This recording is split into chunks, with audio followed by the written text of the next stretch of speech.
Hey everyone, welcome to FanFic Canon. Thanks for hitting play. I'm thrilled to bring this fan-made story to life for you. If you enjoy the ride and want more narrated fanfics, smash, subscribe, and tap the bell so you never miss an episode. And if you want audiobook of a novel of your choice, join my Patreon. Request any title that's freely available online, and I'll produce a full narration just for you. Now, let's dive into today's adventure. 3 years ago, launched a covert program called the Star Project at a hidden base in Canada. The goal was simple on paper: push a team of Into the Old Net through a surveillance gateway and strip mine whatever data they could reach. The people they picked were kids, 10 to 12 years old, orphans with no one to ask questions. Easy to train, easier to manipulate. We weren't recruits, we were hardware. They're living GPUs.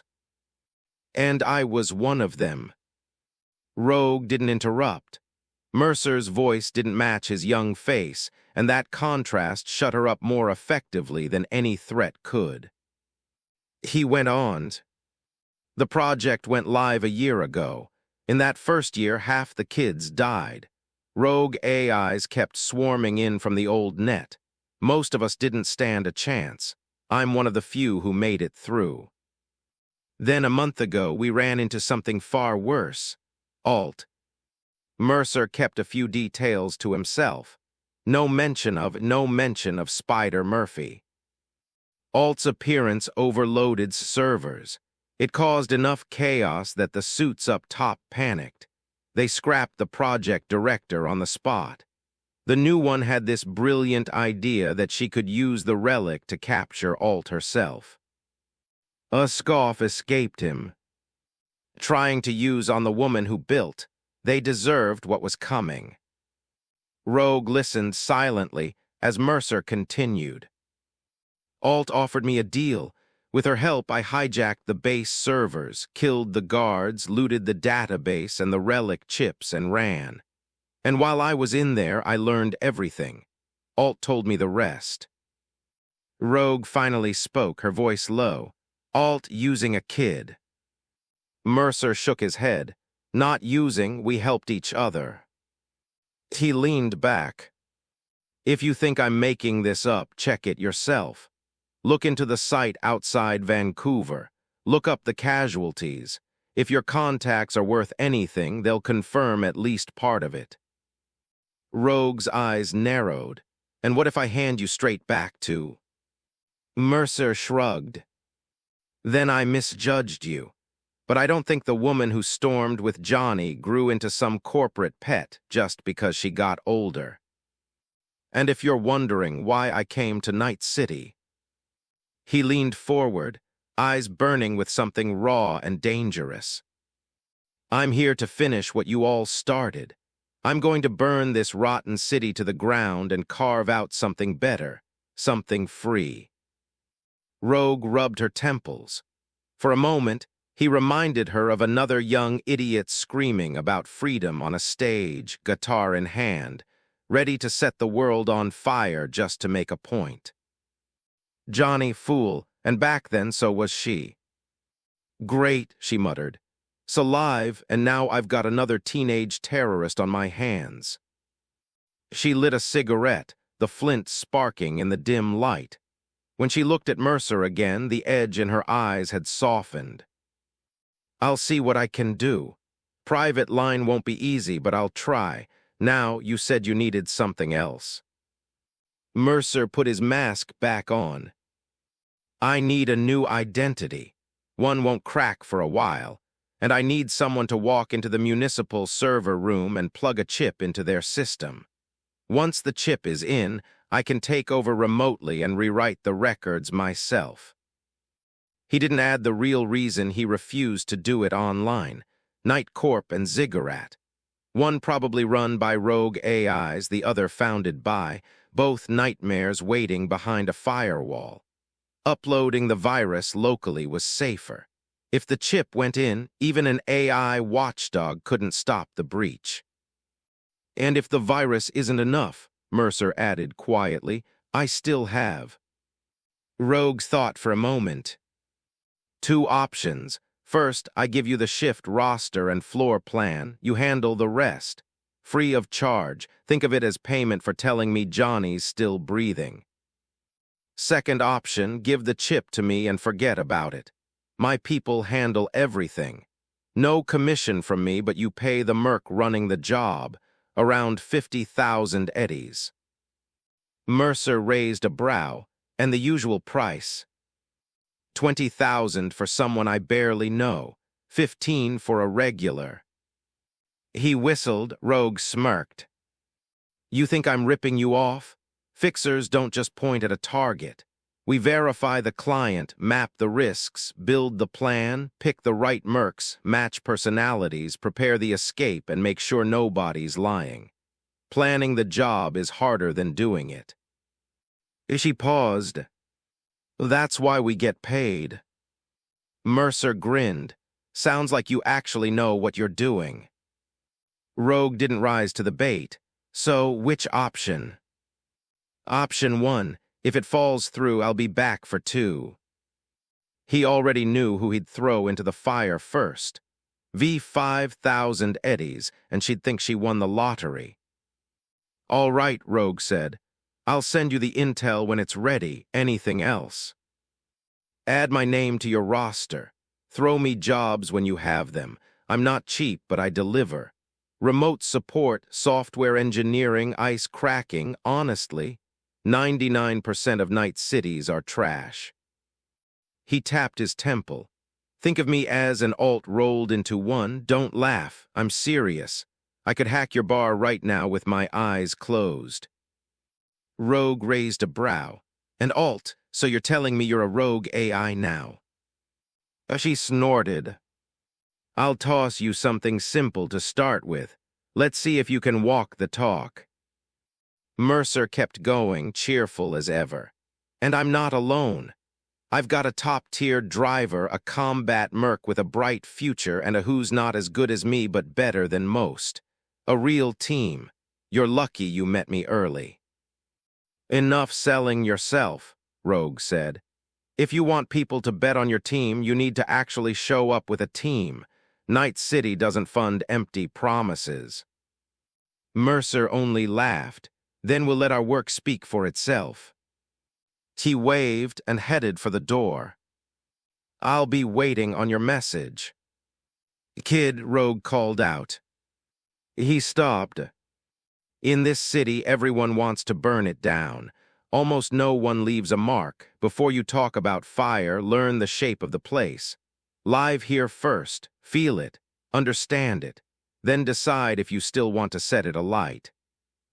Mercer touched the side of his mask. I know, and thanks. Rogue watched him go.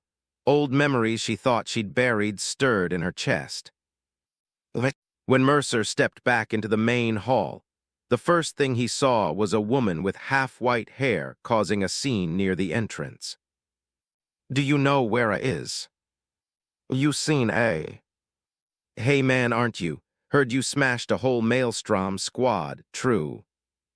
I'm V, remember that name. It'll be famous one day. Little girl, you got a death wish. Bitch, you're the idiot. Look at you, drooling over a woman like a dog. You wanna go, I'll tear your head off, meathead.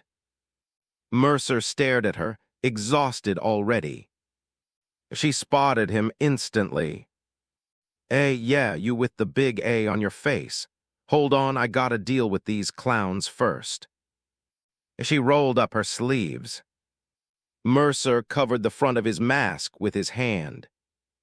Damn it. Why is V this reckless?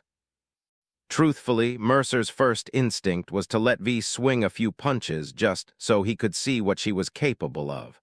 But when he flicked on his and ran a scan on her, the urge died on the spot. Off-brand, 10-year-old models. God knows where she fished those up.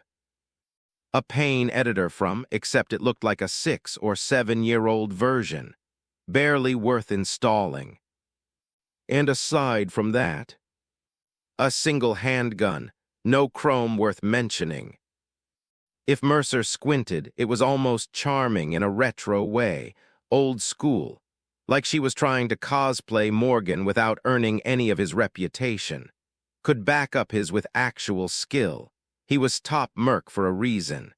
He went toe-to-toe with Adam's smasher and lived to brag about it. V, on the other hand, yeah, she wasn't there yet. She was already trading insults with a cluster of mercs, ready to drag them outside for a beatdown she wouldn't survive. Mercer let out a long breath and stepped closer. V, he said, my time is valuable. She glanced back at him, then jabbed a finger at the biggest merc in the group. Big guy, I'll come deal with you after I wrap up here. Don't go anywhere. The man laughed darkly.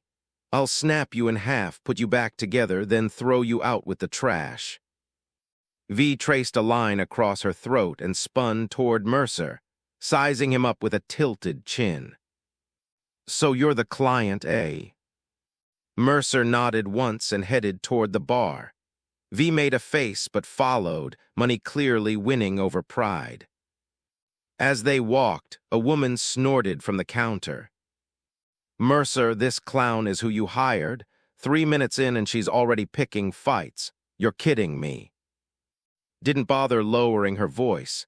In her eyes, V was a disaster waiting to happen. V shot a glare. She one of yours? Mercer said with a look. She raised her beer in mock surrender. Mercer turned back to V and looked her over with the detachment of a mechanic, sizing up a broken engine. You want to explain why you started trouble the second you walked through the door. If you wanted to find me, you could called. This looked intentional. V looked away, just testing the waters with you first. Mercer didn't say a word. He just stared. His glowed faintly, tiny blue motes drifting in the pupils like sparks. V shifted, uncomfortable. Fine, I was excited, all right. I've heard of half the legends in here. I wanted to talk to them. Talk, Mercer echoed flatly. That's what you call that? V grinned. Relax, worst case, I just run. I already checked. There's a back exit.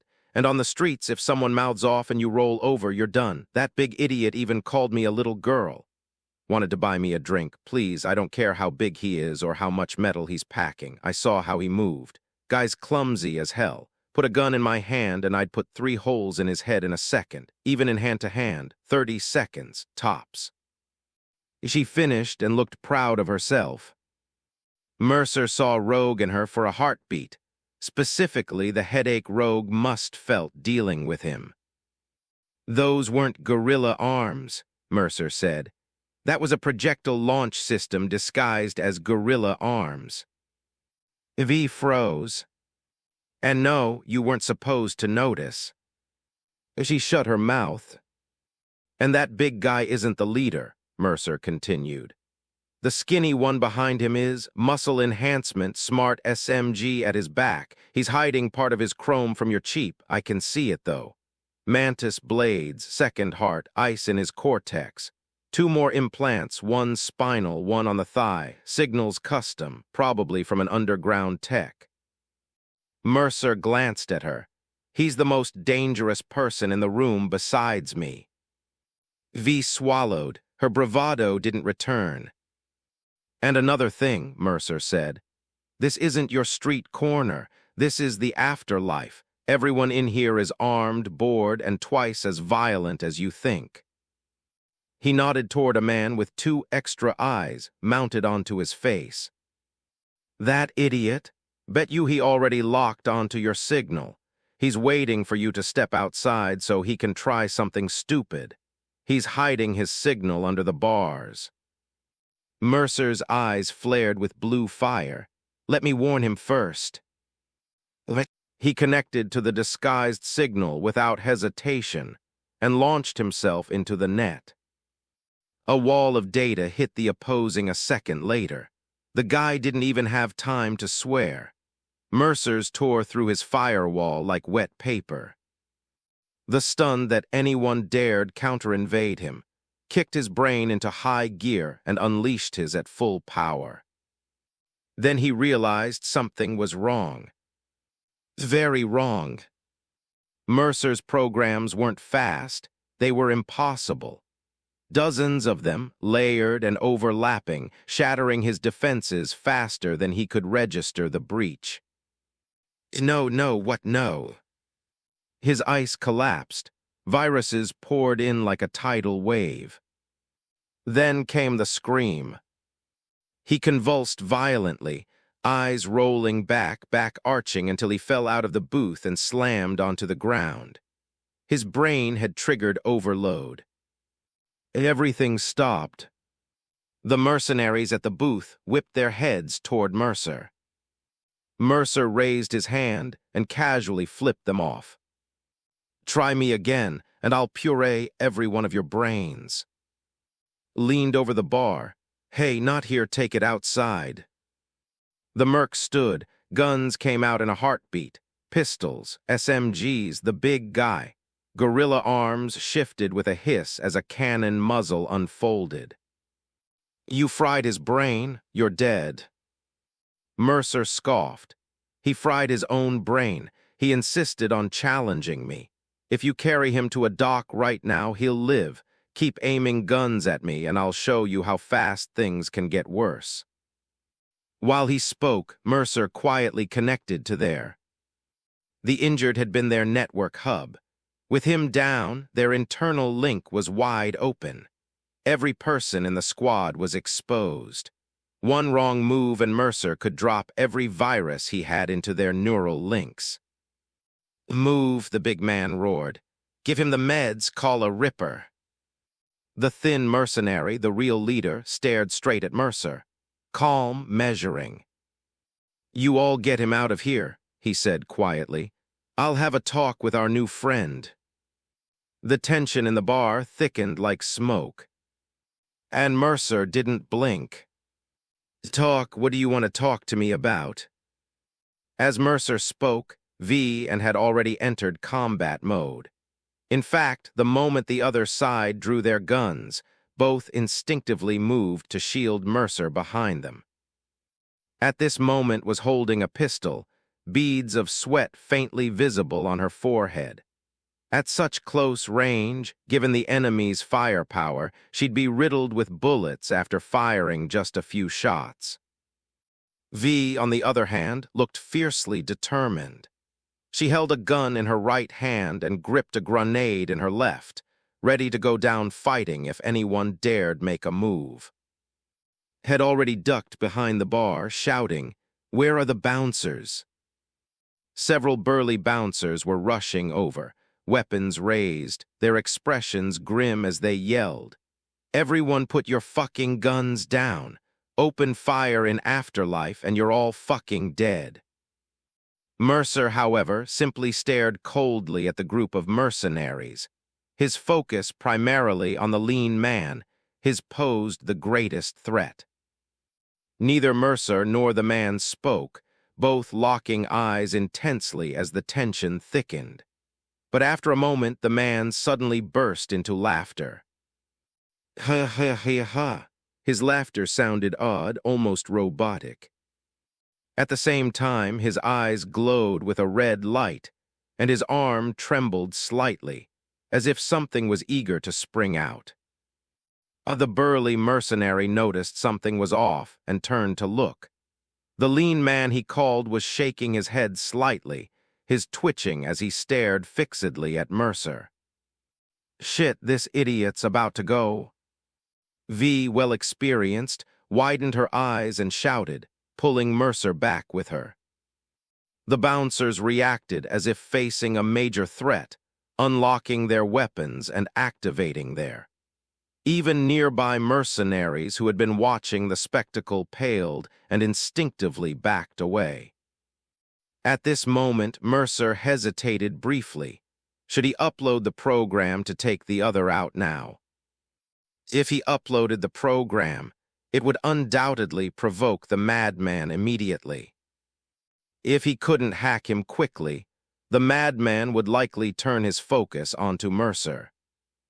The distance between them was only about 5 or 6 meters. For someone equipped with activating it would allow him to close that gap in less than a second. The opponent was equipped with military-grade ice. Without server support, Mercer would likely have to push his brain to overheating to have any chance of taking him down quickly. In this situation, he wasn't sure if he'd still have the capacity to move. After a brief moment of thought, Mercer chose to retreat immediately and create distance. "Oh, damn it, quick, give him the sedative," the burly mercenary shouted, and one of his teammates, carrying a shotgun, immediately reached behind his waist and pulled out an injection vial. However, just as the teammate was about to inject, suddenly whipped his head around, his hand moved at a speed only barely perceptible to Mercer, grabbing his teammate's wrist. "Medication? No, can't take meds, can't stop." His eyes began to tremble violently as he stared fixedly at his teammate, as if looking at a complete stranger, an enemy. The hulking mercenary behind him suddenly reached out, wrapping in a bear hug with both arms. Though his arms were essentially grenade launchers, he hadn't disguised them as gorilla arms just for show.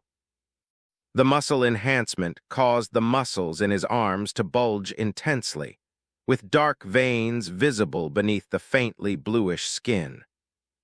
At that moment, the burly mercenary used all his strength to pry his arms apart, pinning him down while shouting, "Quick, the meds! Now!" Meanwhile, Mercer seized the opportunity. The moment the target was restrained by his own ally, he began the hack. Thanks to the provoking, Mercer was already inside their intranet, bypassing the need to crack the network and going straight to uploading a malfunction program into. His mind raced, and almost the instant he sent the program, his head began to heat up. All his processing power was devoted to delivering the program, while the ICE program in his brain also kicked into overdrive. The ICE program installed in his brain was specialized hardware covering the frontal cortex. This military-grade ICE in form was essentially a microserver dedicated to ICE countermeasures. Mercer's flickered with streams of blue data. In that instant, his focus was so intense he couldn't even bother to move. Every bit of his mental processing was dedicated to breaching the target's ICE and deploying the program. 3 seconds. He needed at least 3 seconds.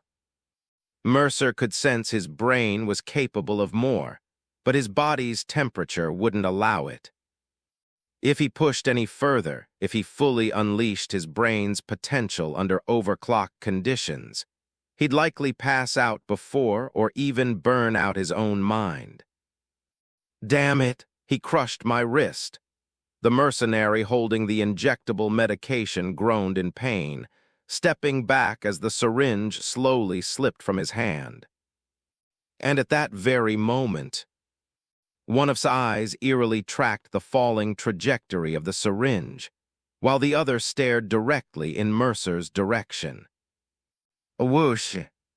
Just before the injectable hit the ground, a strange whistling sound cut through the air, followed by an almost imperceptible snap. The comrade whose wrist had crushed didn't even finish his sentence before his eyes widened slightly, and he lost the ability to speak. 2 lines of blood appeared across his neck and waist, and in the next moment, his body was severed into 3 pieces. Spread his arms, 2 vicious mantis blades snapping out from his forearms, now stained with fresh blood. "No, no, no, no." Another comrade, armed with a rifle, cried out in despair as he raised his weapon toward, but had already vanished from sight. Along with him disappeared both arms of the burly mercenary. His 2 massive arms were first severed at the wrists by who had activated his, to prevent him from grabbing hold, then with a swift turn, completely tore off both his arms. The burly mercenary roared in a final, desperate attempt to snap his partner back to sanity, but only responded with laughter. He seemed to say something, but in his hyper-accelerated state, his words came out as an unintelligible blur of noise. The true horror of lies in the fact that once they lose their minds, they often become even more powerful than before. All safety protocols had failed. In his frenzied state, every piece in his body was operating beyond its limits, nearly overriding the human body's natural protective mechanisms. Noticed Mercer's steps suddenly slowing, his eyes flickering with light, and realized he was likely attempting a hack. She immediately shouted, "V." Without hesitation, V drew her pistol and aimed in the distance. By then, had already begun charging toward Mercer. Perhaps in half a second, his figure cut through the air like a blur streaking toward Mercer, who simply stared expressionlessly at the approaching threat. Fearlessly stepped in front of Mercer, but he suddenly reached out, pulling and shoving her toward the bar. She was brave, but against an enemy equipped with her skills simply weren't enough. Caught off guard, she was thrown onto the bar by Mercer, nearly tumbling over entirely, but Quick-Eyed yanked her behind the counter just in time.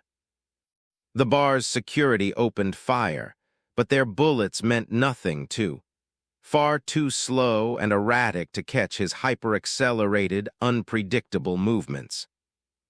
As it turned out, Mercer's action was precisely right. With one hand, he gripped his, charging its shot, while his other hand hastily swung out in a wide arc. A blur shot past him, was forced back by the razor sharp. Even in his crazed state, some beast-like instinct retained a sliver of combat awareness. But just as lunged at Mercer again, a furious roar erupted from his side. "Die!" Though her was lacking, and her experience as a mercenary was limited, V's astonishing natural talent and muscle memory from countless street fights made her react even faster than Mercer in that moment. Her firearm wasn't like Mercer's, which needed charging to unleash its full power. V pulled the trigger, and the somewhat battered power pistol in her hand, a Constitution arms model from the early 21st century, Liberty, fired a large-caliber round. Mercer had to admit he'd underestimated this seemingly ordinary gun. At least for now, as tried to leap past to finish Mercer off, V's shot sent him staggering sideways. An unusually large, specialized round was lodged deep in his temple. Although it only embedded into his subdermal armor without piercing the metallic skull that rang out with a clang from the gunshot, the tremendous impact still threw completely off balance. Yet struggled, shaking his head before staggering onward toward where Mercer had been. V, quick-eyed and swift-handed, abruptly reached out and pulled Mercer, whose physical speed had slowed due to intense, into her embrace. Just then, Mercer's program finally broke through ice and locked down his. Speed suddenly dropped. His arms were still stretched forward, mantis blades determined to impale both Mercer and V, but his cybernetically enhanced legs abruptly tangled. His entire body, thrown off by the sudden failure, tumbled and slid across the ground. The sound of electromagnetic propulsion echoed at that moment. Mercer's pistol aimed its head, and the electromagnetically accelerated tungsten-tipped round struck temple with precision as he slid across the floor. Unlike V's bullet, the fully charged tungsten round not only penetrated the opponent's skull with its superior piercing power, but also triggered a small EMP burst inside's head due to the electromagnetic energy it carried. Convulsed and froze in place, trembling briefly before finally collapsing limply to the ground, motionless. It all happened in a flash. The entire sequence took less than 2 seconds.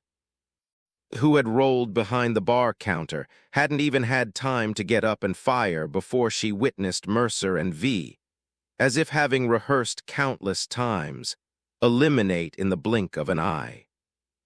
Mercer pushed her aside and used his to force back.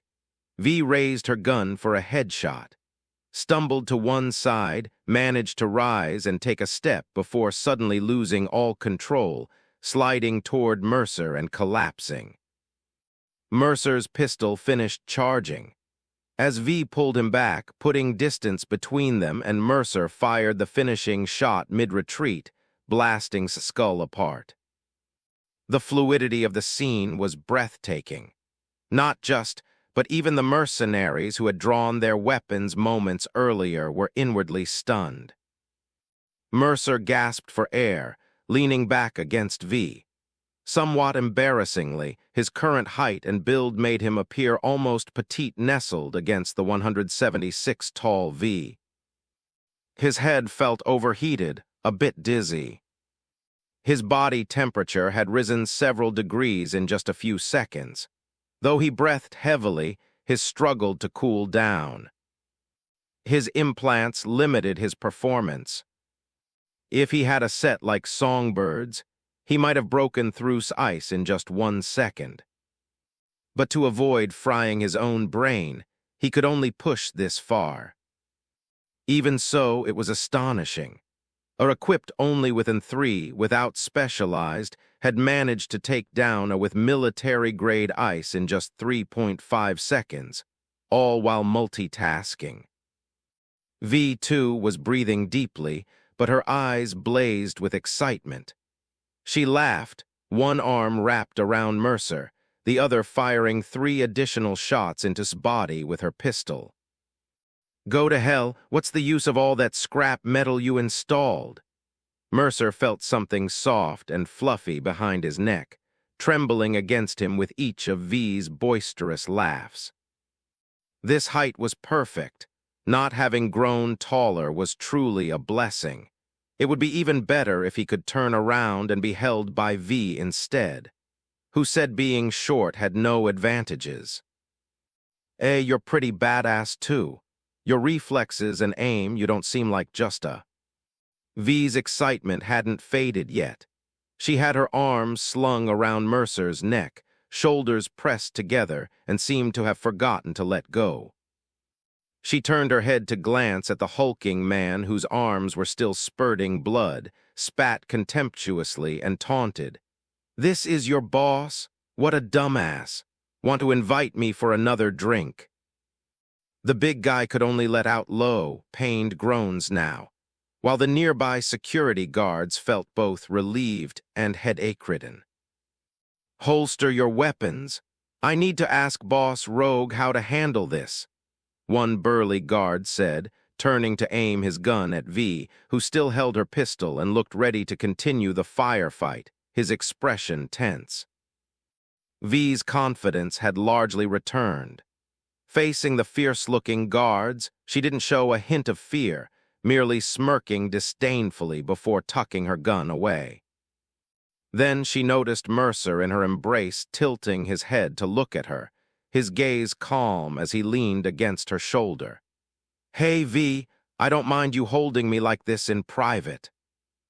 Only then did V realize the inappropriateness and quickly released him, laughing awkwardly. "I got a little carried away." Mercer straightened up and glanced back.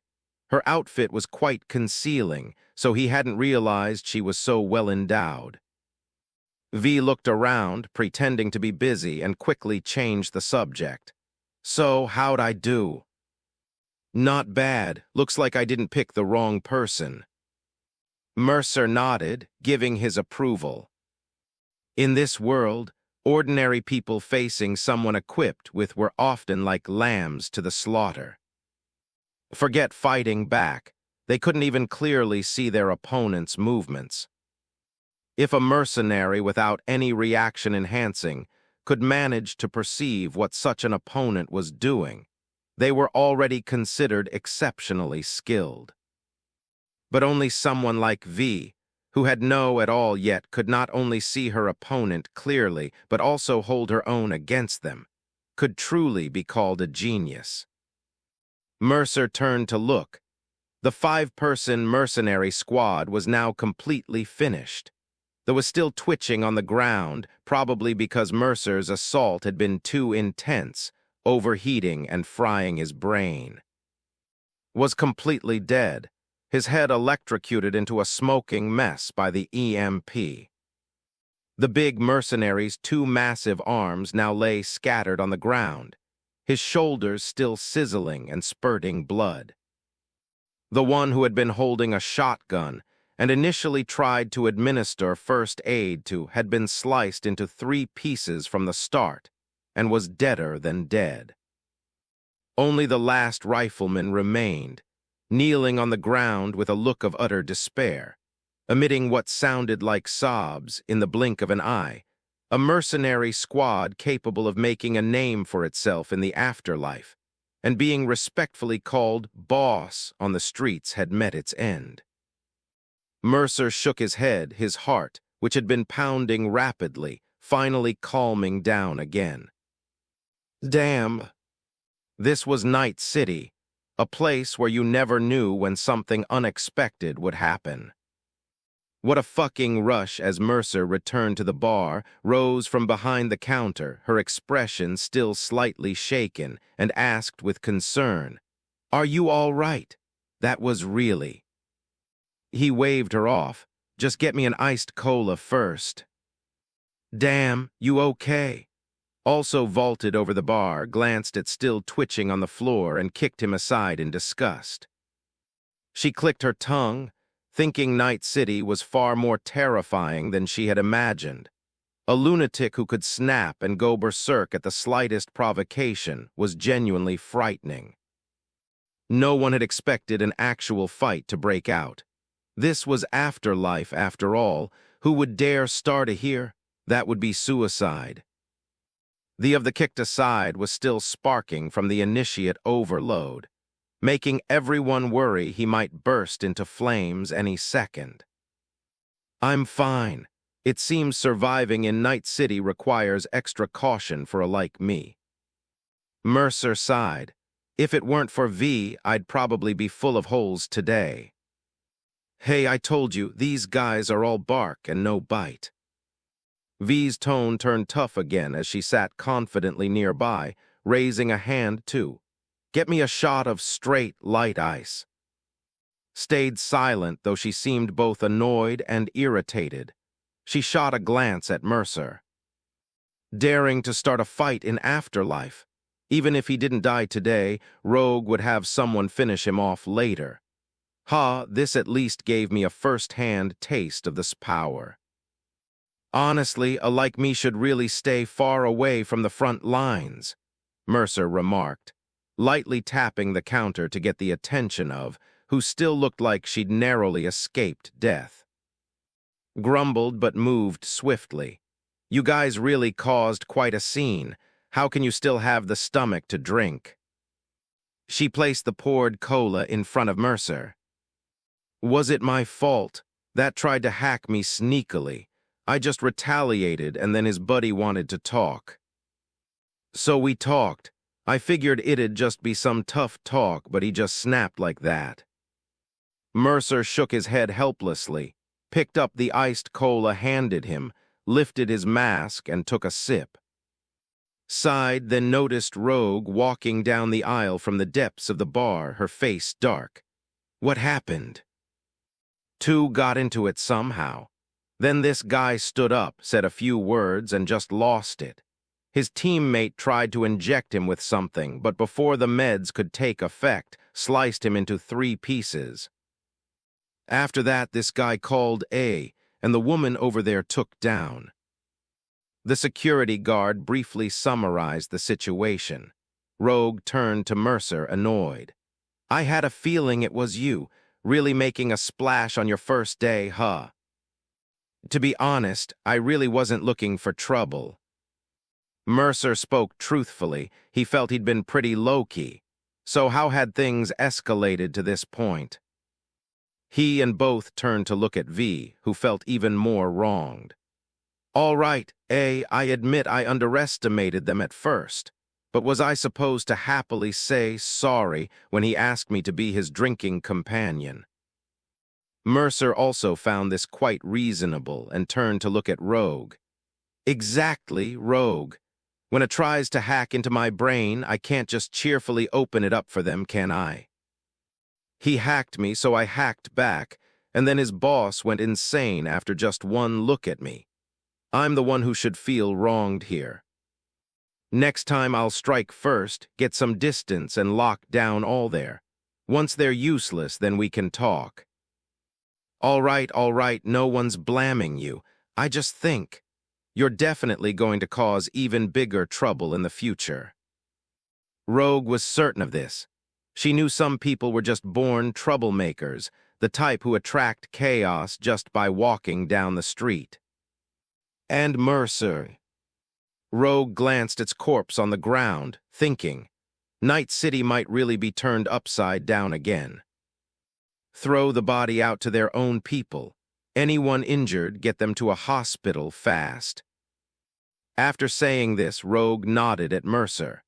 Though it sounded like a warning, there was a hint of concern in her tone. Don't cause trouble here. Had some reputation in these parts. No matter how skilled it is, they can't stop a bullet or a shell flying at them from beyond their line of sight, let alone up close. Mercer nodded in full agreement. You're right. After this, I'm going to lie low at my station for a while. Even if I have to fight, I definitely don't want to test the strength up close again. After nearly being taken out in one hit by the Mercer decided it was best to focus his talents on the station for now. As for going out and trading fire with these maniacs, isn't that what V is for? He'll just stay in the back, link up with V's network, and provide technical support. The rifleman, who had been keeping his head down and covering his face, wiped his eyes and silently hoisted the large body onto his shoulder, heading out. Please help me load the body into the car, the rifleman said. Two security guards exchanged a resigned glance but didn't complain, bending down to help carry and the now in 3 pieces, outside. Another guard glanced at the who was still breathing. Should we call an ambulance for you? They have trauma team membership. Just leave them outside, the rifleman replied, looking utterly defeated. He didn't even bother exchanging words with Mercer or V, focused only on saving what was left of his crew. Mercer watched quietly as they left, then shook his head. That guy's finished. V, coming down from her adrenaline high, sighed. No kidding. His crew wiped out in the blink of an eye, and most of them taken out by their own boss. But you're seriously impressive.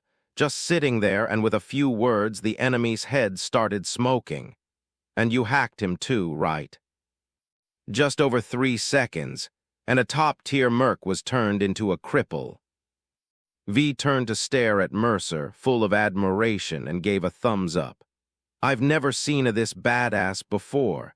Honestly, if you wanted to hack me, how long would it take? Face to face like this. Mercer shot her a glance, and suddenly V's vision flickered with garbled code. A crimson progress bar appeared before her eyes. Detected intrusion in progress. Then the intrusion progress bar flickered for barely a moment before vanishing, replaced by a little penguin wearing a scarf and puffing on a cigar. The penguin appeared behind her retina, actually waved at V, then automatically shrank to the lower right corner of her vision. Holy shit! V was so startled she nearly jumped out of her skin. Mercer took another sip of cola, smacking his lips as if savoring the taste of V's neural link data. The built-in network protection on your neural link is absolute garbage. Though you're not exactly stupid, I'd guess. Your intelligence stat isn't exactly high. After a pause, Mercer continued, "My advice is to install an ICE program in your frontal cortex, just like that model, or I could rewrite the program for your neural link from scratch. Otherwise, forget about it at my level. Even that four-eyed guy from earlier could hack you in 3 or 4 seconds tops." V looked incredulous. "So you're saying mercs like me are basically free kills for like you?" "Not exactly," Mercer explained briefly. "Generally, this kind of direct requires close proximity, at least close enough for it to scan your network signal. Plus, when most send programs during a hack, the processing power drain leaves their brains in a state where they can't really think. In other words, while running programs, most become stationary targets. As for me, my brain's a bit more efficient.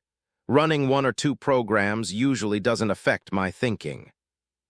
But in situations like just now, where it needs to focus entirely on offense and defense, even I become sluggish when fully engaged in cracking the opponent's programs."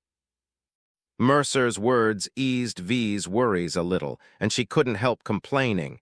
"You people are just unreasonable. Amateurs like me have no idea how to counter this."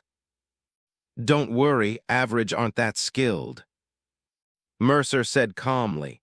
"For regular, just upgrading your neural link model and slotting an ICE program chip into the interface can buy you 6 or 7 seconds. ICE programs used to guard against intrusions generally only fit in 3 locations. First, in the built-in memory of the neural link. Major brands usually come with proprietary firewalls, which are enough to handle average. If you're really worried, get an ICE program chip written by and plug it into the neural link's dedicated slot.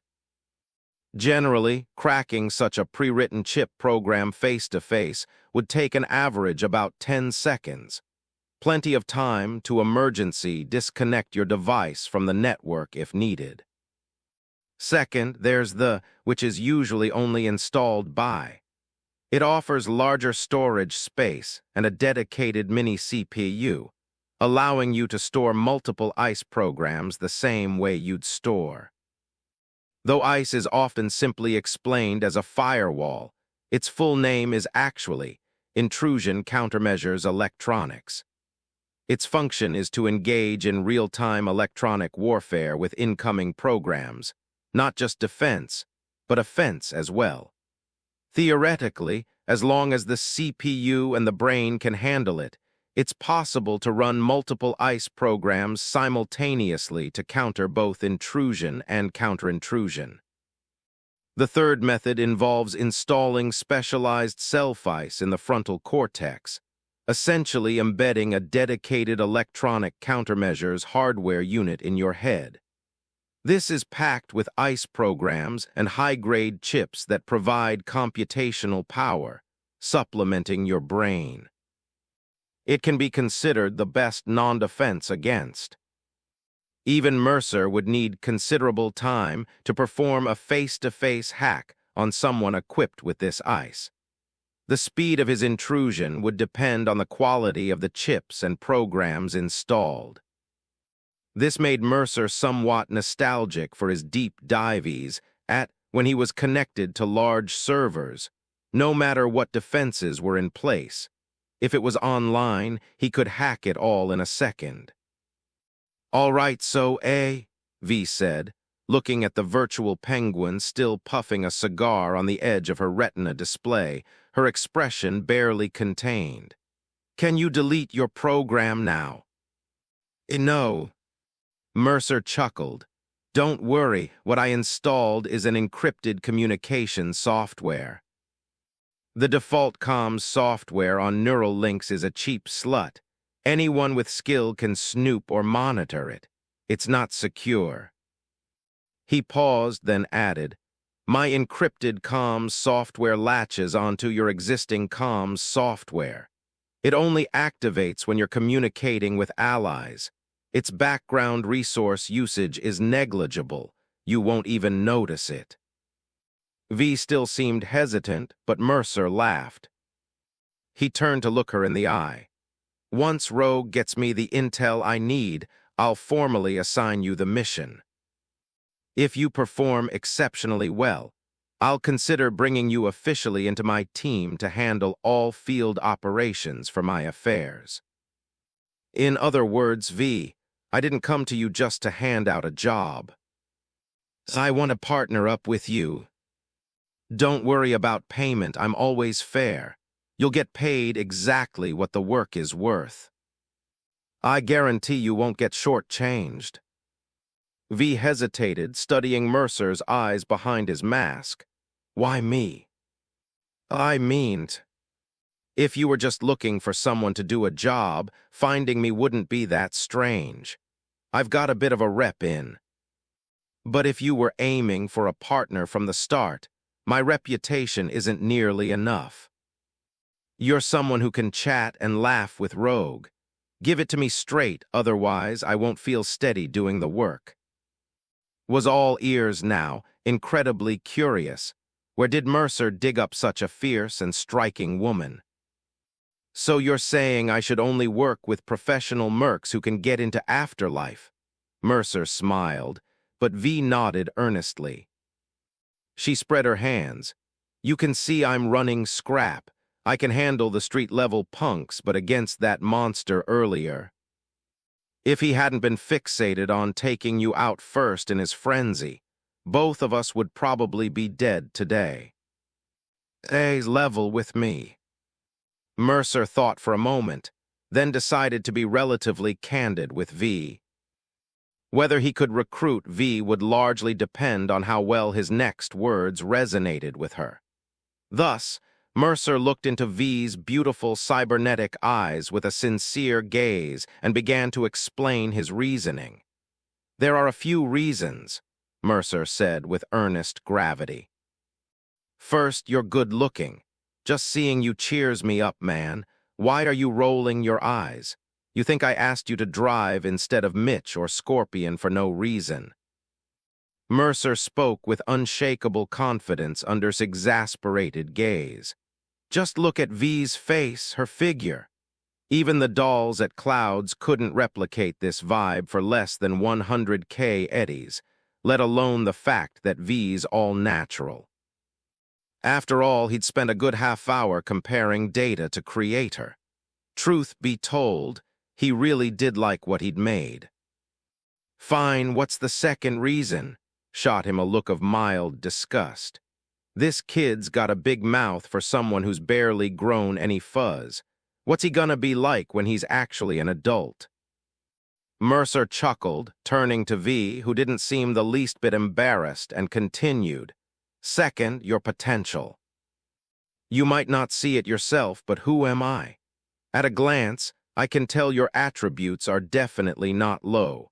Reflexes gotta be at least 17, and your physical potential is probably terrifyingly high.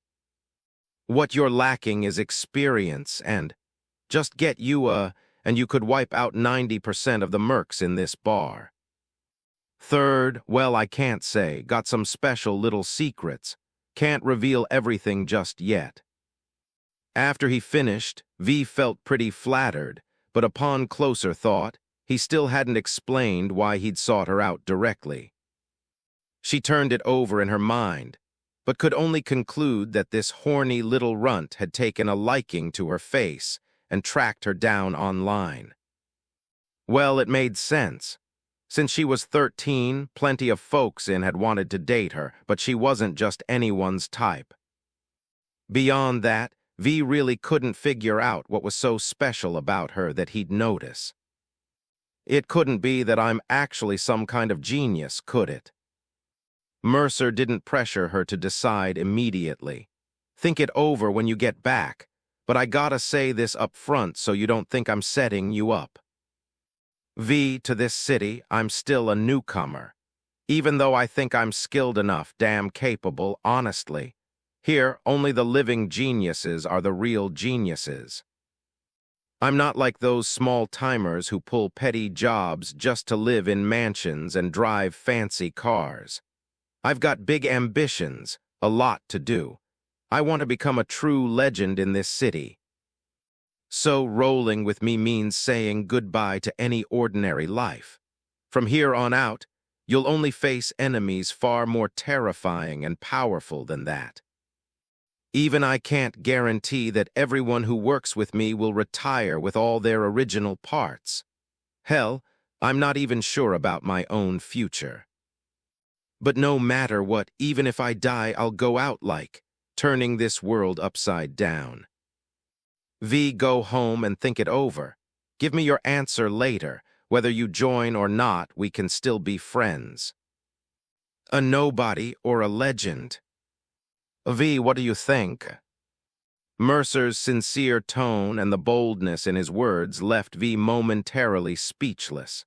After a pause, she replied hesitantly, I need to go back and think this over carefully.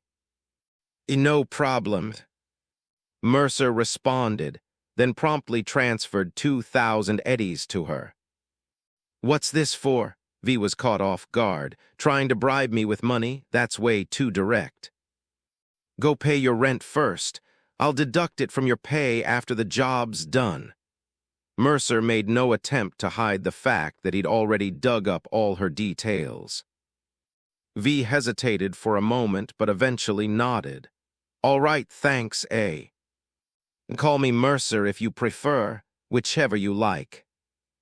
With that, Mercer stood up decisively. Let's call it a day then. I'll contact you once I have intel on the mission. Sure thing, I won't let you down. V spoke earnestly. Thanks, I really need this money right now.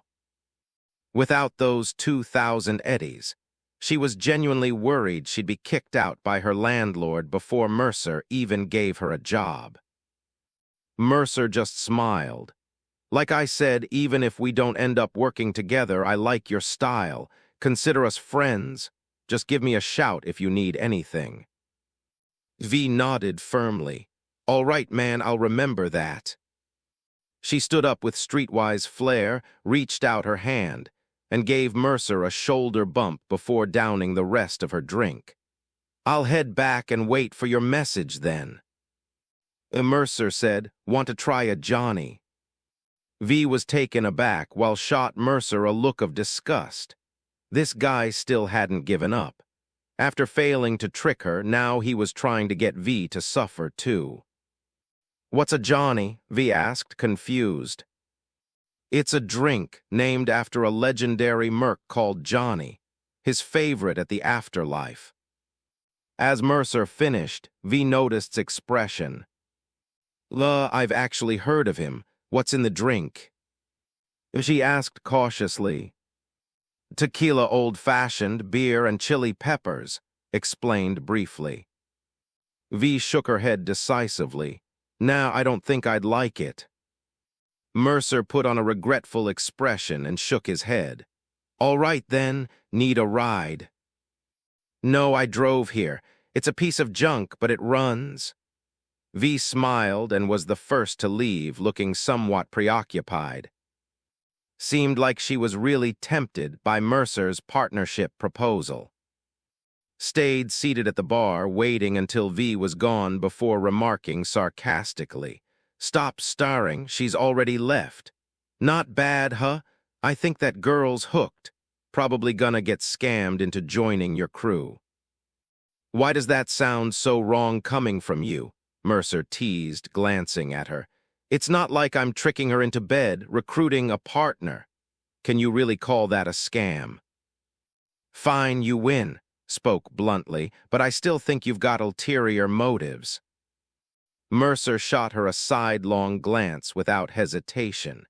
Then do you think my motives for hearing you to drive were pure? Looked disgusted. Don't even start, I'm not into that creepy stuff. Ha, Mercer laughed lightly. Let me ask you, Do you think V has what it takes? Reckless as hell, but she's skilled. Even I almost couldn't keep up with her reactions earlier.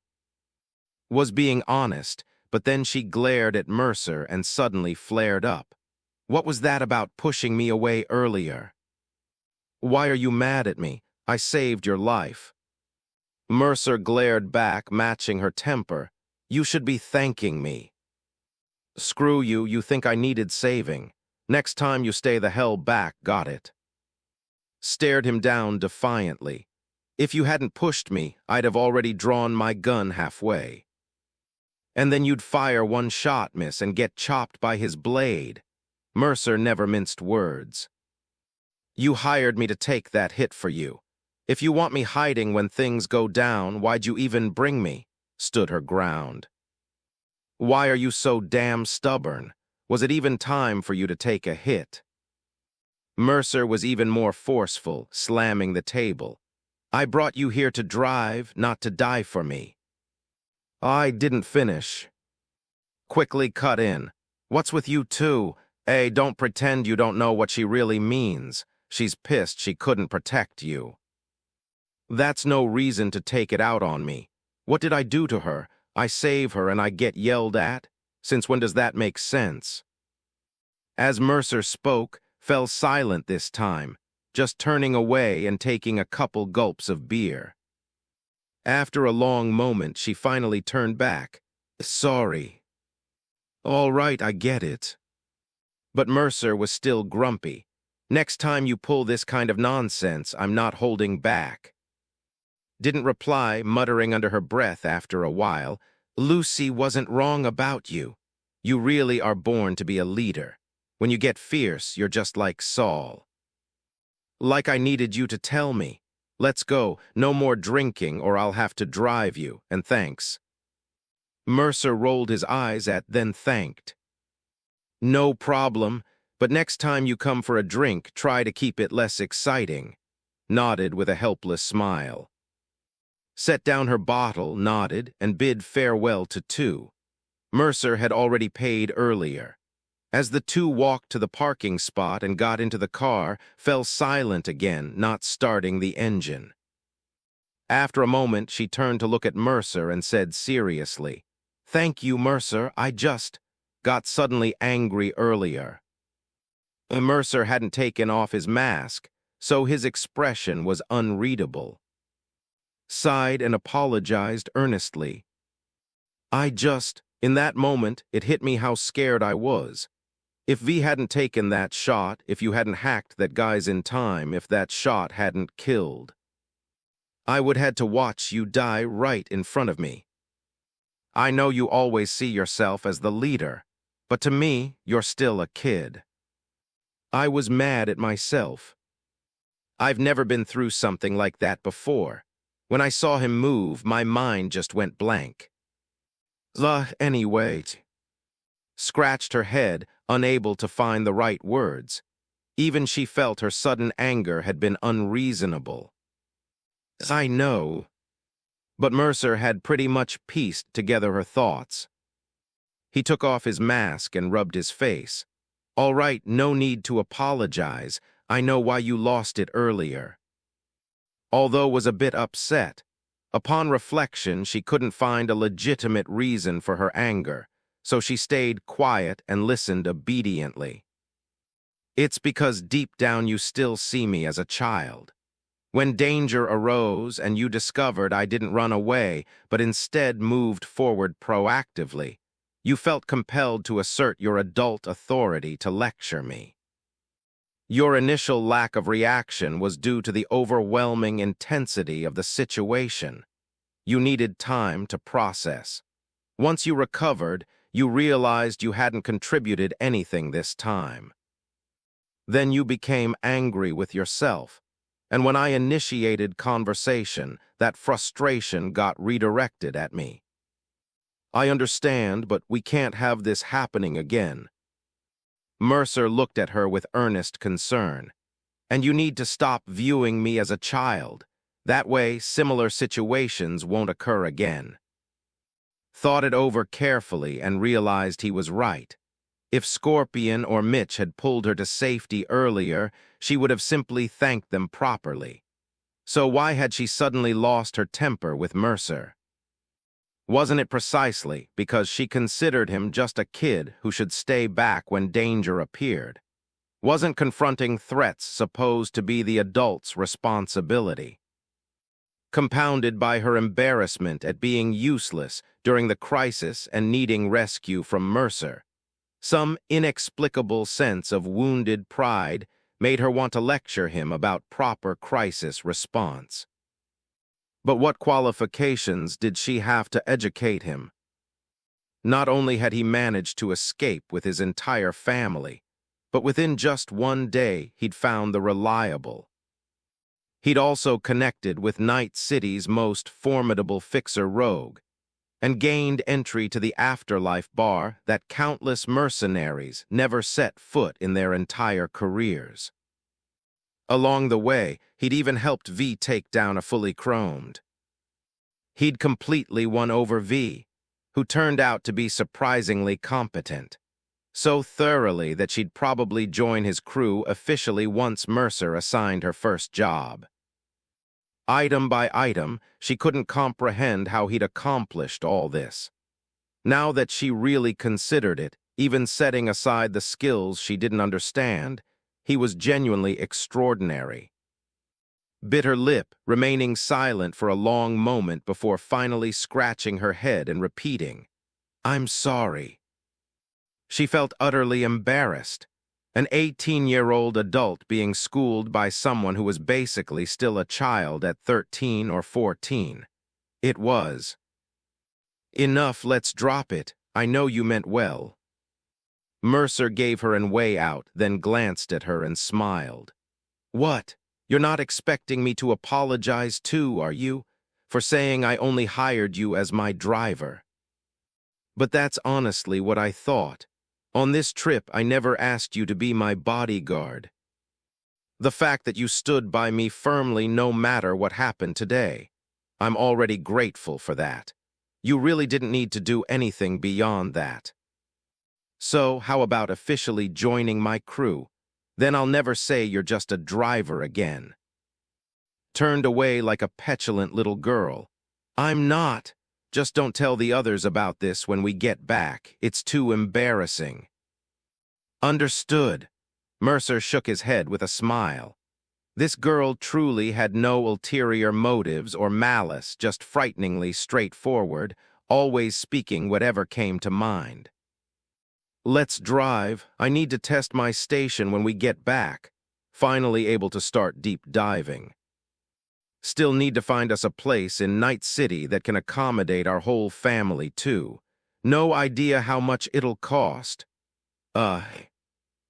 Mercer finished speaking and fastened his as stepped on the accelerator, pulling the car out into the traffic. The car drove steadily through the neon-lit streams of Night City. Felt a bit embarrassed and didn't know what to say, while Mercer, somewhat tired, simply turned on the radio to listen to some music. Listening to the songs, he quietly enjoyed the feeling of moving through Night City, staring blankly at this city that had grown so dazzlingly beautiful over the buried flesh and blood of countless souls. Even now, he still didn't quite feel it was real, as if he were still drifting. A sense of belonging. Truthfully, he didn't have much of that. To this day, he'd occasionally have the illusion that he was still just playing a game, and when it ended, he'd wake up back in that mundane, despair-filled daily life of his. Mercer tilted his head against the car window, thinking carefully. Perhaps to the people here, his past life was practically heaven. There was a stable social environment. No need to worry about being taken out by a stray bullet while walking down the street, or that a bar argument might suddenly escalate into a murderous frenzy. The food might not have been high class, but at least it was proper beef, lamb, chicken, and fresh vegetables. There was clean water, a safe place to sleep, and the possibility of finding a stable job. Even though everyone cursed corporations as assholes, at least the capital in the real world hadn't evolved to the point where having only 5 days of vacation a year would be considered a blessing. Mercer felt a little homesick, but not really. As he gazed at the flickering neon lights and traffic outside, he couldn't help but feel he'd truly gone mad. The near-death experience of almost being shredded by a was still fresh in his mind. Yet he was already reminiscing and looking forward to the next thrilling encounter. Maybe it was precisely because he'd always yearned for an extraordinary, unusual life that he'd chosen that option in the game before crossing over. Mercer cracked the window open slightly, and Night City's uniquely faint, foul-smelling air drifted in. It was funny. The scent of in the car felt somewhat unreal to him, but this stench instantly grounded him, making him feel he was truly in Night City. He reached his hand out, feeling the shape of the air in his palm, and without realizing it, a faint smile touched his lips. "Oh, what are you doing?" Glanced at him, his youthful face turned toward the window as he reached out to feel the wind, and she couldn't help but purse her lips. Though he had a young face, the expression didn't seem like one a child would make. It felt like he was somewhat relieved, yet somewhat. You know, at 60 kilometers per hour, the wind feels like a D-cup. Mercer's tone was almost poetic. Couldn't hold back and burst out laughing. "Damn, Mercer, you little." Mercer just curled his lips into a smirk and turned to look at her. "Do you know where Johnny was when Tower exploded?" Why bring that up all of a sudden? No idea where was he. She shook her head. He was everywhere. Mercer laughed heartily at his own joke. Was stunned for a moment before she caught on and joined in the laughter, completely dispelling the earlier awkwardness. Mercer closed the car window and leaned back inside, chatting playfully with her until the vehicle came to a stop. She caught sight of Lucy sitting at the camp entrance, staring blankly at the stars, and the conversation halted. "Hey, someone's waiting for you to come home, huh?" She had meant to tease Mercer, knowing that just as he disliked being treated like a child, he also wasn't fond of jokes about his relationship with Lucy. He always saw himself as a mature adult, so he found such teasing with a young girl rather creepy. But others didn't care about that. The more awkward he got, the more amusing it was to see that serious adult expression on his young face. However, to surprise, Mercer's expression suddenly shifted into something complex and unreadable. Didn't understand what that look meant, only that Mercer paused for 2 seconds before suddenly breaking into a relieved smile. "Yeah, someone's waiting for me to come back. That's really nice." He pushed the door open, and Lucy, sitting on a plastic crate at the edge of the camp, turned her gaze toward him. Her cool expression under her short hair softened into a faint smile. "You're back late. Did everything go smoothly?" Lucy asked, slowly standing up and eyeing his new look. "You dyed your hair black and changed clothes. Looks good. Suits you well." "I bought new clothes for you too. Wanna take a look?" He grinned, opening his trunk. Lucy walked over to his side, hands behind her back, leaning slightly to peer at the assortment of items inside. Lucy complained lightly, "You should save your money. Sent some stuff over today. Where did you get so much cash?" "Thanks to our agent friend's generous sponsorship. Since you're here, help me carry these in. I'll tell you all about the exciting stuff that happened today." And there was a lot. Mercer just laughed and shoved the items into her arms. Lucy frowned, struggling to hold several large bags, weighed down so much she could barely walk. I shouldn't have come out." Even so, she trudged along beside Mercer, wobbling like a little penguin under the weight of all the packages. Stood by the car, arms crossed, and after a moment chuckled and shook her head. If she couldn't figure it out, she wouldn't dwell on it. Mercer seemed happy enough now. She lent a hand, too, picking up the miscellaneous things Mercer had bought while shopping. Wait, when did you buy so many BDs? Sailor Moon? Wow, you watch this stuff. Laughed and followed them. Mercer turned back, giving her an exasperated look. Therefore. Really? Lucy giggled softly. Don't worry, no one will disturb you this time when you watch them. Shut up, Mercer retorted with a laugh, heading deeper into the camp. The wilderness stars remained bright, like reflections of Night City's neon lights. Mercer's first official day in Night City had come to an end. But his story in Night City had only just begun. Are you sure? You've been running around all day. Maybe we should wait until tomorrow morning. Beside the brand new station, Lucy looked at Mercer with concern. Mercer had already changed into his new suit and was excitedly checking the station's programs with his new laptop. Lucy, don't you want a deep dive and see Night City's network world? The expression on Mercer's face was as innocent as a child who had just gotten a new toy. Lucy hesitated but finally said, Then I'll sleep in your room tonight to keep an eye on you. I bet you'll be staying in that chair all night anyway. Deep diving was dangerous work.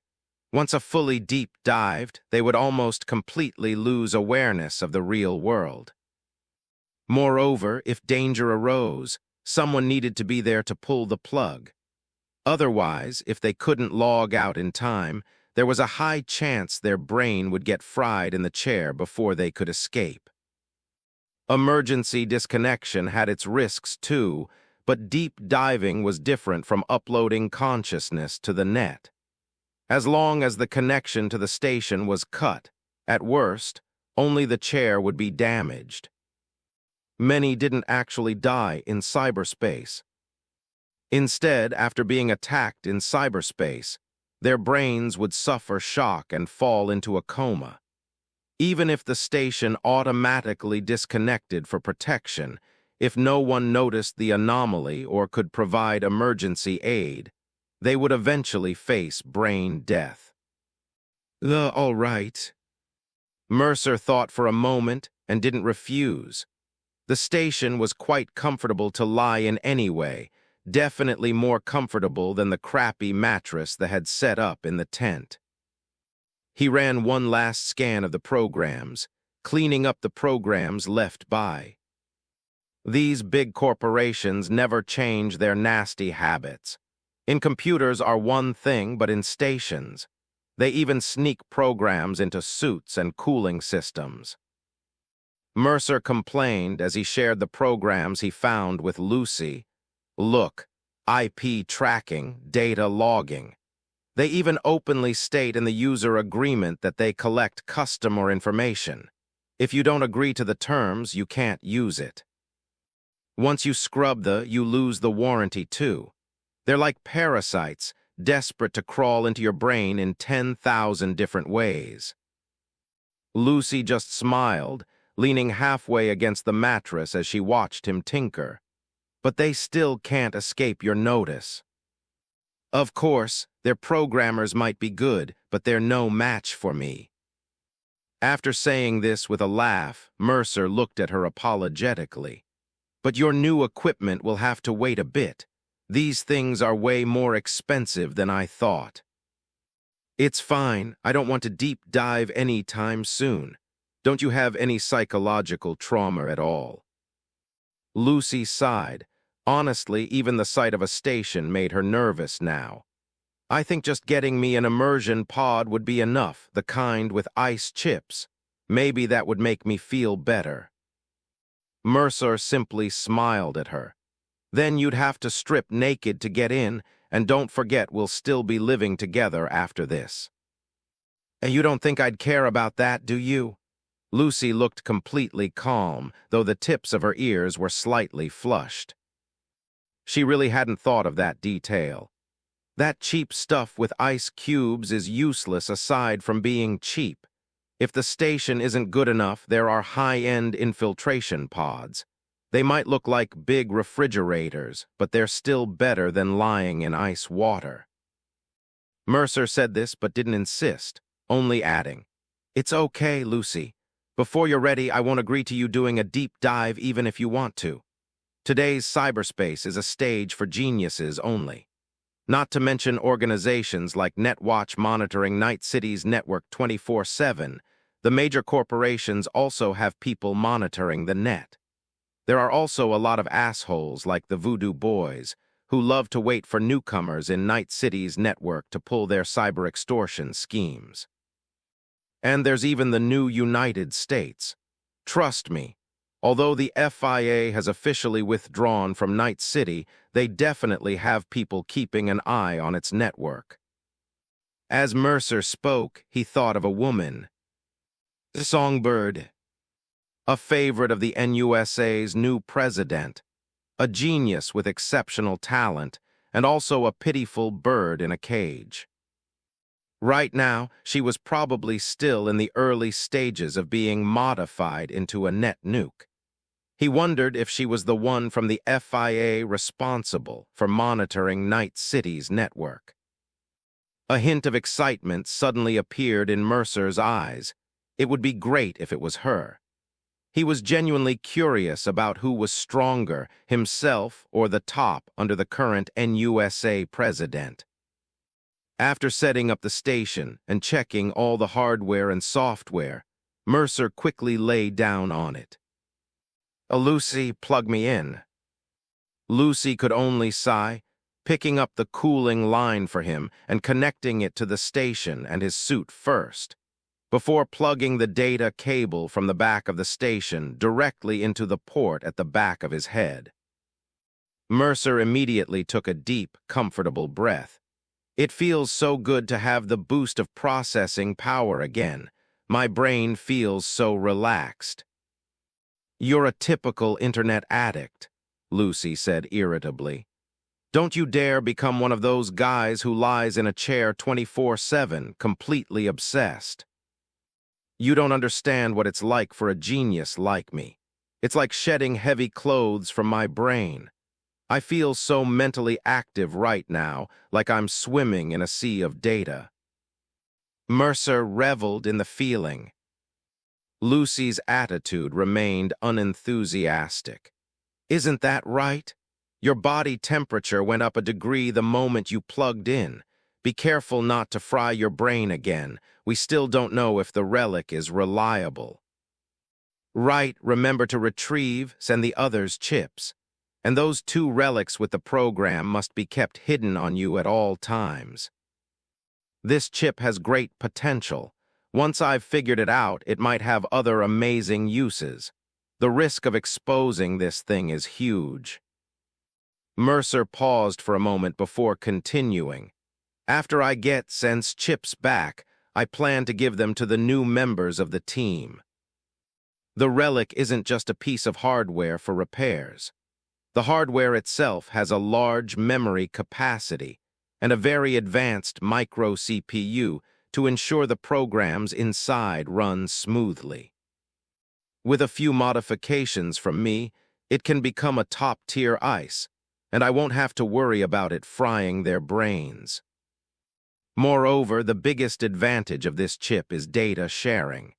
Through the network chip, I can see the world through your eyes and feel everything you feel. Of course, my main goal is to assist you. I can establish a network connection through the relic, which is far more stable than a standard connection.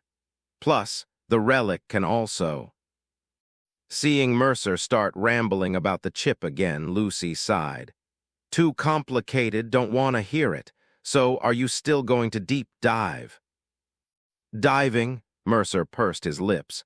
"Fine, don't listen. I don't share these secrets with just anyone anyway."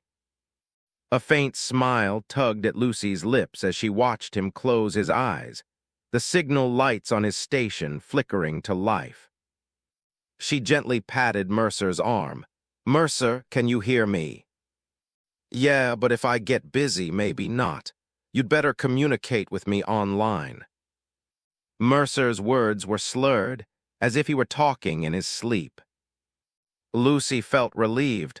The deep dive seemed to be going smoothly.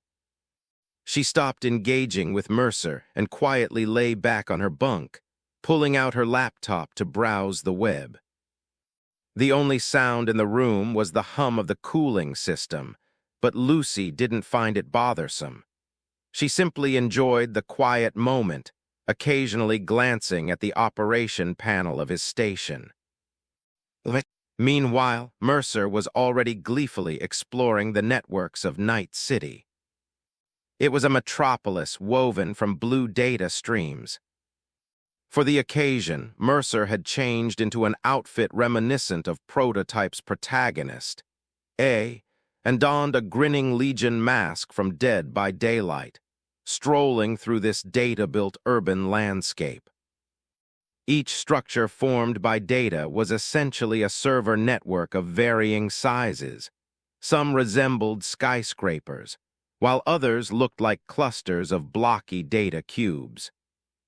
Mercer wandered freely among them, with which he rarely activated, perched obediently on his shoulder, still appearing as a hairless cat. Since the program required significant processing power to run, even just keeping it active placed a burden on Mercer's neural capacity, so he usually kept it disabled by default.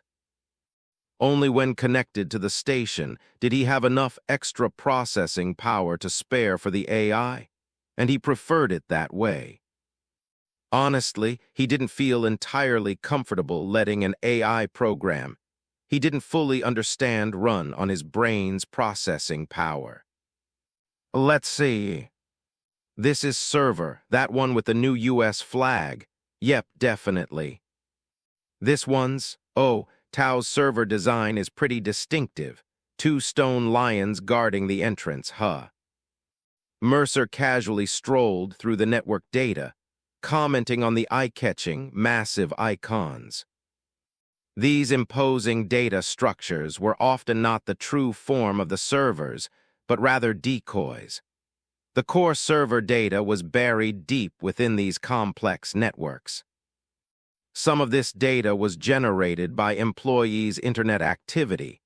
Some were baits set up by ICE programs, and some represented the company's public-facing network data, such as official website information. All these intricate data streams were assembled into abstract forms. Mercer had no intention of approaching recklessly, instead analyzing the other party's structure and server ICE architecture from a data perspective. Typically, only corporate icons possessed aesthetically pleasing forms. This indicated deliberate adjustments showcasing the company's strength in cyberspace. Other fragmented icons, such as those from bars or hotels connected to public networks, generally appeared as rough approximations assembled from various data cubes. After browsing around, Mercer spotted a few active in cyberspace. These tended to be extremely cautious. Upon seeing Mercer's unfamiliar face, they immediately jumped IPs to escape rather than attempting contact. The reason was simple. Mercer's appearance looked too human-like. In cyberspace, the more details one displayed, the more it demonstrated abundant computational power and the greater amount of data the brain could manipulate. Not only did Mercer have intricately detailed clothing, but he also wore a somewhat intimidating smiling mask and carried a conspicuously intelligent-looking cat on his shoulder. Compared to those who sometimes appeared as pixelated mosaics of data, Mercer's getup was practically a bold declaration to everyone. I'm powerful. Mercer wasn't in a hurry to engage with these low-tier either. As he toured the net, his mind operated at high speed, attempting to analyze the composition of these data streams. When he'd had enough, he jumped to a server node and hacked directly into it. Only after entering did he realize it was a server for a dollhouse.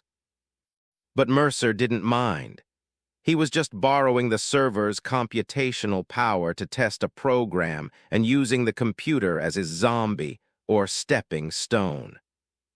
If anyone traced his data source, they would first find this server's IP. That was sufficient. Mercer began using the dollhouse's server to study.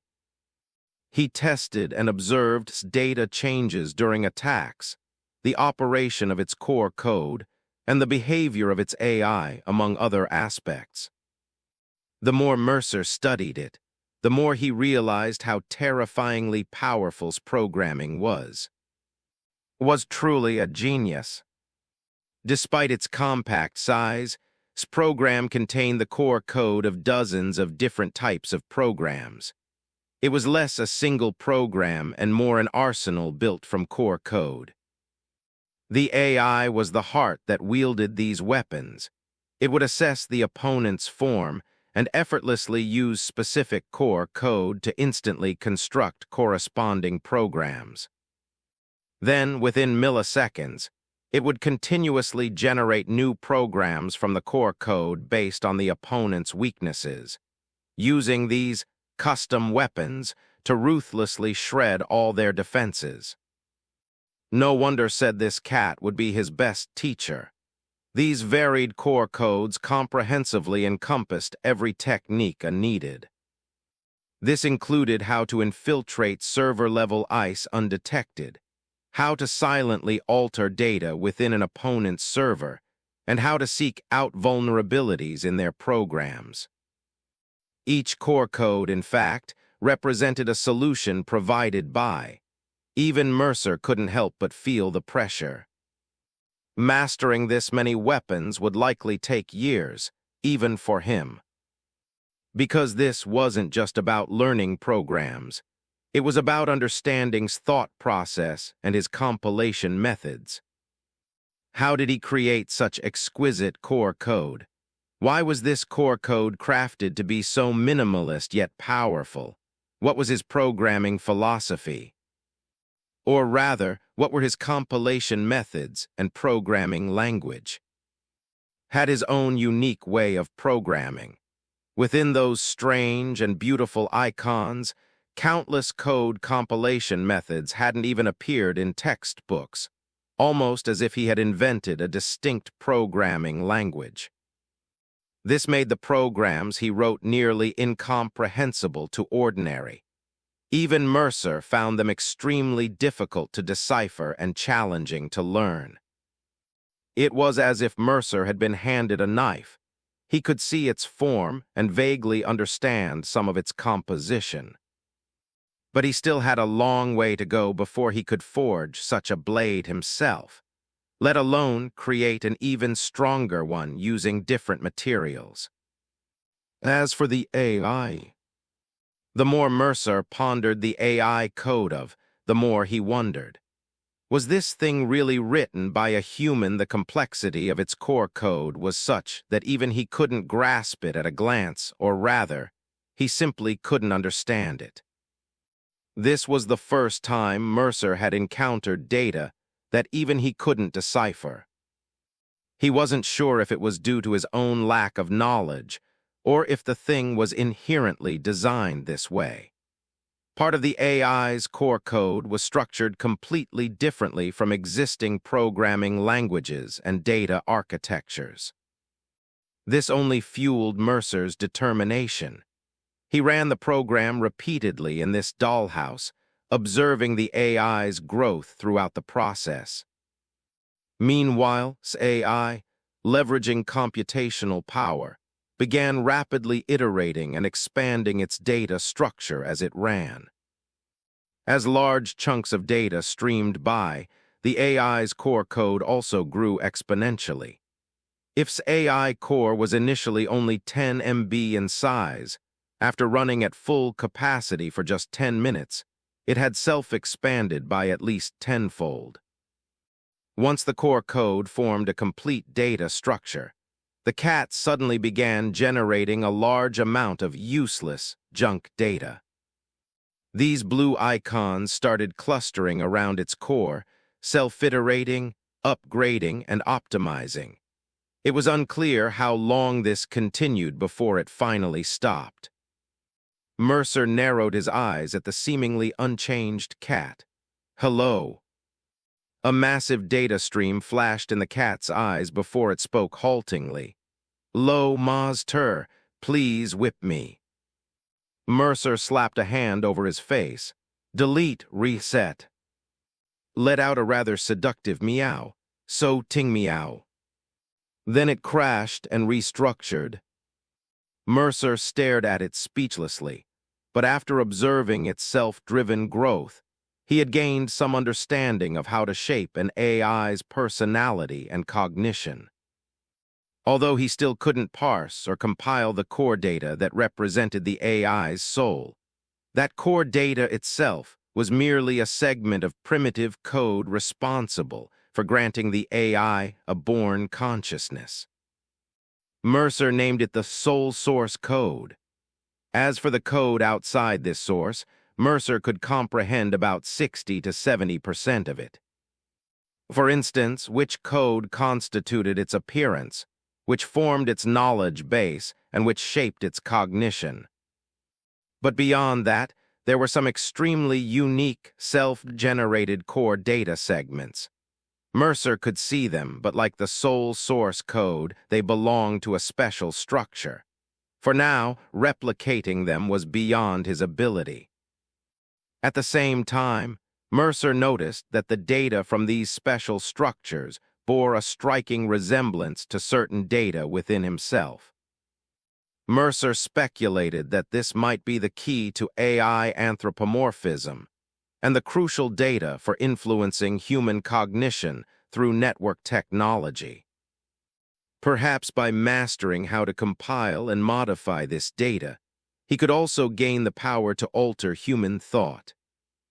Mercer began pondering how to endow an AI with controllable intelligence. After much deliberation, he arrived at a conclusion. First and foremost, he must not experiment with the AI from the program. That thing was essentially a net nuke. If the AI were allowed to grow once it broke free from control, it would likely become a super AI comparable to the... Just like the rabids virus unleashed by in the old net, it would most likely turn into an extremely terrifying roaming weapon of destruction, completely obliterating the current new net. Therefore, Mercer decided to treat merely as a dangerous weapon, while the AI he intended to create would be built using the soul source code it carried. Although Mercer still didn't fully understand what the soul source code was, that didn't stop him from replicating it at the data level, copying and pasting it to create an entirely new program. After much thought, he ultimately positioned this AI program as a life assistant, similar to Tony Stark's JARVIS. The program's design and function were to assist Mercer in research and development, and when necessary, help him operate other programs. Its core code was stored in the memory of Mercer's. Although the AI's existence would occupy some of Mercer's brain's processing power, the portion it used was actually more efficient than his own usual usage. AI is naturally adept at utilizing computational resources. Mercer then imposed limits on its capacity and added multiple core logic restrictions to guide its thought processes. Finally, a brand new, clean, infant-like low-level AI was created by Mercer from scratch. He named it Morning Star, hoping it would live up to its name and illuminate a bright future for Mercer.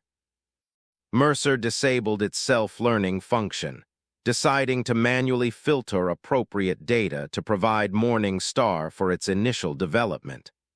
Only after its basic personality and values stabilized would he grant it a certain degree of learning freedom. However, just as Mercer was fully focused on leeching computational power from the brothel's server and tinkering with his new AI, an abnormal data fluctuation suddenly put him on high alert. Amid the data fluctuations, an icon resembling a drone appeared within the server. He immediately stopped what he was doing, and after observing for a moment, realized it was a cybersecurity inspection program running. Mercer couldn't help but chuckle. It seemed he had leached too much of the server's processing power, and the brothel staff had noticed something unusual. But soon, Mercer realized the situation wasn't that simple. After the inspection program finished running, a personal network signal suddenly connected to the server's network. The other party wasn't deep diving. Instead, after checking the network security, they exploited a vulnerability in the server to gain network access. "Let me see what you're doing on the network." Data streams flooded Mercer's vision. Before the other party could detect anything, he had already used the high-level permissions he'd hacked into the server to start monitoring their network activity. This unknown user was searching the net for tutorials. Interesting, which brothel worker decided to change careers? Mercer could tell the user had some skill.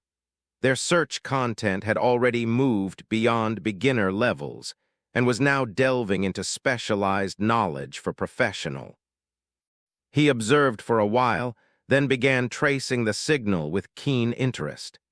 He wanted to see which doll was secretly skimming profits from his shop while striving to improve herself. The search result, however, made him raise an eyebrow in surprise. "A Kiwi." Mercer immediately turned to sift through the server data using keywords. Soon, he retrieved information about this woman named Kiwi from the dollhouse's archives. Name Kiwi. Age 22. Employment duration 2 years. Mercer frowned slightly and dug deeper, eventually piecing together Kiwi's background from some outdated server records. She was a factory girl sold off by management, purchased by the dollhouse for €45,000. Beyond that, there were only a few work evaluations, such as her average attitude toward duties. The shop's server mostly stored client information, with very few employee records. Even so, Mercer could confirm from the photos that this woman was indeed the Kiwi from. Had she not escaped the dollhouse yet? A Kiwi. Mercer's feelings toward her were somewhat complicated. In the anime, Kiwi was not portrayed as a positive character. She was a typical tragic figure who clawed her way up from the bottom of Night City. Sold to a factory by her parents as a child, she initially received care and attention from the factory management. But as she grew older, their true intentions surfaced. They coveted her beauty. After repeated rejections from Kiwi, the factory manager, in a fit of anger, sold her to the dollhouse. It was there that Kiwi began teaching herself knowledge, and barely survived, by creating a perception-blocking doll program for herself. Yet, despite her efforts, she ultimately served a client with gorilla arms who, dissatisfied with her service, brutally tore off her jaw with his augmented limbs. From then on, Kiwi never had her jaw properly repaired, instead wearing a mask to hide the disfigurement. Eventually, using her self-taught skills, she killed everyone in the dollhouse and the factory, achieving revenge before finally gaining her freedom. This life experience made Kiwi an absolute egoist. Her life creed was, trust no one. It was precisely because of this belief that, at the end of the anime, she chose to betray the main team for corporate immunity, money, and status. While being silenced by Faraday, she unhesitatingly handed over the tracking signal of the Aerodyne vehicle holding Lucy to the main team, helping them rescue Lucy and backstabbing Faraday in the process. In the end, this unfortunate woman, plagued by a tragic fate, died miserably beside a dumpster in an unnoticed alley. From then on, no one cared that she had ever existed in this world. After a moment of contemplation, Mercer finally sighed and actively connected to her signal. Demonstrating his prowess with a forceful intrusion, he sent her a message. "Hey, do you want freedom? Kiwi, who are you? Hey, I can help you. Kiwi, what do you want? Hey, I just think you're pitiful. Kiwi, everyone here is pitiful. Tell me the truth or I'm disconnecting. Hey, you can believe me or not. I'm just borrowing the server to run some programs and happen to stumble upon you. Not every pitiful person is worth saving, but I think you still have hope. Kiwi, why? A, because you still have the will to change. Even in this environment, you're still working hard to learn, still trying to pull yourself out of the mud. Heaven helps those who help themselves, but abandons those who abandon themselves. Kiwi, ha, all right then, Mr. A, who calls himself Heaven. What are you going to do? A, I won't do anything unless you've made up your mind to trust me and sincerely ask for my help. Kiwi, you want me to beg for your help? Fine, please, mysterious Mr. A, help me. I've had enough. What do you want in return? A few nights with me, money, or some dangerous task? A, I want to hear you say, thank you, Brother A, and mean it from the bottom of your heart. Kiwi, then after you save me, I'll visit you to thank you properly, even kowtow, how about that? Kiwi was already tired of chatting with this mysterious Mr. A kindness. Bullshit. In this night city, showing kindness to a doll like her.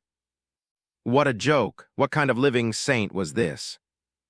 Kiwi thought this A was full of nonsense and decisively tried to disconnect. But then she discovered something that terrified her. She couldn't disconnect. A, kindness mistaken for malice, but that's understandable. I'd think it was shady too if I were you. I'll leave you my contact info. Reach out when you've truly decided whether to ask for my help. If you think kindness isn't a good enough reason, how about 50,000 eddies? Give me 50,000 eddies as your freedom fee. That should align better with your values, right? But I bet you're calling me an idiot in your head. So I've decided to reach through the net and teach you a lesson, to show you that in the digital world, your brother A will always be your brother A. Then Kiwi felt a flood of data forced into her neural link. An angry-looking, pixelated penguin appeared in her retina, holding up a middle finger emoji aggressively. A sharp pain shot through her mind, brief, but intense, making her gasp before it vanished completely. The data assaulting her brain quickly dissipated, leaving only the fuming pixel penguin lingering in the lower right corner of her vision. Damn, Kiwi almost cursed aloud but caught herself, worried the program left in her mind might have monitoring functions. She forced the words back down. Frantic, she manually disconnected everything, first unplugging the she'd secretly bought, then severing her neural link. But even then, the penguin remained stubbornly in the corner of her retina, though it now looked dull and lifeless. Kiwi frantically plugged her data cable into the nearby computer, using its self-check program to begin extracting the software from her neural link. Unexpectedly, the program wasn't some stubborn virus. The transfer process went remarkably smoothly. Her first instinct was to delete it, but after a moment's hesitation, she chose to inspect the program's code first. Communications software. She quickly identified its purpose. It was indeed just an ordinary-looking encrypted communication tool. Then, as she analyzed the code, she spotted a deliberately left comment following the first line of the penguin-shaped program. In a world where kindness is seen as hypocrisy and only profit is eternal, I still believe justice will ultimately triumph over evil, and a single spark can start a prairie fire. Do you still have the courage to believe that goodness, justice, and hope exist in this world? Call out my name with your sincere heart, and I will prove to you that hope remains. A. So arrogantly over the top. Kiwi's breathing grew heavy. On one hand, she felt this A was utterly condescending, justice and kindness. Ha, in this city, those words only existed in children's fairy tales. Who did he think he was? Some cyber deity who could alter the fate of humanity. On the other hand, she hesitated, unable to bring herself to delete the program. Kiwi unplugged the cable and paced around her cramped rest room, struggling to make a decision until a rough male voice shouted from outside her door. Kiwi, get out here and see a client. I'm telling you, your ratings last month were terrible. If they're just as bad this month, don't expect to see a single Eurodollars. Kiwi's steps halted abruptly. After a moment of silence, she clenched her jaw, returned to the computer, connected to the network, and restarted the Penguin program. Kiwi, I don't know who you are, and I don't know how much of what you say is true. But 50,000 Eurodollars, I agree. Though I don't have that much on hand, if you can get me out of here, I promise to pay you in installments over 6 months. I sincerely beg you, this time I mean it. I'm begging you, please, get me out of here. The sooner the better, eh? Damn bitch, how long are you going to keep dawdling? The client is waiting. The harsh knocking at the door made Kiwi grit her teeth, but in the penguin-shaped communication program, she saw no reply. Kiwi stared blankly, then let out a self-mocking laugh after a long pause. She picked up inserted it into the back of her head, took a deep breath, and clutched the doll chip she had crafted to block memories and perception before pushing the door open. Outside, the fierce-looking bodyguard was glaring at her angrily. Kiwi, you really need to be taught a lesson. The bodyguard's words suddenly cut off. His eyes widened slightly, then his whole body began to convulse violently. Kiwi instinctively took 2 steps back just as the burly bodyguard's head erupted with sparks of electricity. In Kiwi's vision, the small penguin transformed into the blurred image of a hooded man. A calm, somewhat youthful male voice reached her ears. I heard your plea, so I have come. You just said the sooner the better, right, eh? Kiwi's eyes widened. Then she witnessed a scene straight out of a horror movie. The lights in the dollhouse began flickering erratically, as if there was a bad connection. At the same time, the security guards throughout the shop started screaming in unison, their cries echoing from all directions like a macabre chorus. The screams erupted everywhere, with the crackle of electrical sparks. There's cut the network, don't connect to the server. Someone shouted a frantic warning, but Mercer had already seized full control of the server. At that moment, everyone connected to the servers became a target for his virus. Aside from Kiwi and the other pitiable sex workers, even the perhaps innocent customers fell within the scope of Mercer's attack. Because all the sex workers here had been bought, Mercer, Kiwi, and naturally, the other unfortunate girls as well. Some had been sold by traffickers, others by their own parents or relatives. They were merely purchased by the shop, viewed by the local gang as nothing more than lumps of flesh, machines for making money. "Help me, help me." A man in a suit reached out from one side of the corridor, but the next moment his convulsed and went limp. Mercer's icy, murderous voice sounded beside Kiwi's ear. "Recognize him? I specifically left your boss for you. Go on, this is yours, but be quick." Someone called the police before they died. Netwatch and NCPD will probably be here soon. Don't worry, you won't be implicated. Enjoy your pleasant revenge. Mercer's voice faded away. Only the man in the suit remained, his eyes wide with terror, utterly unable to command his own body.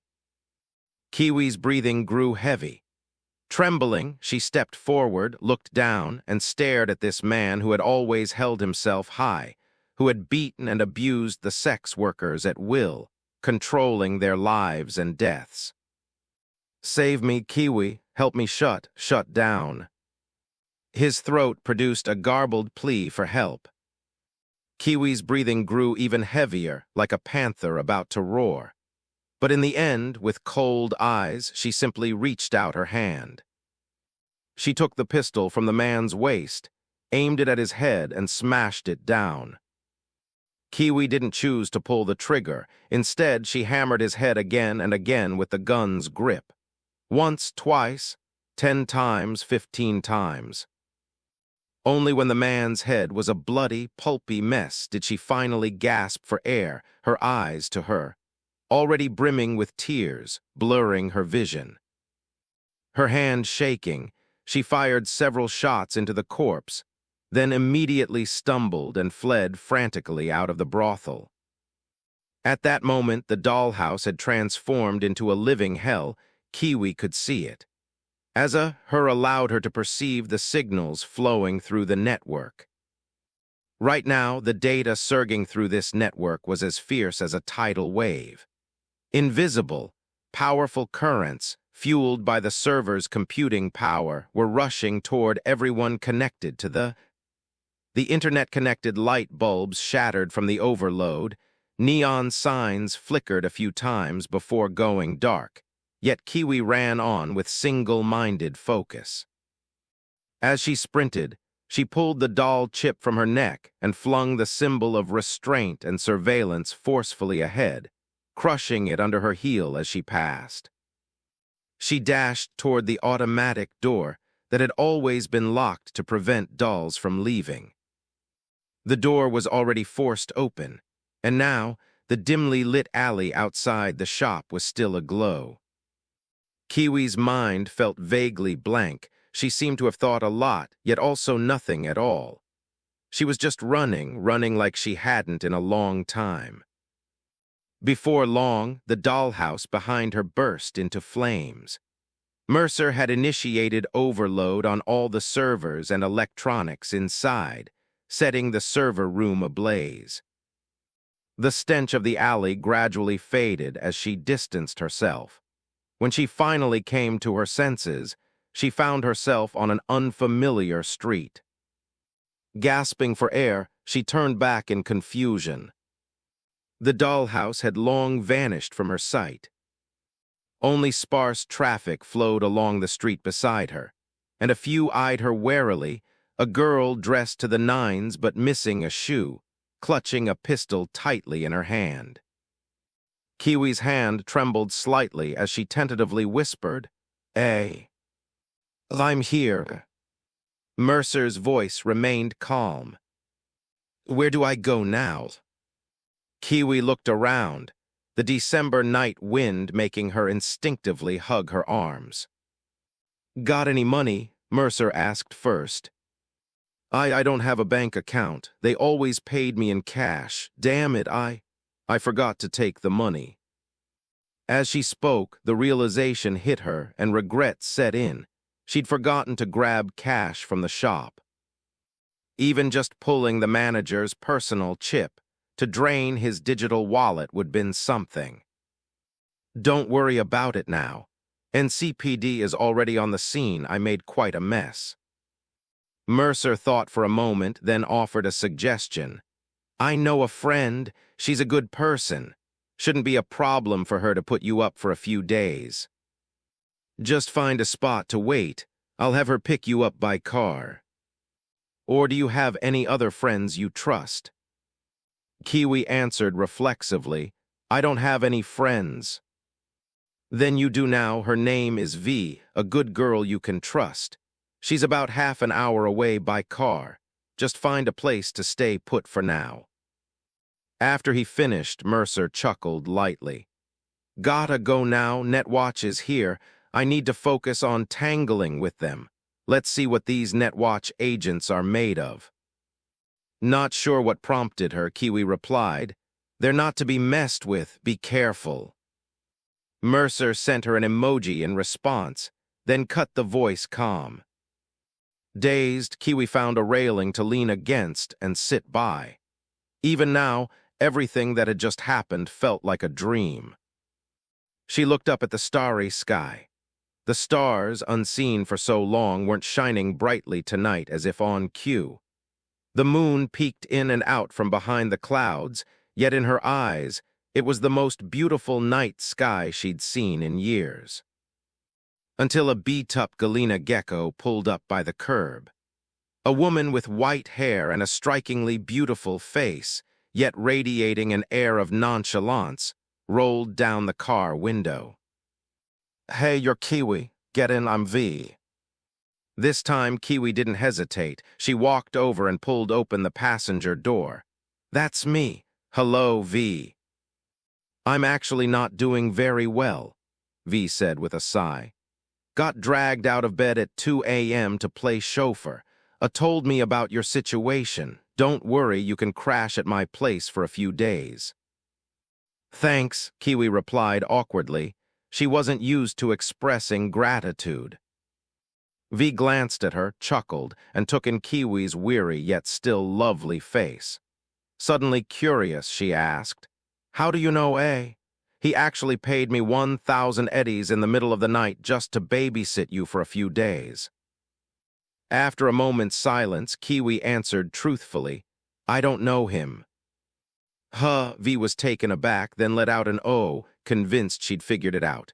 So you're a client then? Is he a merc? Kiwi had heard stories about to her. They were just mercenaries selling their lives for cash.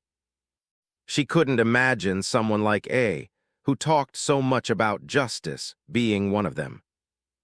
You didn't know? Well, I think he is. He even tried to recruit me, V said uncertainly. Mercer was still something of a mystery to her. All she knew was that he was a big shot who could waltz into afterlife and chat casually with Rogue.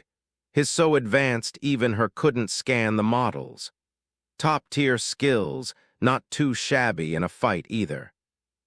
His background, age, even his appearance, V knew none of it, only that his real name was probably Mercer. I see, I don't know him, Kiwi said, studying V's handsome profile. A thought suddenly crossed her mind. Could it be that simply had a thing for pretty women? That explanation seemed more plausible than something like pure kindness. He hacked into my system out of nowhere, asked if I wanted freedom, then said if I sincerely begged him, he'd help me.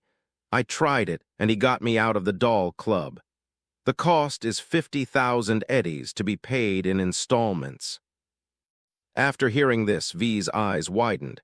50 grand? Damn, that's a lot. Is it? Kiwi laughed bitterly. True, that's enough to buy a living woman's entire lifetime. Kiwi took a deep breath and asked softly, Mind if I smoke? Go ahead, but there's no ashtray. Just crack the window, V replied. Thanks, V. Kiwi suddenly found that saying thank you wasn't so hard after all. She lifted her head, lit a slender cigarette, and let the night breeze tousle her short hair as she gazed at the neon lights outside, her heart still filled with confusion and uncertainty. V, purely curious and a bit drowsy from the late Tower drive, it was almost 3 a.m. now, asked, "Were you sold into it? Otherwise, it wouldn't really be rescuing you."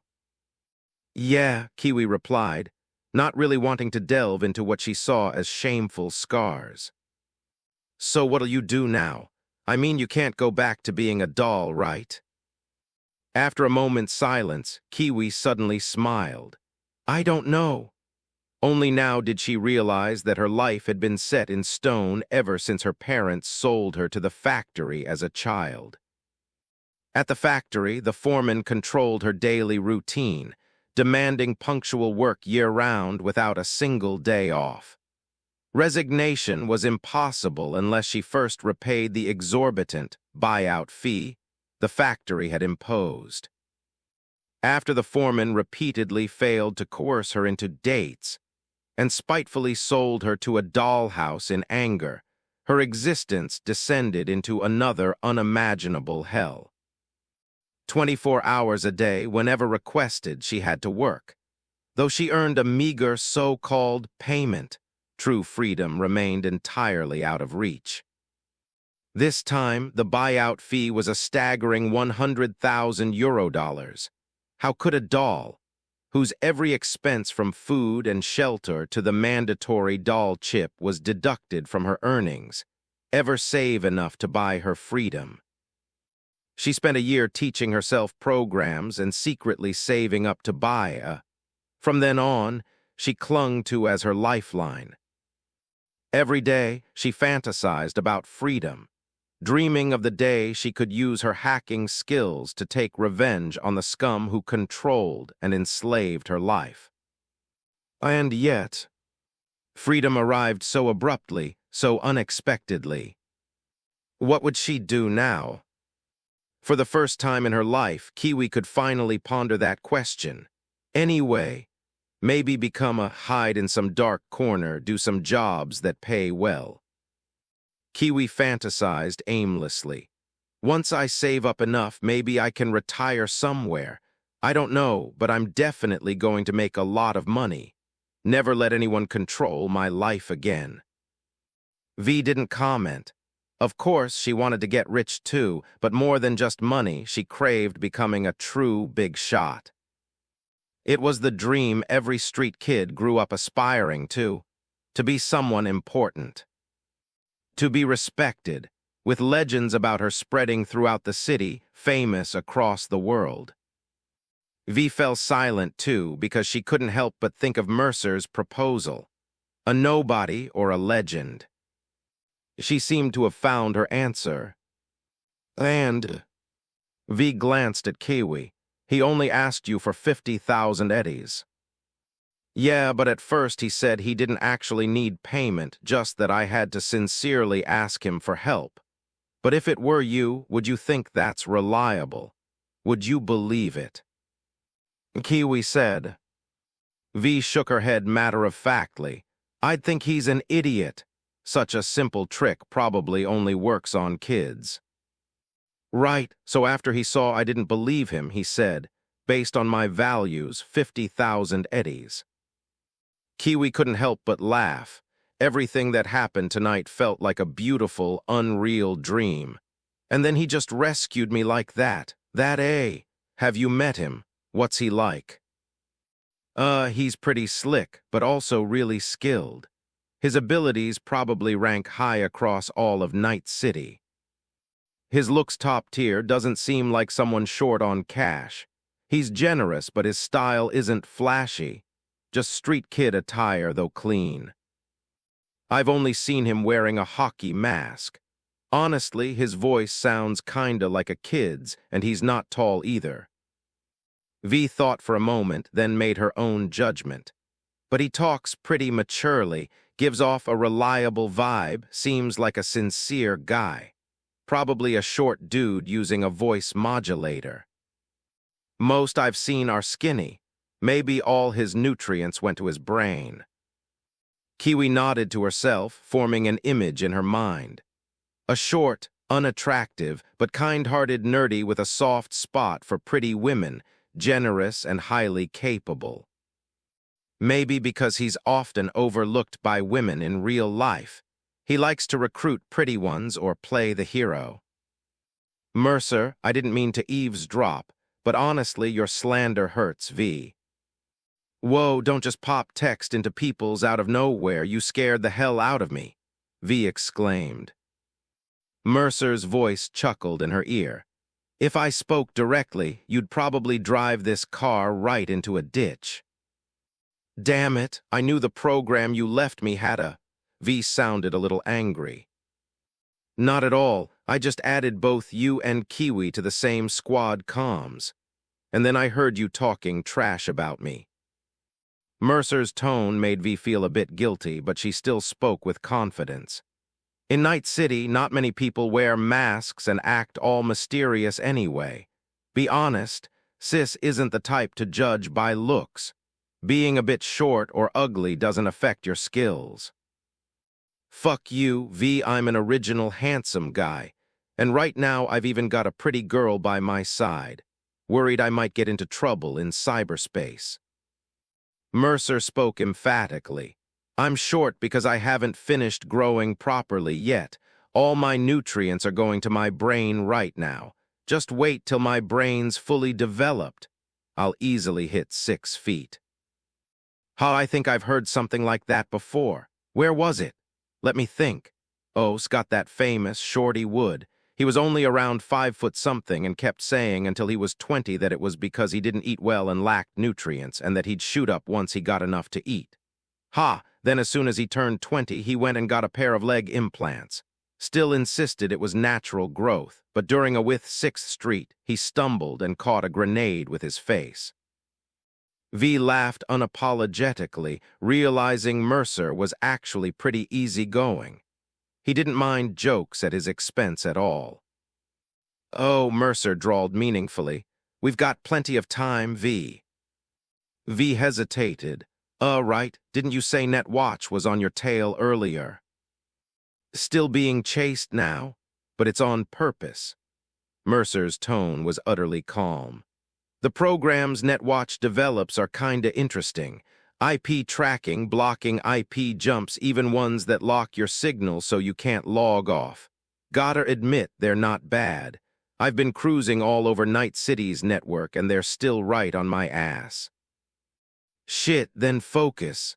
I heard someone got trapped online by Netwatch for a whole week without being able to log off. By the time they tracked him down, he'd starved to death in his chair.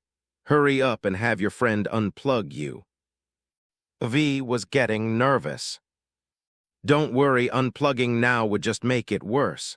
Those idiots could trace the logout signal straight to my place. I'm just playing with them, testing their skills.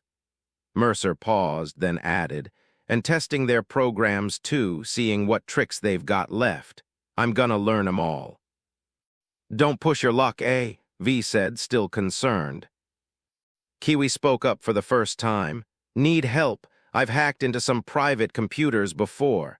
You could use them as IP jump points. No need.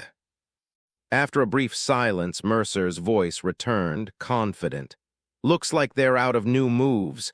Give me 30 seconds. After I deal with them, I'll come back and chat. V, I'd advise you to stop talking shit about me. He wasn't one to hold a grudge over jokes, but he certainly remembered them, and would seize any chance to tease her back 100 times over. Kiwi couldn't help but press her lips together. 30 seconds. Those Netwatch agents were deep diving with the backing of massive servers. Meanwhile, in cyberspace, Mercer had stopped his dog-leashing IP hopping. Target stopped. Quick, David, send the lock program. In cyberspace, an icon emblazoned with the Netwatch logo shouted. his exaggeratedly large cannon aimed directly at the motionless Mercer. Another man, similarly dressed and wearing virtual sunglasses, calmly pointed a laser gun at Mercer and pulled the trigger. A red laser beam, shimmering with dangerous crimson code traces, shot straight toward Mercer.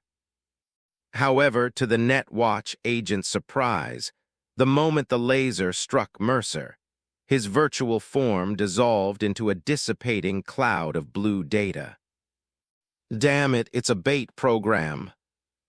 The agent called David immediately leaped away, his expression tense. A blue data stream morphed into a skateboard beneath his feet, allowing him to glide swiftly through the space as he rapidly changed his IP address to avoid being targeted by Mercer's programs. Swung his cannon, firing a massive burst of blue data that, upon impact, shattered a large section of the network into fragmented pieces.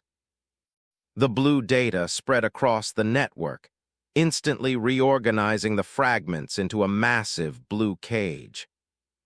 This meant his program had local area network lockdown capabilities.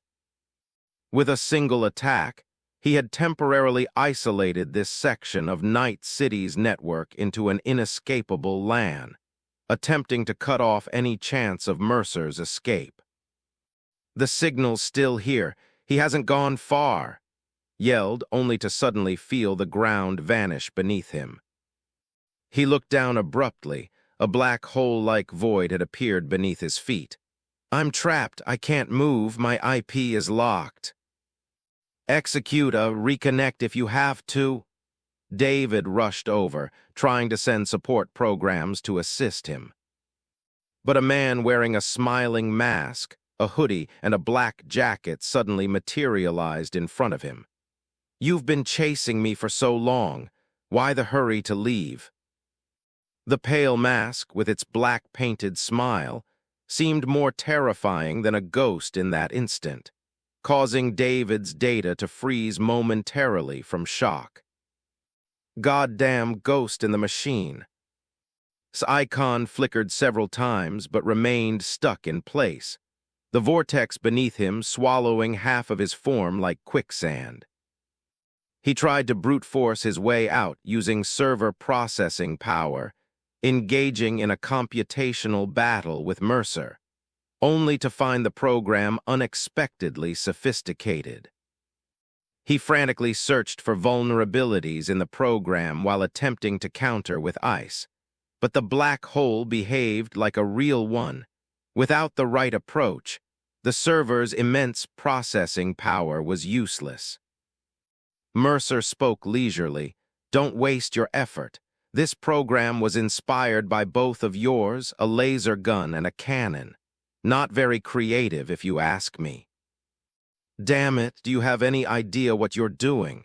Attacking Netwatch and the network, aren't you afraid of?" Before David could finish, he suddenly drew his weapon. This time, a massive machine gun materialized in his hands. Data-formed bullets roared forth, flooding the entire space, but Mercer's voice whispered softly behind his ear. "Can't win fair, so you're resorting to server brute force, trying to overwhelm me with raw processing power." Even in cyberspace, David felt a chill run through his entire being. He channeled all the server's computing power to fuel his ICE program, manifesting layer upon layer of heavy blue armor. But Mercer simply tapped him lightly on the back with a black dagger. "Just stacking computing power is useless against experts. Your brain can't utilize that much processing capacity. What a waste to rely on brute force alone." The moment the black dagger pierced his consciousness, it transformed into a terrifying shadow that began spreading rapidly through his data. David was stunned to find his ice as fragile as paper. "The vulnerability is too obvious, kid. You can't even identify what you're up against. What's the point of activating ice?" David's personal info. Wow, man, you're making 10,000 euro dollars a month. Why risk your life like this? Forget it, I won't mess with your servers. Wouldn't want you to panic. But I've got to admit, the ice on your servers is pretty solid. Without a major server's computing power, breaking in would be impossible unless I found a flaw. You've probably got an AI hidden in there too, huh? All right, I'll call it a day for now. But let me warn you, stay away from me from now on. I have no interest in playing hide-and-seek with you online every day. So what if I took out a bunch of scumbags? The Voodoo Boys idiots are out there killing and extorting people online every day.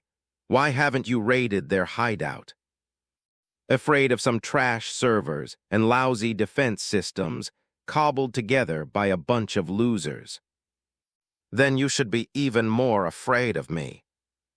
Just so we're clear, next time we meet, greet me properly.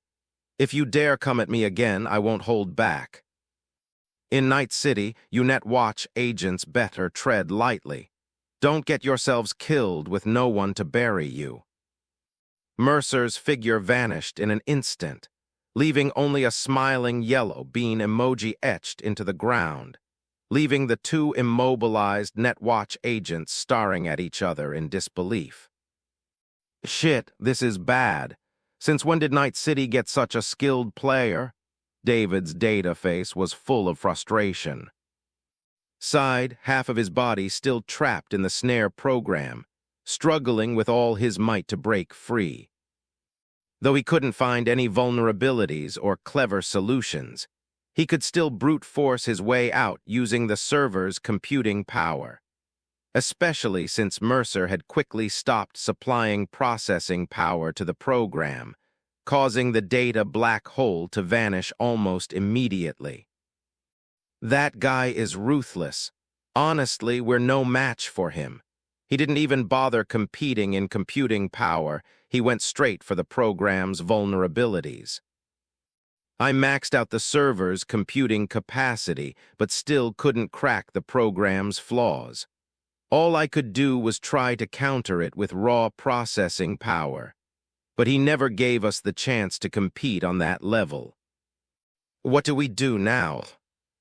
Looked at David. After a moment of contemplation, David replied, "Report it. That guy must have a small, no, I'd say medium-sized server backing him up. His thought processing speed is insanely fast.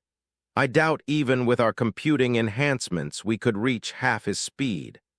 That level of mental acceleration isn't possible with just his brain's processing power. Check the electricity usage and recent server equipment purchases. See if we can find any clues. He must be new to Night City. That latency is too fast to be a dedicated line pulled from somewhere else. Well, looks like our internal most wanted list is about to get a new name. What do you want to call him? Smiling prankster? Glanced down at the grinning yellow emoji on the floor, almost as if it were mocking him. Sure, David sighed helplessly. These new, why are they all so lawless? It's almost 2072 and they're still acting this reckless. All right, let's hand off the follow-up to the usual team. You and I aren't exactly cut out for this, don't worry. Even that legendary songbird from back in the day got taken down eventually, right? Let them handle the on-ground investigation. What threat level are you assigning for the net? Asked. David thought for a moment. Highest level, report it to headquarters. Someone like this needs to be flagged early. How many years has it been since we've seen a this fierce? We really drew the short straw this time. Lucky for us, they were at least decent enough not to fry our brains. After finished, David shrugged, also wearing an expression of someone who'd narrowly escaped disaster. They exchanged a look, ran a server scan to make sure no had been left in their systems, and logged off simultaneously. 10 minutes later, A smiling icon quietly appeared on Night City's public most wanted list. Wanted, smiling prankster. Gender, presumed male. Identity, unknown. Age, unknown. Appearance, wears a stark white smiling mask, average adult male height, no distinctive markings.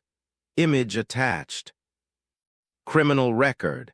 Hacked into the servers of the Spring Night Dollhouse in Jig Jig Street. Used a virus to kill 23 Night City citizens. Overclocked servers causing a fire and significant property damage. Attacked Netwatch operatives, causing psychological trauma. Warning, extremely dangerous. Possesses advanced viruses capable of blocking networks and preventing disconnection. Suspected to be supported by mid to large-scale server processing power. If encountered in cyberspace, immediate disconnection is advised. Threat level, extreme, bolded and emphasized. Lucy nervously touched Mercer's forehead, watching the flashing red light on the station. The whirring of the cooling fan made her forehead break out in a cold sweat. Her hand hesitated near the back of Mercer's ear as the messages she'd sent remained unanswered. 10 seconds ago, the station had issued a warning alert. Something had happened to Mercer, triggering his instinctive activation of overclock.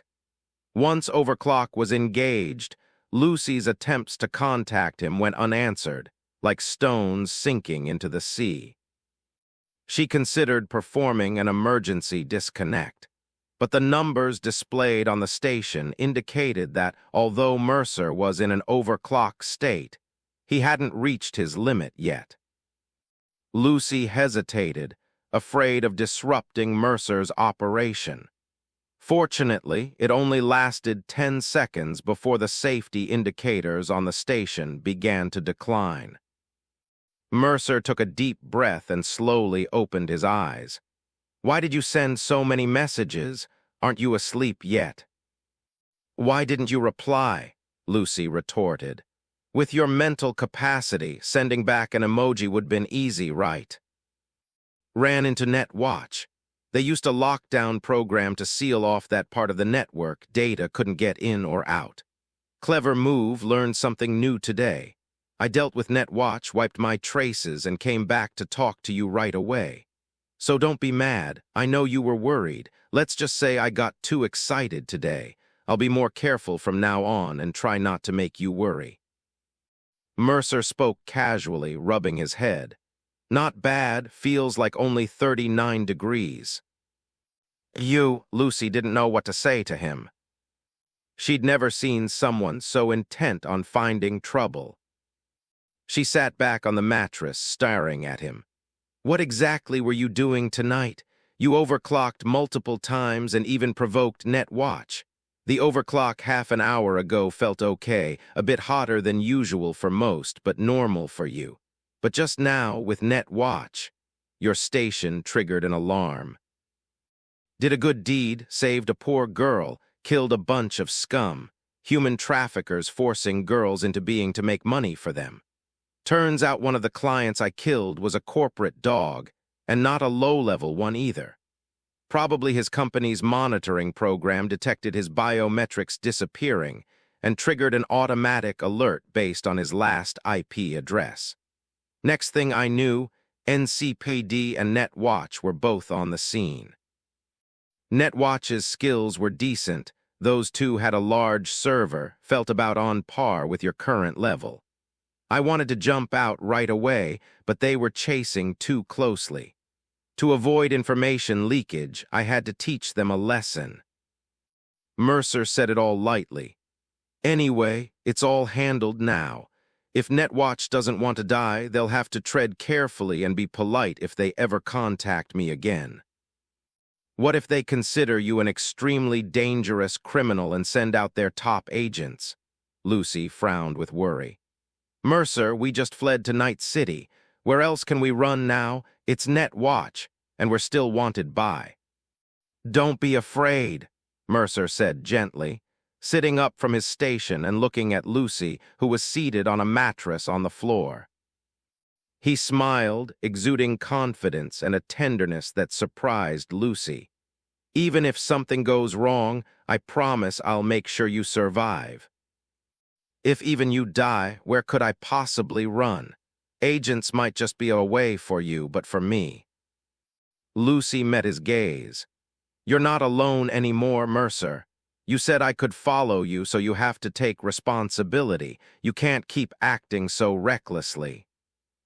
"I asked, you almost died at Afterlife today.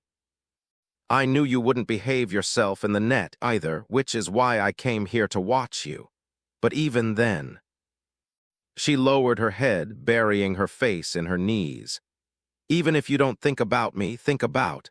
She's only turning 12 next year. If something happens, she won't have anyone to rely on. You have the nerve to save some doll, but can't you spare a thought for how we feel? Be a little selfish, Mercer. You're only human, too." Mercer rubbed his head in frustration before finally getting up from his station, crouching down and patting her head. "All right, fine. Honestly, I'm pretty confident, though." Was confident, too, and look what happened to him, blown to bits by. Alt was confident, and now she's a rogue AI. What about those legends you're always talking about, like Johnny? Where are they now? Weren't they all brimming with confidence back in the day? Mercer, I know you're a real genius, but I'm begging you, even if it's just for me, rein it in a little, okay? Let's take things one step at a time. Tears welled in Lucy's beautiful iridescent as she pleaded. Mercer was always weak to this, especially when Lucy looked like a little girl. It got to him even more. He could only nod earnestly and say, "I understand, safety first. Unless it's for work, I'll keep a low profile whenever I can, even if it's just for you, all right." Lucy stared into his eyes, and seeing his serious expression, she knew he wasn't just saying it to placate her. "Okay, it's a promise." She held out her hand. Mercer paused for a moment before smiling and linking his pinky with hers. "Whoever breaks this promise has to swallow 1,000 needles." Lucy's adorable face delivered the terrifying words. All right, but you have to understand, making it in Night City without taking any risks is impossible." As Mercer spoke, Lucy simply watched him, wiping her tears away herself. "And fighting Netwatch agents is a risk you just have to take. Don't tell me you really couldn't have gotten away safely." "All right, fine. I just wanted to test my skills against a real master," Mercer admitted honestly. He sighed and said, "The I've encountered lately all feel like small fry. Forget about giving me a real challenge. Even Netwatch agents backed by their servers are basically trash I can take down in 10 seconds. Either their code is a pile of garbage, with vulnerabilities I can spot at a glance, or they just try to brute force overwhelm me with raw processing power. I haven't met a single true master, you know, the kind who's actually still alive. I just want an evenly matched fight to see how real geniuses handle cyber offense and defense. Not this. Using these losers as opponents, I can't even test whether my own programs are any good." Mercer simply sat down on the mattress on the floor next to Lucy and turned to look at her. "Do you get it? I want to see what level I'm really at now and how far I can go. I just took a stroll through Night City's network, and it felt like my own playground. I know that might sound exaggerated. But aside from the corporate servers, I can't even find a worthwhile target to practice on. I've been holding back. I was tempted to take a look inside servers earlier, and had to restrain myself from trying to hack in." Mercer," Lucy gave him a disapproving look. Mercer shook his head helplessly. "I know it's hard for you to relate, but I want you to understand I'm really strong. So strong I don't even know my own limits. I need real practice to test and improve my skills. And my skills aren't something you can learn from books. The path I'm on, no one's walked it before. My way of programming, my way of seeing data, it's all my own unique talent. If I just hole up in my LAN writing code, I'll only ever be a great programmer. But I want to be a top tier and need targets and real-world experience. Those moments of instant cyber combat, spotting vulnerabilities in milliseconds, applying targeted programs, even improvising code on the fly. I thrive on those intense moments. They spark my inspiration. Lucy pressed her lips together, and Mercer turned to her, speaking earnestly. I'll do my best to stay safe, but you'll have to get used to it, Lucy. I really do know what I'm doing. I won't carelessly leave you behind. And don't worry about Netwatch. As a new making a name in Night City, it's only a matter of time before they take notice. Here in Night City, they're not as powerful as you might think. Don't be afraid. Seeing that this was as far as he'd concede, Lucy reluctantly turned away. Well, you pinky promised me. I know. Mercer relaxed onto the mattress. I'll lay low for a while, no causing trouble, no reckless exploring. I'll just focus on writing code, all right. Maybe take on some gigs, build our rep, earn some cash. I've been wanting to research AI anyway, so I'll put my energy into that for now. Lucy suddenly felt it might be better if he just went back online. Mercer patted her head and stood up again. All right, stop worrying about everything. I'm the one in charge here, just leave things to me. I just wish Big Bro could be a bit more reliable, Lucy muttered, rubbing her face wearily. Not going online anymore. I'm heading to bed too. You should rest early. I'm just going to let my AI program run some data in the background. Don't worry, no trouble. I'll use my own computer, station, and CPU for it. As he spoke, Mercer lay back in his chair and plugged in. No need to worry, I'm just setting a learning scope for the AI program. I'll sleep soon. You go ahead and rest. Lucy pursed her lips, not buying that he would actually go to sleep properly. Still, she tucked herself back under the covers and watched him for a while. Seeing him unplug not long after and drape a blanket over himself to sleep, she finally closed her eyes, reassured. True to his word, Mercer didn't pull any tricks. He sent a message to V and Kiwi to let them know he was safe, then yawned and actually went to sleep. Before dozing off, he curated a set of learning materials for his morning star AI, manually filtering the content before feeding it to the AI in batches. It would take some time to nurture an AI with basic common sense and intelligence. Mainly, Mercer was worried it might learn the wrong things, so he preferred to take it slow rather than give it the chance to grow autonomously during its formative phase. It felt a bit like raising a child. No, since it was cloned from the Korov, did that even count as his own offspring? He mulled over these random thoughts for a long time before his active mind finally settled down, and he drifted off to sleep. When he opened his eyes the next day, it was a refreshed, brand-new morning. By the time Mercer got up, Lucy had already gone out, though he had no idea what she was up to. He shuffled over to wash his face, then picked a bag of synthetic food from the snacks he'd bought earlier. Strictly speaking, this could be considered a staple for the lower classes in Night City.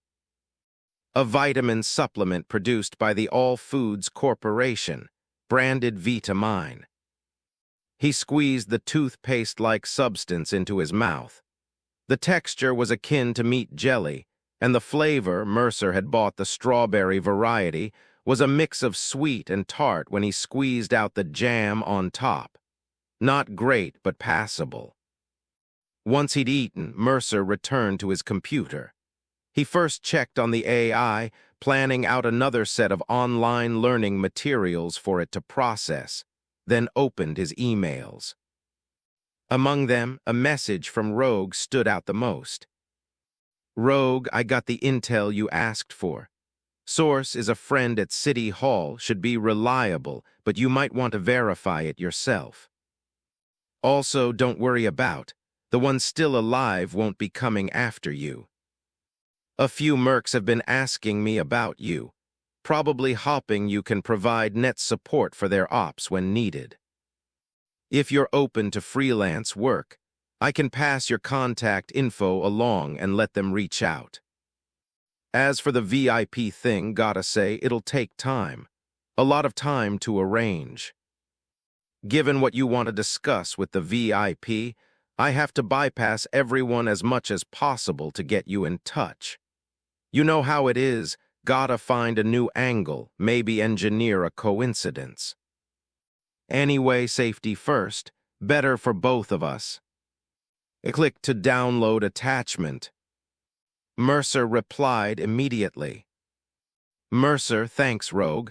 I'll take on temporary gigs too, but for people I don't know, I only offer remote services, no field work. And it's expensive. If they can't accept that, don't bother sending them my way. Also, I know you've got a good eye for people, so do me a favor and don't push any trash my way. I don't work with scum. Then Mercer noticed a message from L. Buddy, all the vehicle systems I need hacked are in the attachment. Get them to me ASAP, pay is good. But I'm curious, in Santo, don't people usually go to Faraday for fixer work? I do similar jobs, but honestly, most still see me as just a car dealer. Click to download attachment. Mercer had a good impression of L. He was one of the few fixers who could still be considered a decent guy, reliable, and he genuinely cared about his friends and subordinates. He was also the type who stayed humble and kept things friendly, making dealings with him hassle-free. Mercer, because I think Faraday's an idiot, a fool who doesn't know his place. The Corps toss him a bone, and he'd wag his tail and lick their boots without hesitation. A corporate dog has no business making deals with me. I prefer working with reliable people. You're all right. I'll send you the program by today. There was also one from Mr. Hands in. Mr. Hands, was that you causing a stir at Afterlife last night? Seems you weren't lying, a newcomer making trouble at Afterlife and walking away unscathed. You might actually have some skills. Contact me before you come too. I'll arrange a pass for you and have a few gigs been giving me headaches. Each one will be worth your while. Looking forward to your call, eh? Mercer didn't reply to Mr. Hand's message. This old fox could wait until he decided to set up might even save on rent that way. It didn't matter if he found out where Mercer lived. Was small. Mercer planned to stay at most 2 years before moving his base elsewhere in Night City. But he decided to keep some distance from this old fox. Mr. Hands was the type who lived and breathed profit. He seemed friendly, but he was really the kind of fixer who liked to have everything under his control. Mercer had no intention of letting him have that control, so maintaining a careful working distance was key. After handling his work emails, Mercer immediately checked the materials Rogue had sent. Blueprints of City Hall's structure, security layouts, shift schedules, pretty much every detail needed for an infiltration operation was there. As expected of Night City's top fixer, just this intel alone showed how capable she was. With the materials in hand, Mercer didn't waste time. He quickly emailed V to let her know a gig had come up. They were working tonight. He thought V might still be asleep, but shortly after sending the email, his agent rang. It was V. "Hey, what's the job?" Her voice was brimming with eagerness. Mercer thought for a moment and said, "Let's meet up somewhere and talk." He needed to get things ready for V, including for infiltration, chips for virus implantation, and the server virus itself. "No problem. By the way, what about Kiwi?" V said, sounding a bit frustrated. "I'll transfer her $1,000 in a bit, give her some startup funds.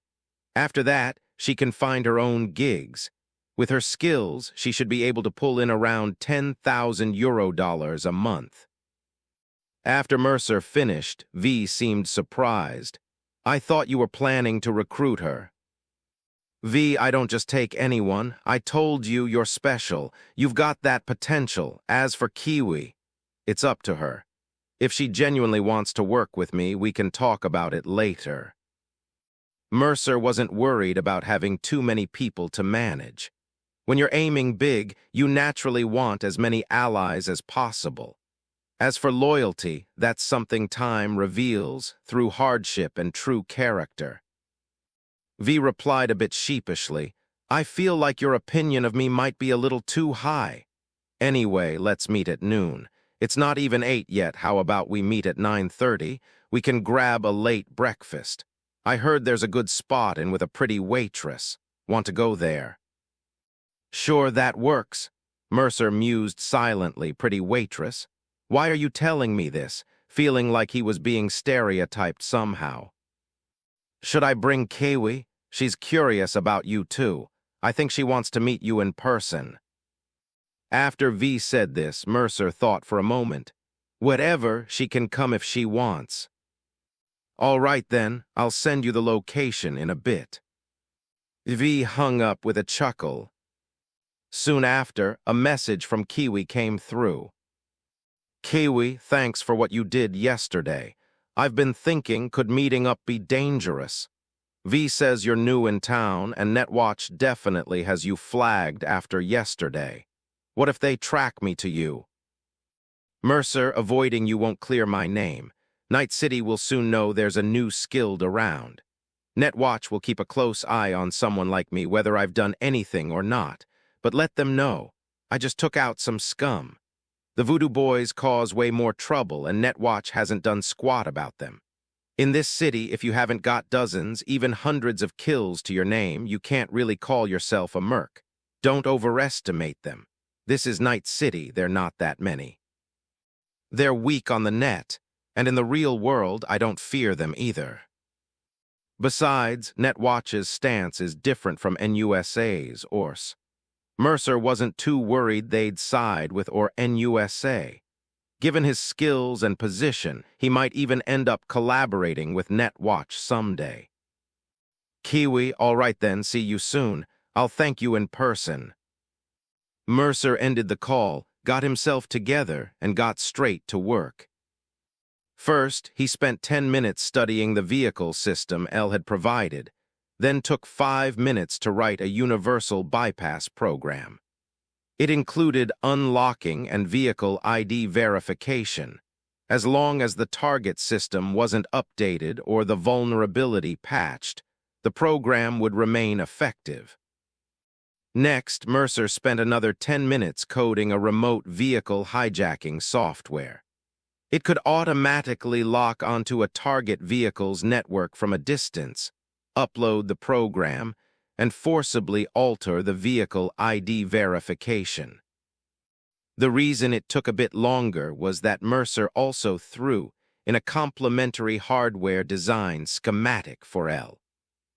Mercer, all set with a bonus design schematic. Get the hardware and assemble it yourself, then install the hijacking software. Even a fool could use this device to hijack vehicles. The intrusion efficiency depends on your hardware's computing power. Make sure to use a decent CPU. Don't come complaining later that my program's no good. L, holy shit, man, you're for real? This fast? Bro, I'll go test it right away. If it works, the money's coming your way ASAP. Mercer sent bank account details without another word, immediately picking up another memory chip to start working on something for V. Soon, a custom virus program was ready. Its function was to help Mercer connect his network to the servers without alerting the local ICE after being uploaded. The actual would still need to be done by him personally, just to be safer. Just as Mercer was busy at the computer, Lucy walked over. "Mercer, I've collected all the relic chips." She and were each carrying 2 large insulated containers. Mercer nodded. "Store them safely for now. Once we have some official members, these might be developed for other uses to strengthen the team. Of course, they'll only be provided to those who passed the probation period and are truly one of us." He paused, then turned to with a teasing tone. "Was the game I brought back for you fun? If it's good, let me have a go sometime." "It's pretty interesting. By the way, it's been pestering me since early morning about watching a BD with you. She said she wants to buy a BD wreath for 2 so she doesn't have to watch it alone." Held back a laugh. Mercer rolled his eyes in exasperation, but after a moment said, "I'll get one for her. What about you guys? Need anything?" "Not really. And I have started taking jobs around the camp, updating vehicle systems and writing some ICE programs. They even said they could help us transport our goods to sell in Night City. With our skills, the chips we write could fetch a high price." His eyes shone with hope. "I'm planning to save up for an RV first, then convert it into my home and workstation. Maybe later, and I could open a shop together in the camp. That could help us distribute in the city. Mercer, are you interested? I think this could be really profitable." I checked the prices over in. Even the lowest tier chips sell for at least $3,000. If the program's solid, it can go for over 10,000. Mercer looked pleased. These kids weren't helpless without him. "That's a great idea, and a partnership is a smart move. I was actually planning to start similar work in later." "Do you know where the chips come from? They're produced by that new Voodoo Boys group that just moved too. They handle network work for Colonel, and also deal in refurbishing scrap and reselling it by reprogramming implants for." After hearing this, understood his meaning and grew concerned. "You're saying the Voodoo Boys might come after us if we cut into their business?" "They definitely will. In Night City, every profitable venture has an owner. Taking someone's market share isn't just about product quality. Right now, the Voodoo Boys dominate the market. Any ordinary who tries to step in will be hunted down by their mad dogs." But then Mercer reassured him. "Don't worry too much, though. They aren't easy to push around. The Voodoo Boys aren't as crazy as the ones in Pacifica. I mean, you just focus on business here for now. I'll head to and have a chat with Slider, the boss of the Voodoo Boys there. After that, we'll make money together. By then, I'll need to find jobs for Lucy and 2. Starting with programming should work. They probably don't feel like deep diving lately anyway." Nodded and grinned. "Got it. I'll wait for your update, eh?" "Ah, screw it, never mind. Really can't keep her mouth shut." Mercer immediately knew the nickname A had to have come from. He waved a hand dismissively, tucking the chip into his pocket, then remembered he still hadn't settled yesterday's car fare with. He promptly sent her 1,000 eddies. Mercer wasn't stingy about money like that. For him, taking on just one job could easily net him at least 100K eddies. But for people like Orv, scraping by at the bottom of society, 1 or 2,000 eddies could last them a whole month if they budgeted carefully. I'm heading out now to get everyone new IDs. Oh, by the way, send me a proper photo, a serious one.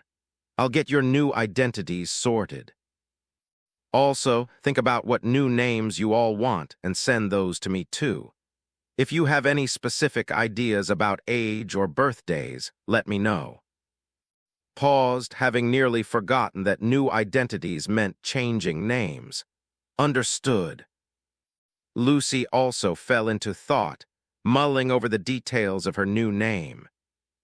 Mercer waved for them to figure it out themselves as he got ready to leave.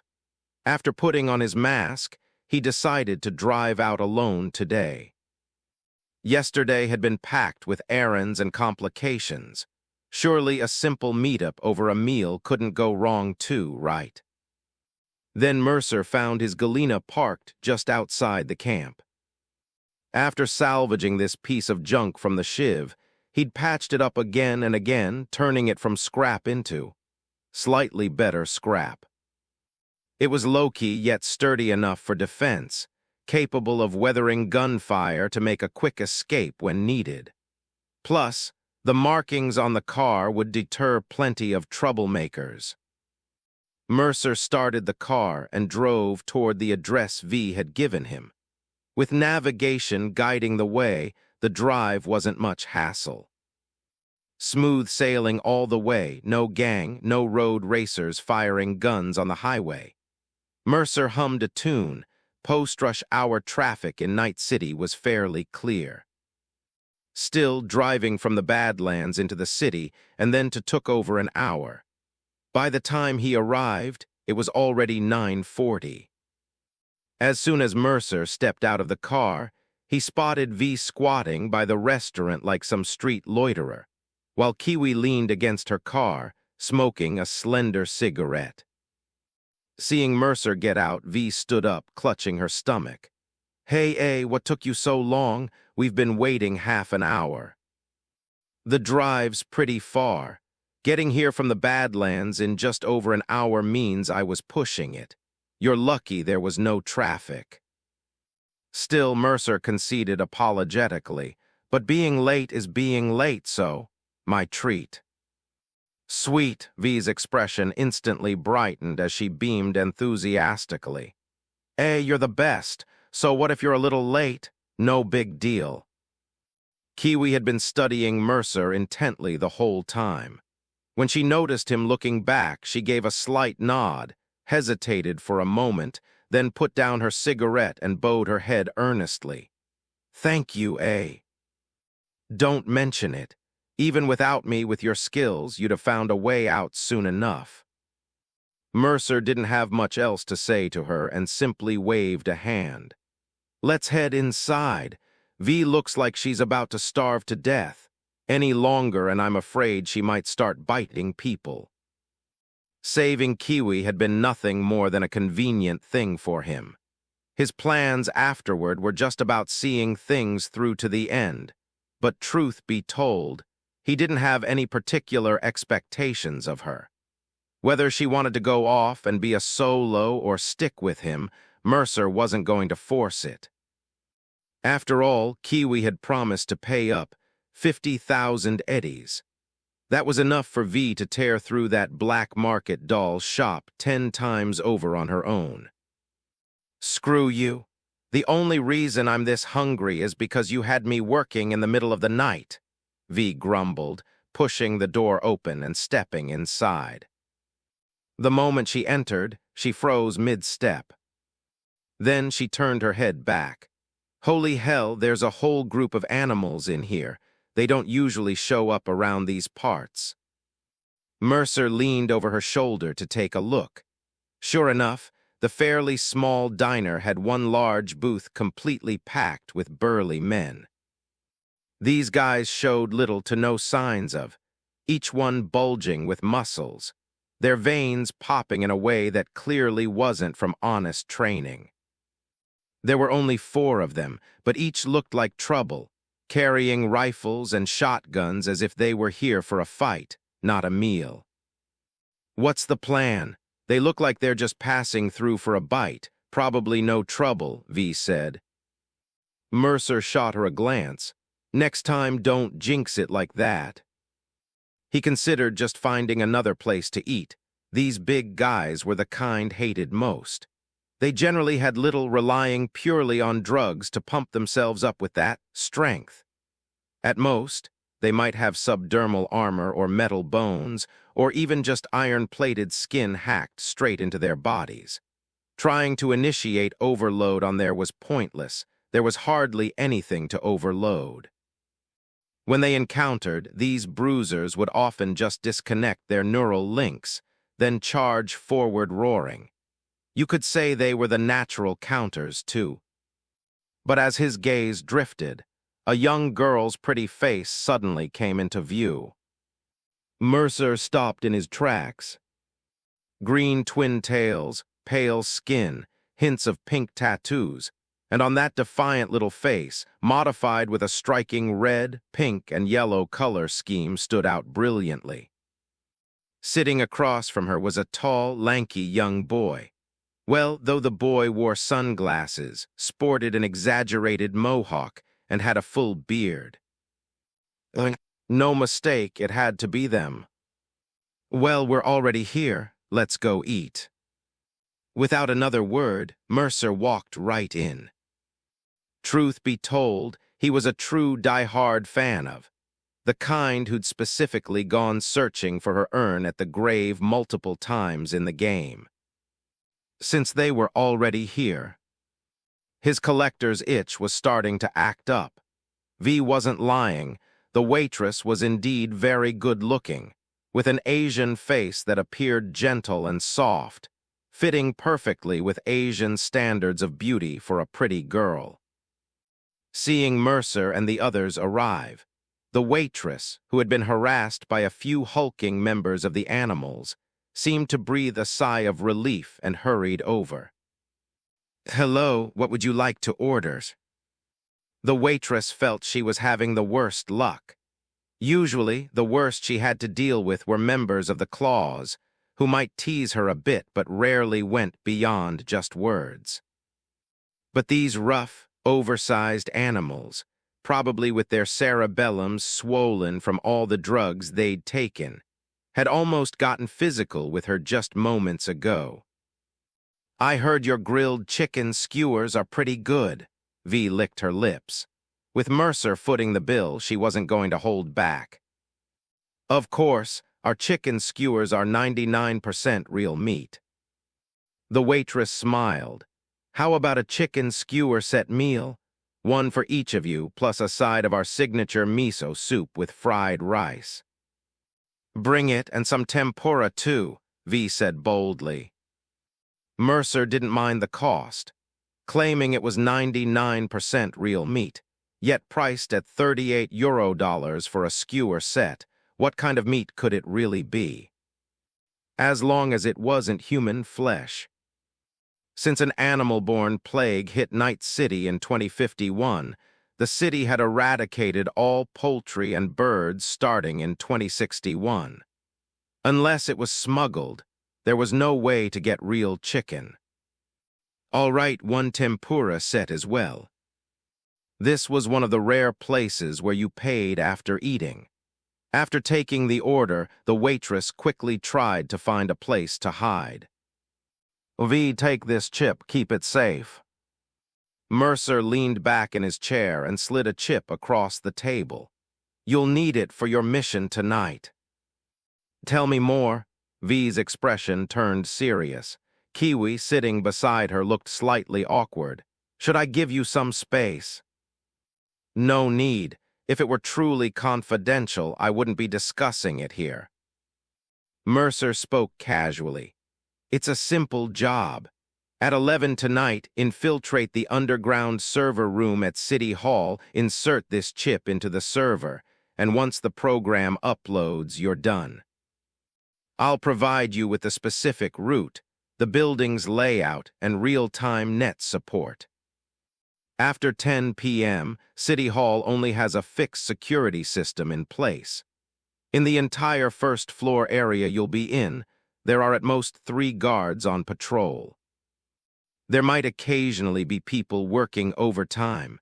but they're all concentrated on the second floor and above in the office areas, not the first floor service area. The server room is on 3. Normally, only one network security specialist is responsible for checking and managing 3. This specialist clocks out precisely at 8 p.m. every day and never works overtime unless there's a special emergency. The rest of the security is handled remotely by the building's professional. I'll make sure they see nothing. I'll take care of the security cameras and elevator access. All you need to do is arrive at City Hall's back door by 11, wait for me to unlock it, then take the maintenance elevator straight down to the server room. The chip upload will take at most 10 seconds. Once it's done, you just exit the way you came. As long as you aren't spotted, the job is done. After Mercer finished speaking, V blinked. That's it. Oh, that's it. Mercer said meaningfully, the intel and details came from Rogue, so there shouldn't be any issues. But if something unexpected happens, like if you're discovered, just get out. No need to force your way through. Safety first. I can figure out another plan later. The pay is 5,000 eddies total. What do you think? No problem, V replied without hesitation, though she still felt a bit nervous inside. 5,000 eddies. That was 5,000 eddies. Being a merc really paid way better than scraping by on the streets. Hanging around with those punks, it was hard to even fill your belly for a month. But as a merc, one job could net you thousands of eddies. That's enough for months of rent. This is awesome. Mercer looked at V's excited face and didn't know what to say. V, you really come cheap. Just as Mercer finished speaking, a loud thump came from nearby. Instinctively, his right hand went to his holster and was in his grip. The source of the noise was none other than the animals that Mercer and V had noticed before they even entered. A burly man slammed the table as he stood up. At the same time, 3 other animals also rose to their feet and, without a word, surrounded the waitress who had been about to bring food to Mercer's table. What, no food for us? Our order isn't complete yet. Who are you taking that to? A thick-faced brute grinned and reached for her waist. The waitress forced a smile and quickly dodged. Sorry, really sorry. I'll hurry the kitchen along. Whatever, we don't really like your Jap food anyway, but... The big guy flashed a lewd smile, and the other animals closed in cheerfully, trapping her tightly in the middle with no way out. Japanese girls, though they're not bad. After saying that, the big guy laughed heartily and pointed to a seat. Come on, have a drink with us. We'll tip you extra. We don't offer drinking companion services. Why, you could go to the izakayas in Kabuki sub-district on Jig Street. The waitress struggled to keep smiling, but the animals were growing impatient. Damn, is it that hard to have a couple drinks? I want you to drink with me today.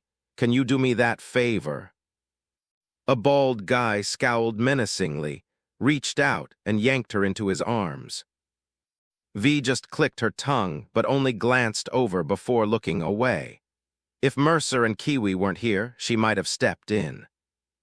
But right now, she didn't want to cause trouble for Mercer. He was a squishy. If a stray bullet so much as grazed him, he could be done for. Kiwi, on the other hand, remained completely expressionless and indifferent. Before meeting Mercer, no one had ever helped her, not even once. So why would she suddenly grow a conscience now? Boss. The waitress helplessly glanced toward the bar, but the owner pretended not to see, ducking into the kitchen behind the counter. Then, the light in the waitress's eyes nearly vanished, replaced only by tears welling in their sockets.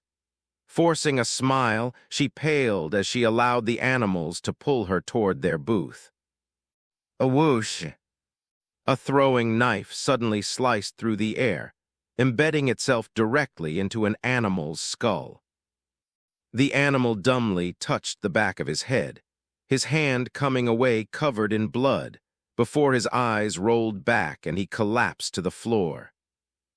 Everyone stared, realizing it wasn't a throwing knife at all, just an ordinary dinner knife. "Ha, I've been wanting to ask you dumbasses, why the hell are you called the animals? Real little animals are so damn cute, I could hug them all day long.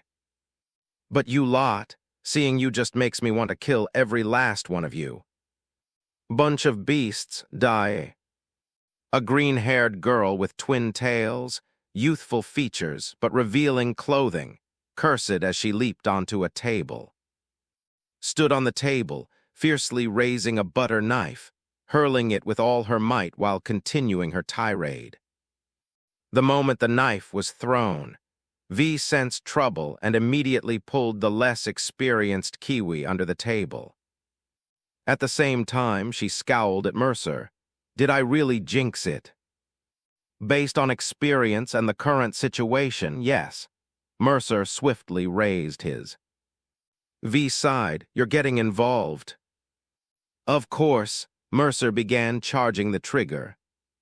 "Why, because the girl's pretty or the waitress is?" V quipped, but her hands moved quickly, drawing her own pistol and taking aim. "Because I'm kind." Mercer released the charged trigger without expression. 2 tungsten-tipped rounds tore through the air, as V's pistol roared with a deafening blast. Mercer and V's exchange overlapped perfectly with actions after she jumped on the table. Just as Mercer and V opened fire, the butter knife hurled, timed with her final word, shot forth and slammed into the eye socket of an animal who had turned to look at her. The electromagnetically propelled tungsten rounds pierced straight through one animal's skull, while V's large-caliber pistol blew another's head apart like a balloon. The animal struck by the butter knife had his entire eye socket collapse. The butter knife wedged deep into his orbit, shattered bone fragments piercing his exposed brain. V whistled. Not bad strength, though she felt she could smash the guy's head open with the butter knife herself. For someone of his build, it was impressive, almost superhuman strength. Stood on the table, hands on her hips, laughing. "Ha ha, you're not too shabby either." Across from her, painfully covered his face with his hand, checked the time, and urged, "All right, we gotta go. Any more delay and we'll really be late." He could tell at a glance that V and Mercer were serious players. V didn't need to say much. The modified pistol in her hand was visibly brutal, yet when she fired, her wrist barely recoiled, a testament to her strength. As for Mercer, he was a pure tech warrior. His was so advanced that even scanning couldn't decipher it. Just by the craftsmanship and style, you could tell it was top-tier corporate gear. "What's the rush?" Snorted but excitedly dashed over to a dead animal, picking up the shotgun from the ground. "Whoa, this thing looks awesome.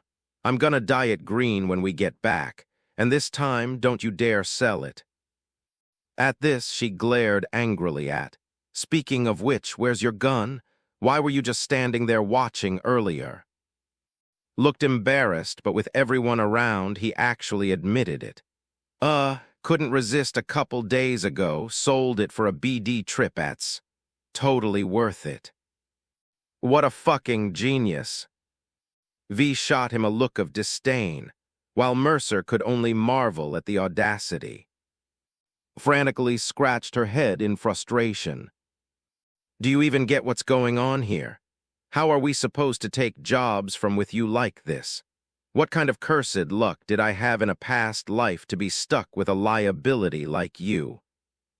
After venting her exasperation, she turned to the trembling, pretty server still crouched in the pool of blood.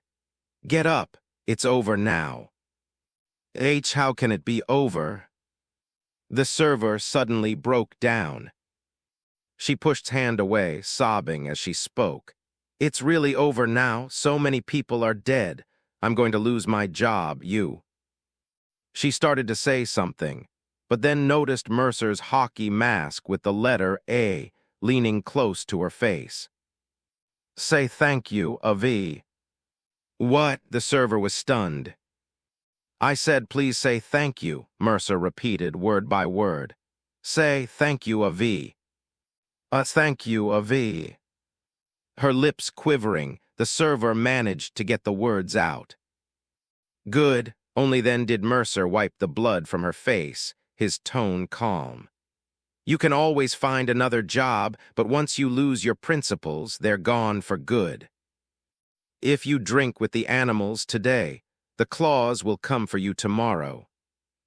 If you entertain the animals, can you really refuse the local claws? Your reputation has even reached V's ears. Who's to say the 6th Street or won't be next? Are you going to serve all of them? And then what? Become a doll in the end? Mercer's words made the server tremble helplessly and lower her head. What else can I do? I have to live, pay rent. Without this job, sooner or later, I'll end up just like those. Then there's nothing to be done. Mercer finished wiping the blood from her face, casually pulled a tissue from a nearby table to clean his hands, then tossed it onto the animal's corpse. That's just how this world is. You have to try to save yourself first. If you're lucky, someone might lend a hand. If not, how much worse can it get? This time I helped you. You should say thank you. If you feel you can't go on, then do whatever you want, become a doll or whatever. I'd recommend. The sisters over there are pretty reliable with their own kind. Saves you from taking detours in this diner. If you like being a doll, why not go straight for it? You'd even earn more. Should good people always have guns pointed at them? You've got the nerve to snap at a little girl, but why didn't you pick a fight with those animals earlier? After speaking, Mercer glanced around the restaurant, which had emptied out in an instant as the other customers skillfully slipped away when the shooting started. He tapped the table. Boss, check please. Why, you didn't get to eat, so? It's on the house. The owner stammered from the kitchen, too afraid to show his face. Mercer shrugged. Oh, well, aren't you a nice guy? No problem. The owner just hoped Mercer would stop talking to him. The guy's sarcastic tone made it seem like he might just shoot him at any moment. Mercer smirked, then turned and saw staring straight at him, dumbfounded. You know me? How do you know my name? Her tone was curious. Mercer didn't hide it, just gave an excuse. I did get to know you all by coincidence, children of the once legendary mercenary Papa Sunrise.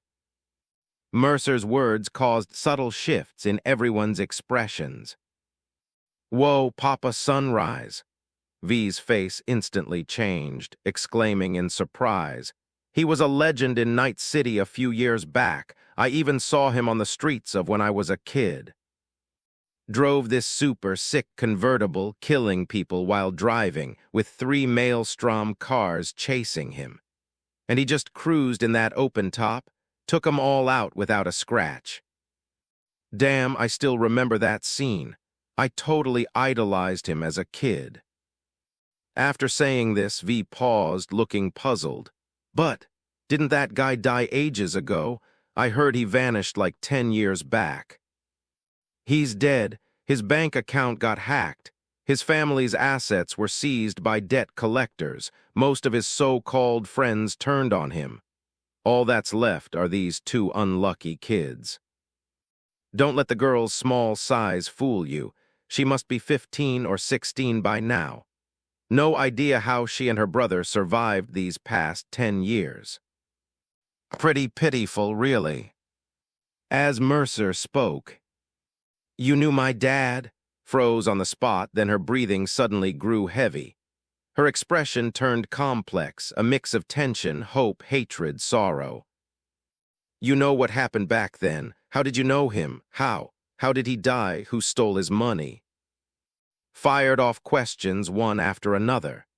Even, who'd been eager to leave, suddenly stopped rushing and stared intently at Mercer. Don't know. Some say he died on a job gone wrong, others say he was. I just looked into it casually. Mercer's tone was light, but its expression suddenly turned fierce. She strode straight toward him, gripping her shotgun tightly. No way. If it was just casual, how'd you know we're his kids? And recognize me at a glance? Where did you meet us? You must know something. Talk. Who are you really? I thought shit. It's a good girl, capable too, but she's way too emotional. He knew it. Sooner or later, her impulsiveness would land her in serious trouble. But before could grab. V moved faster and more decisively, pressing a gun to her head. I said he doesn't know, and that's final. What's wrong with you? You're young, but you sure flip moods quick, huh? He knows plenty of people. If you've got a problem with that, cool off now and think it through again. With a gun aimed at her head, instinctively jerked back, releasing her shotgun. In the same motion, both hands shot out to grab V's arm, attempting to disarm her. Though was young and slight, the burst of strength and speed she displayed in that moment even took V by surprise. But, surprised or not, V just sneered, retracting her hand abruptly before swinging it back hard, slamming the gun's grip into his temple. When it came to reflexes and raw power, V had never met her match, not even growing up. Saw only a blur before stumbled sideways. He reached for his lower back instinctively, but grasped nothing. Damn. Forgot again. Should known better than to sell my piece for a triptych to catch a BD. Don't move, pal. Your sister's being an idiot, but I'm guessing you've got more sense. Without hesitation, V aimed the gun at its head, one foot pinning the dazed down, effortlessly controlling both of them. Slender fingers twitched, inching toward a fork on the table behind him, but V just gave a cold laugh. Pick it up and I'll drive it through your skull. Quickly raised his hands. Sis, my bad. She's just panicking. Don't take it personally, all right. She's only 15, no need to get tough with a kid, right? Mercer watched, pinned under V's foot, dizzy but still baring her teeth fiercely, and shook his head, saying, Kindness taken for weakness, a kid. That excuse doesn't fly with me. Playing the youth card, Mercer wasn't about to indulge either of them. He did like, but that didn't mean she could take advantage of his goodwill to act out, like trying to point a gun at him. V glared fiercely at, who was still struggling and glaring back with a defiant snarl, and smirked dismissively. Got guts but no skill. Next time know who you're dealing with. If you hadn't gone for disarming instead of aiming that shotgun at me, I'd have put 2 holes in you right then. All fight, no foresight, you won't make it to 18. Shoved with all her might against the foot, holding her down, rolled over, shook her head, and sprang up, gritting her teeth, eyes blazing. Again. Without a word, punched her. Hard enough to nearly knock her over. Clearly, he'd really had enough. Shot a look at and finally cooled down. She lowered her head, fists clenched tight, and fell silent. She knew she'd let her emotions take over again, not only messing things up, but also picking a fight with the wrong crowd. Lucky for her, they hadn't gone for the kill. But she soon turned back, locking eyes with Mercer. Tell me what really happened back then. After speaking, suddenly remembered she was the one asking for a favor and hastily added, As long as you can tell me, I'll do anything you ask. Please, I really want to know. I can help you ask around, but I truly don't know the details. The only reason I know both of you is because of a coincidence." Mercer remained expressionless, not having moved an inch the entire time. When his expression shifted earlier, he even had a moment to gesture for Kiwi, who was hiding behind her seat, to stay calm. He knew mentioning Papa Sunrise's name would catch attention, but he hadn't expected the girl to be this reckless. Truly, a newborn calf fears no tiger. "I suggest you calm down and think carefully about how you speak to me." Mercer's tone was gentle, showing no trace of emotion. Though his mask was somewhat intimidating, the calm in his blue eyes finally made settle down. Once she had cooled off a bit, Mercer spoke unhurriedly. "This isn't the attitude of someone asking for a favor. I helped you deal with the animals and showed you goodwill, yet you pull a gun on me. I don't owe you anything. You can't act high and mighty or push me around just because I'm being kind. If you want my help, you have to say, 'Please, help me.'"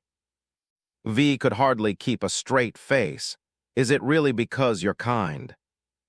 She glanced at his innocent, cute, yet rebellious pretty face and couldn't be bothered to call him out. Lowered her head like a child who done something wrong and gave a deep bow. "I'm sorry, I just got too worked up. If you can find out anything about Papa, I meant what I said. I'll do whatever you want, work for you, sleep with you, anything. I've never had a boyfriend. In Night City, that's probably a rarity, right? Or if you want money, just name a price. My brother and I can save up." "Please, Was that so hard?" V snorted and holstered her pistol, but she didn't find it the least bit strange that Mercer knew. After all, Mercer knew her too. Before meeting him, V hadn't been much better off than, yet Mercer had actively sought her out for jobs. What she couldn't figure out was how he managed it. Hadn't he just arrived in Night City? How did he already have such a clear read on even the street punks? It was downright unsettling. The waiter and the shop owner, meanwhile, didn't dare make a sound.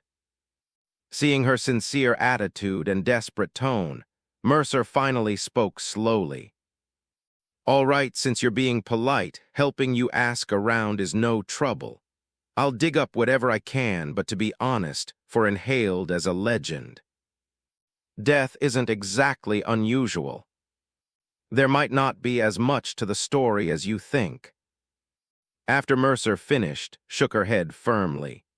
"No way. Papa said it was just a small job back then. How could someone as skilled as him get taken down on something so simple?" "Who gave him the job?" Mercer asked.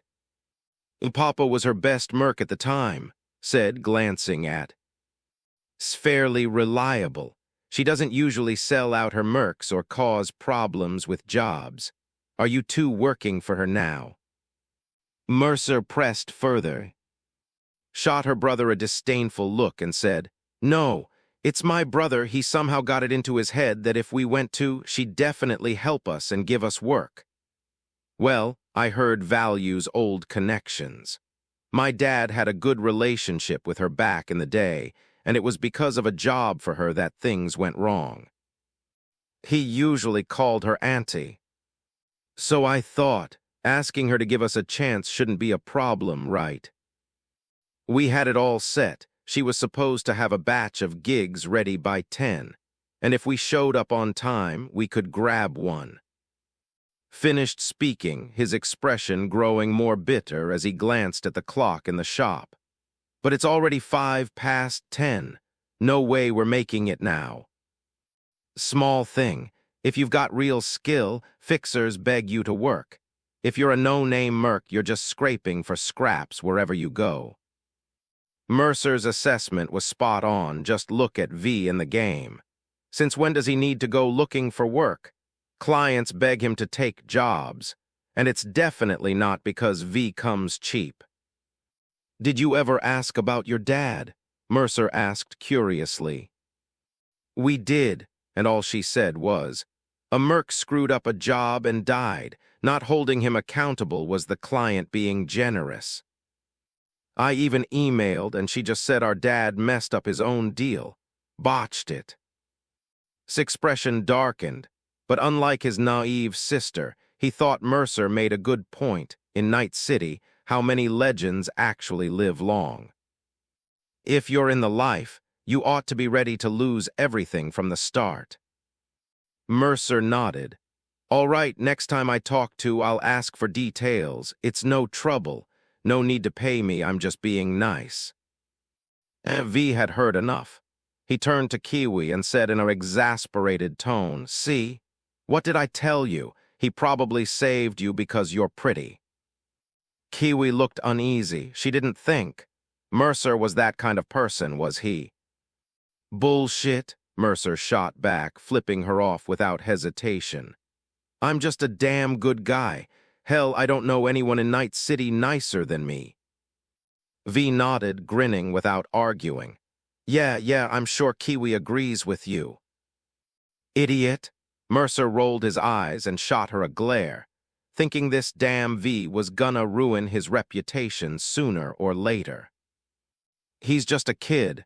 Where did this pervert idea even come from? Anyway, it's too late for you two to run to us for a gig now. Since we're in anyway, and I already told her I'd stop by, might as well go say hi together since we ran into each other. Mercer paused, then added, but honestly, I don't think she'll give you two any work.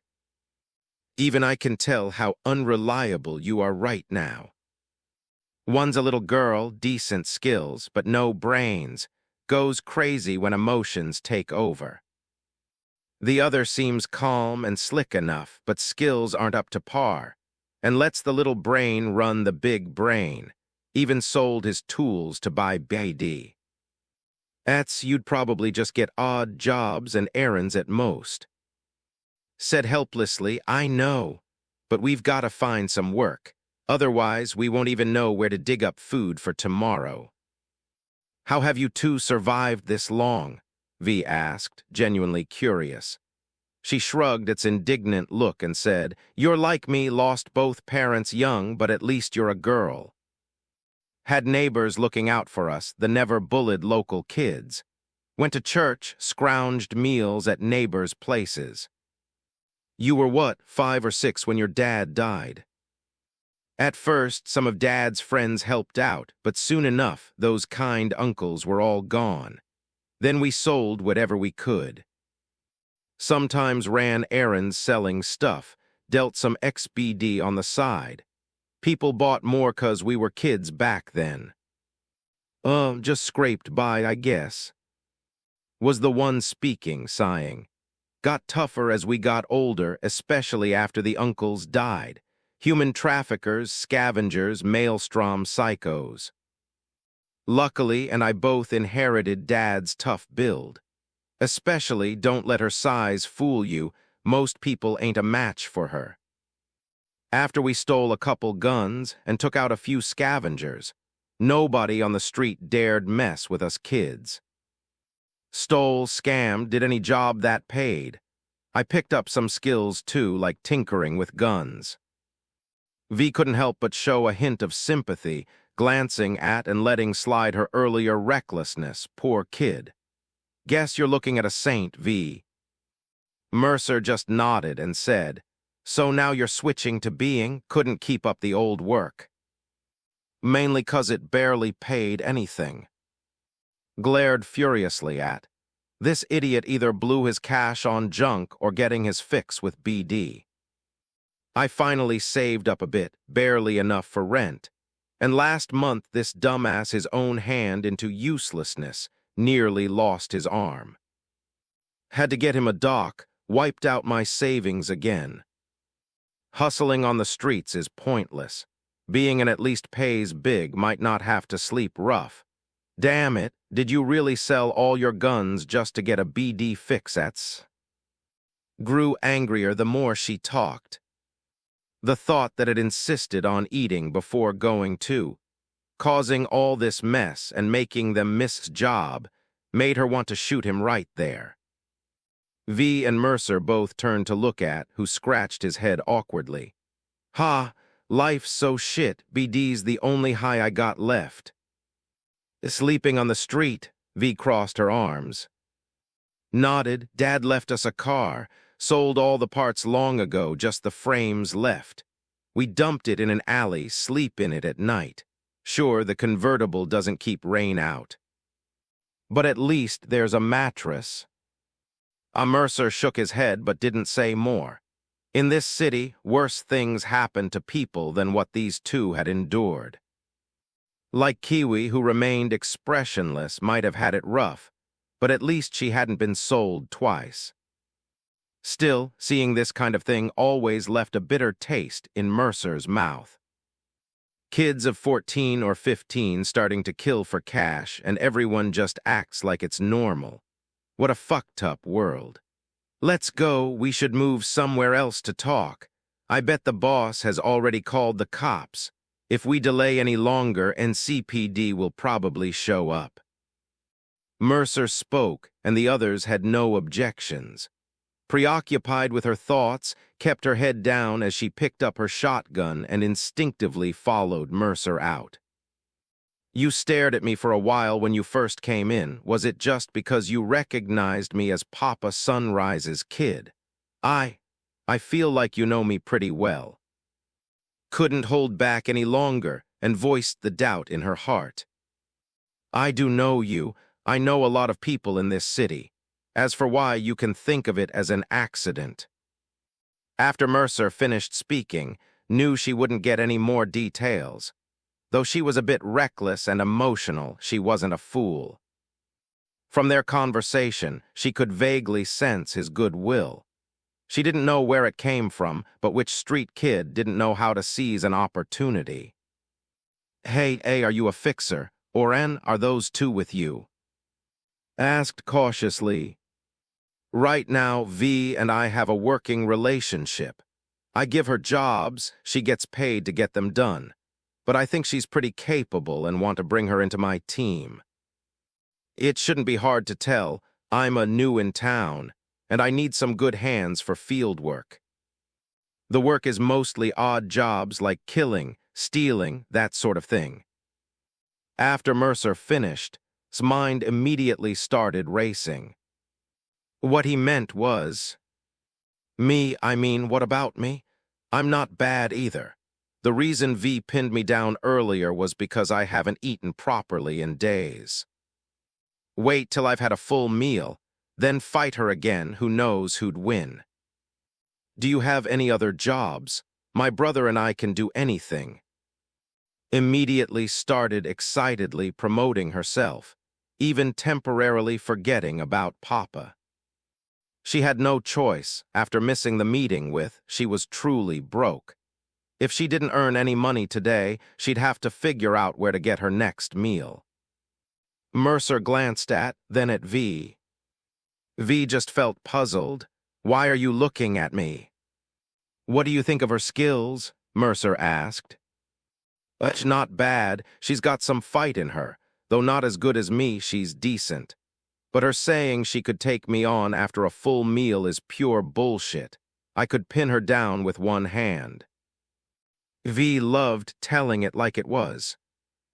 Shattering someone's skull with a butter knife from 6 or 7 meters away was impressive, and looking at slender arms and legs, it was almost unbelievable. But compared to her, opened her mouth, feeling indignant but held back. Now was job hunting time. Mercer pondered. Proactively seeking employment was, of course, a good thing. Wasn't that exactly why he had started talking to her in the first place? Right now, both were at a low point in their lives, just like V. To get them to work with him sincerely, all he needed to offer was a little cash and some genuine kindness. Both and V are among the rare, good-hearted people in Night City. Though they might have their flaws, and good is a relative term here, they are the kind who reciprocate sincerity with sincerity. So Mercer gave a genuinely earnest reply. How do you want to roll with me? Like V, start by taking on paid gigs or join the crew straight up. As soon as Mercer said this, not only but even V and Kiwi instinctively perked up their ears. Was taken aback at first, then looked puzzled. What's the difference? If you're just taking paid gigs, we're just friends. If a friend's in trouble, helping out is a matter of loyalty. If I don't, you can't really complain. When I hand out jobs, I pay based on your status and role. To be blunt, whether it's you or V, paying 3,000 to 5,000 eddies per job is already above market rate. Mercer's words made eyes light up. You pay V 3,000 to 5,000 eddies per job. I know on the streets you pick up odd jobs that pay at most 1,000 eddies a pop. But working for me comes with higher risks, so the pay is higher to match. However, unlike just scrabbling around on the streets, I'll scope out the risks beforehand, provide tech support from behind the scenes, and plan out the ops as much as possible. Basically, I act as your fixer. After a pause, Mercer continued. But if you want to roll with me properly, it's not like that.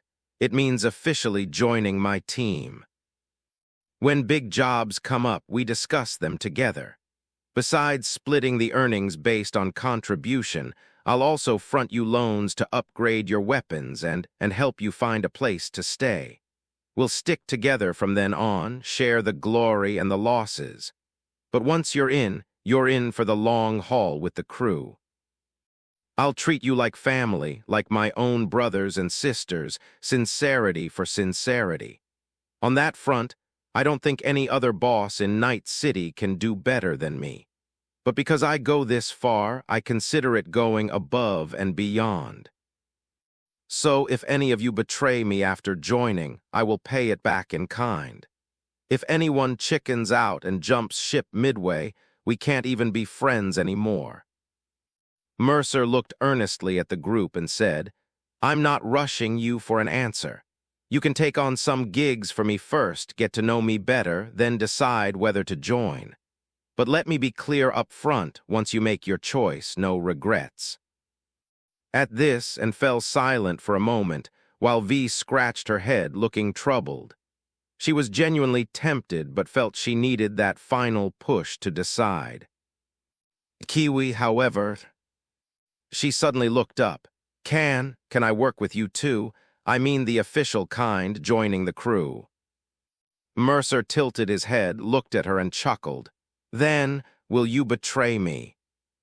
Mercer, you're the first person I've ever met who's willing to help me. Kiwi gave a self-mocking smile. I don't know, but if I had to bet on someone one last time, I can't think of anyone else but you. If you stab me in the back, I'll drag you to hell with me. But if you treat me as a true brother, Mercer extended his hand with a laugh.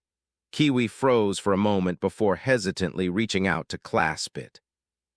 I won't let you vanish without a trace before I die, he vowed, grinning broadly. Kiwi, welcome to the Kindling Squad. The Kindling Squad. Kiwi mulled over the unfamiliar emotions stirring within her and finally made up her mind. I once swore never to trust anyone again, but Mercer, you're the only one who's ever reached out to pull me up. So, I trust you.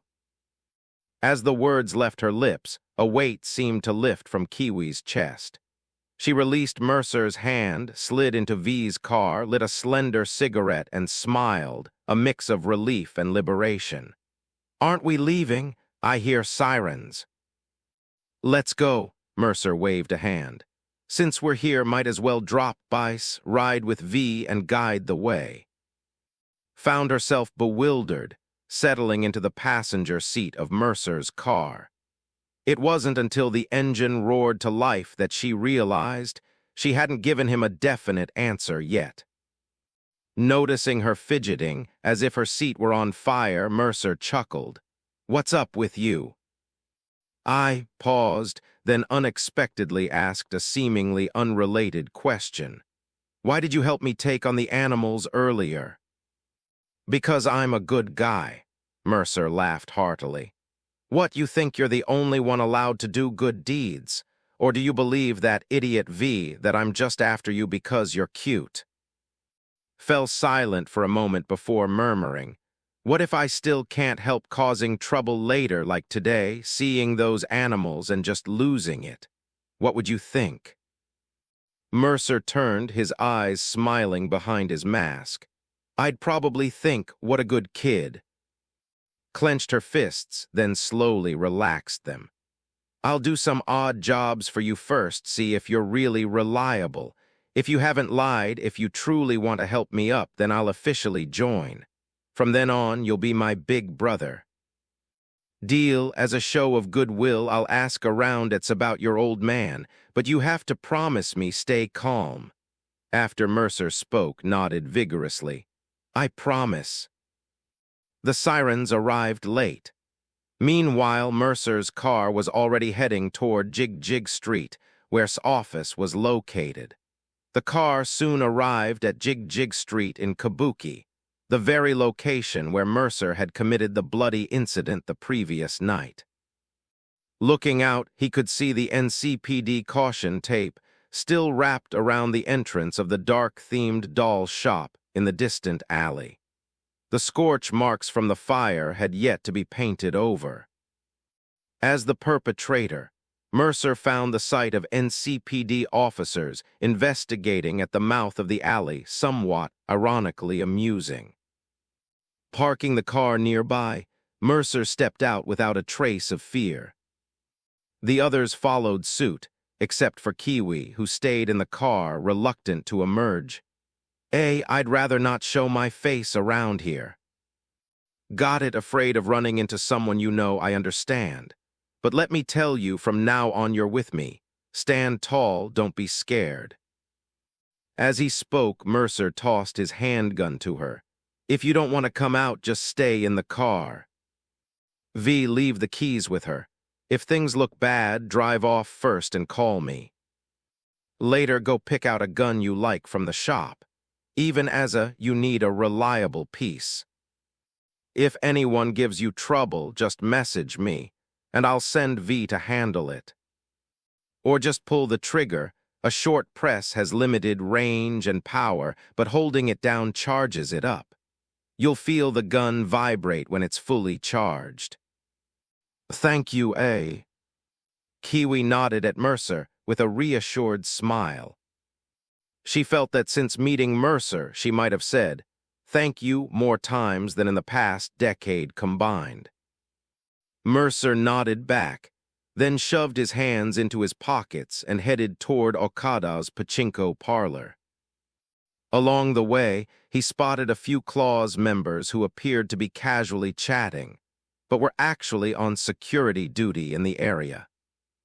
Okada's shop wasn't large, just a few dozen square meters filled with over a dozen machines, all currently in lively use. Pachinko balls cascaded inside the machines, accompanied by stimulating music and alluring images of beautiful women. Mercer glanced at them briefly but showed little interest.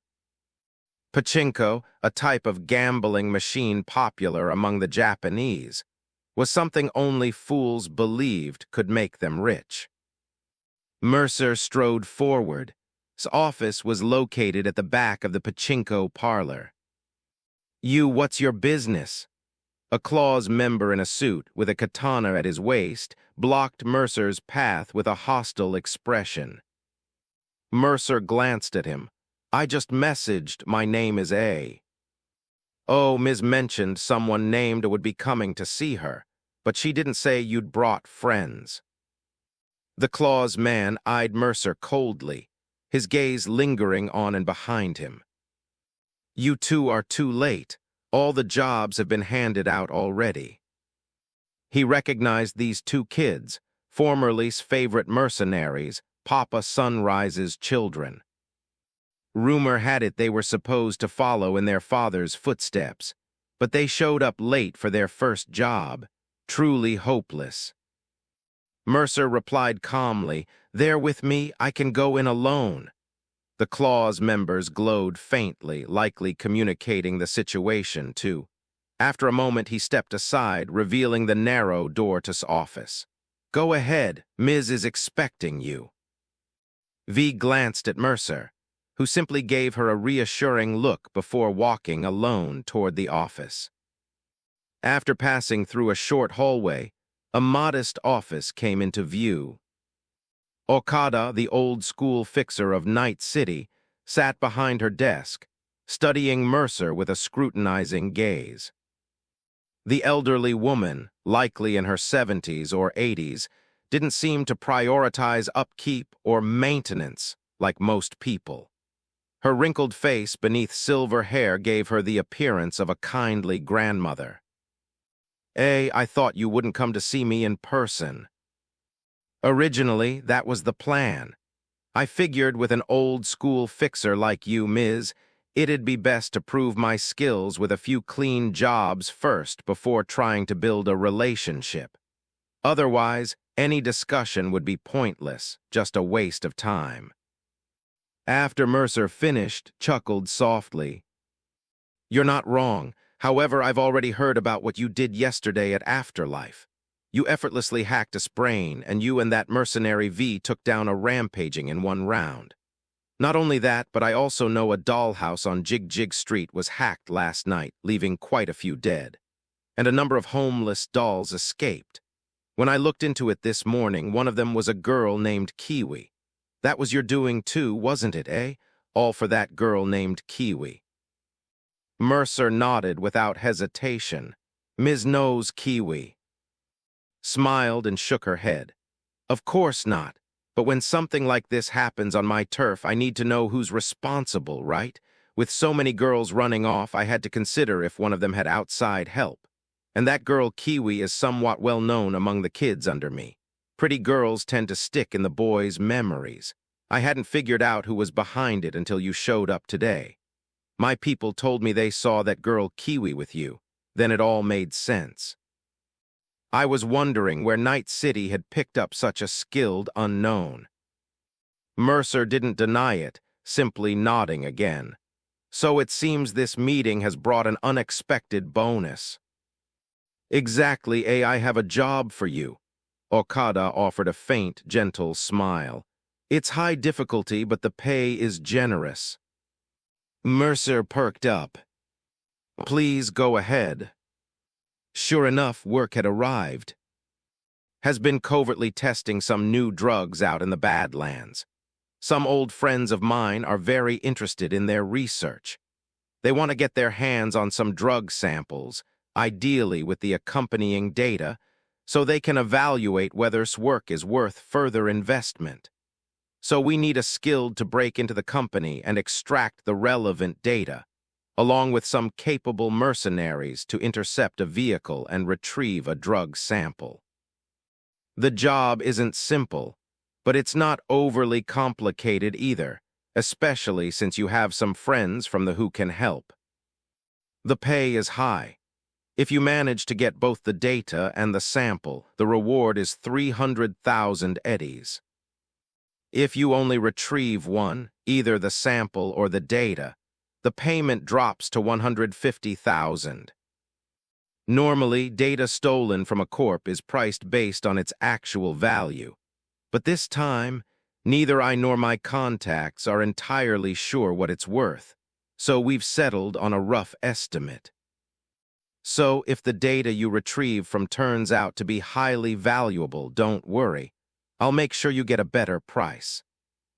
But if you come back empty-handed and catches wind of it, I'm not one to hold mercenaries accountable for failure, but I despise having my reputation tarnished or people thinking I misjudged someone's capabilities. So if anyone asks about Kiwi or anything else, like who botched the job, I won't cover for you. Consider this a test. If you're confident, give it a shot. If it seems too difficult, I can always find someone else. But once you accept the job, I expect you to see it through. I believe that if you pull this off successfully, you'll have no shortage of clients in the future." Okada spoke unhurriedly, her tone consistently gentle, yet her eyes behind her reading glasses were sharp like a tigress's. Mercer simply smiled and replied bluntly, "The pay isn't exceptional, but as long as it's not too much trouble, I'll take the job. That said, I have to ask, will your old friends mind if I take a little tour through servers while I'm at it? If I happen to come across any other interesting data, how will that affect the price? It's been a while since I've met her as confident as you, eh?" Smiled warmly. "But a skilled ought to be just like you. As long as you're not afraid of coming after you, you're free to decide how you handle the mission. Also, this payout is quite generous. Since I don't need to plan the operation for you and am only providing information, I'll be honest, I'm only taking a 30% cut this time. After all, it's our first collaboration. I want to see what you're capable of, and it's only right that I show some sincerity. Besides, this job isn't as difficult as you might think. You'll understand once you review the materials. The reason the pay isn't higher is simple. I didn't want to assign you something too challenging right off the bat. I need to see your skills for myself first. That said, my friends aren't afraid of noticing something amiss. So if you're willing to take the risk and retrieve more valuable data, or even uncover some major secret this time, I promise the reward will be worth your while. I know you're new around here. If you need extra hands, let me know. I know some reliable people. Or if you require specific tools, I have connections who can supply you. As for, well, him and his sister, they should probably gain more experience before taking on a job of this scale." Sat in her office, yet she was fully aware of everything happening outside. Every member of the claws sends any noteworthy information directly to her as soon as they obtain it. Mercer simply said, "True gold fears no fire. If they have the guts to earn this money, let them test whether they have what it takes. If they don't, they should change careers sooner rather than later. As for manpower, don't worry. I'll find the right people myself to handle the job. But I need detailed information, the more the better. I hate surprises, hidden pitfalls I'm unaware of, and being deceived most of all. Ms., I know you're a decent person, which is why I came to meet you in person to show my sincerity. No matter how difficult your request is, if I agree to it, I'll get it done. So as long as your intel is solid, just wait for news of my success." "Very well, I also prefer doing business with honesty. Over all these years, no mercenary has ever accused me of being unfair. Rest assured, the intel and materials have long been prepared." Smiled and took out a storage chip. "Although the other party isn't in a hurry, I'd prefer this job not to drag on too long. So I'll leave this matter to you, eh?" Mercer took the chip, a smirk forming beneath his mask. "Don't worry, I've been wanting to take a stroll through servers for a while now." This time, he didn't plan to have someone plug the chip into servers and then go there to steal something himself. Because it was too difficult, security was far than Night City's municipal government. So he wanted to try hacking directly from the net. That's what a high-level should do, sitting at home and accessing their server's contents. Back in the day, lay in his fridge and browsed through all the corporate secrets. Mercer wanted to learn from that. Then it's settled. By the way, Ms., there's something I'd like to ask about the father of those two kids. After Mercer spoke, naturally knew which children he was referring to. Sighed deeply. I didn't expect those two still haven't let it go. I sent their father on a mission related to. He messed up, got caught, and died. There's no other special reason. I can guarantee that. His mission failure caused me some trouble at the time, not to mention he was my favorite mercenary back then. Naturally, I investigated the matter thoroughly to see if anyone had played dirty. But in the end, that's just how it was. No one can be successful and lucky forever. No matter how skilled a mercenary is, one mistake can cost them their life. If what you're asking about is, say, who emptied their father's bank account or who cleared out their home entirely, then I can tell you right now. Glanced at Mercer, her tone calm. But you'd better think carefully before telling the siblings, especially that little girl. You didn't bring them in with you, so I assume you already understand her and her brother's temperaments. Mercer nodded. Only then did slowly recount the events of that year. The one who emptied their father's bank account was hired by his old lover. That foolish woman thought she was being discreet and that the people she hired were reliable. But the outcome was that once the money was transferred out, she ended up dead, killed by her partner. After all, it was over 300,000 eddies. Well, that partner's name was Sho, a member of the Claws. Unfortunately, he blew through the money almost immediately and later died in a street fight. The person who cleaned out that family's home, though, is still alive. Her father spent lavishly back in the day, and whenever he was short on cash while out having fun, he'd borrow from just about anyone. He always thought he could pay it back quickly, so he ended up taking various loans from a guy named William James. He didn't take those debts seriously at the time, just a little interest, right? He figured he'd repay everything with interest after just one job. But he never expected to die so suddenly. After that, this William James showed up and cleaned out his entire home.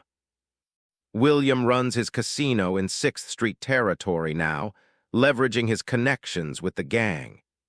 He's still in the business of operating casinos, handing out loans and running small bars. I don't know much else about him, just, well, it's up to you. Be careful, he's pretty well connected with 6th Street. Mercer nodded. Thanks, I'll take this job seriously. As for how long it'll take, I'll need to review the details first. All right, let's stay in touch by agent. Smiled and handed Mercer her private number. Mercer pocketed the data chip and turned to leave. Pulling off a job against, especially one Mercer intended to hit hard, required careful planning. As Lucy always reminded him, he wasn't a lone wolf anymore. No matter how bold his actions, he had to prioritize the safety of his crew. So Mercer needed to verify the intel himself, double-check every detail, formulate a foolproof plan, and only then move into action. The moment Mercer stepped outside, rushed over anxiously, grabbing his arm. Did you ask about my dad? I did, let's talk outside. As he walked out, Mercer glanced at V. V looked puzzled. Why are you looking at me? Can't I just admire how pretty you are? Why so sensitive? Mercer teased. Cut the crap, you're definitely up to something, I can tell, V said bluntly. Mercer chuckled. Animal intuition, huh? So what's going on? V crossed her arms. Picked up a big job but I'm still deciding whether to bring you in, Mercer said succinctly. V's eyes lit up. Come on, what's the job? We've fought together a few times already. Where are you gonna find someone more reliable than me? This one's high risk and high difficulty, so I only want to work with my own people. You know, like Kiwi, someone who's officially part of my team. Mercer stared directly at V, making his meaning perfectly clear. Come join me. His words made V roll her eyes. Seriously? Then give me the details. If I work with you, how much will my cut be? Depends on how much you contribute, but I guarantee even the lowest share from this op will be tens of thousands of euro dollars. In my crew, I plan to allocate 40% of each job's earnings to team expenses. Things like base equipment, rent, security systems, and mission vehicles. The remaining 60% will be distributed based on contribution. Some equipment we buy for the base might be used for our team's R&D, for example. I research software, hardware, cybernetic modifications, and so on. If any of that leads to marketable products, those also count as team assets. Side gigs you pull on your own are yours to keep, but private work can't come at the team's expense. If you earn money using the team's reputation or channels, 20% of that goes back into team funds to help us grow and strengthen. Mercer's lengthy explanation made V's head spin. She cut straight to the point. Just tell me, if I officially join your crew, how much would I get from a job like the one gave you this time? The total payout for the job is 90k eddies.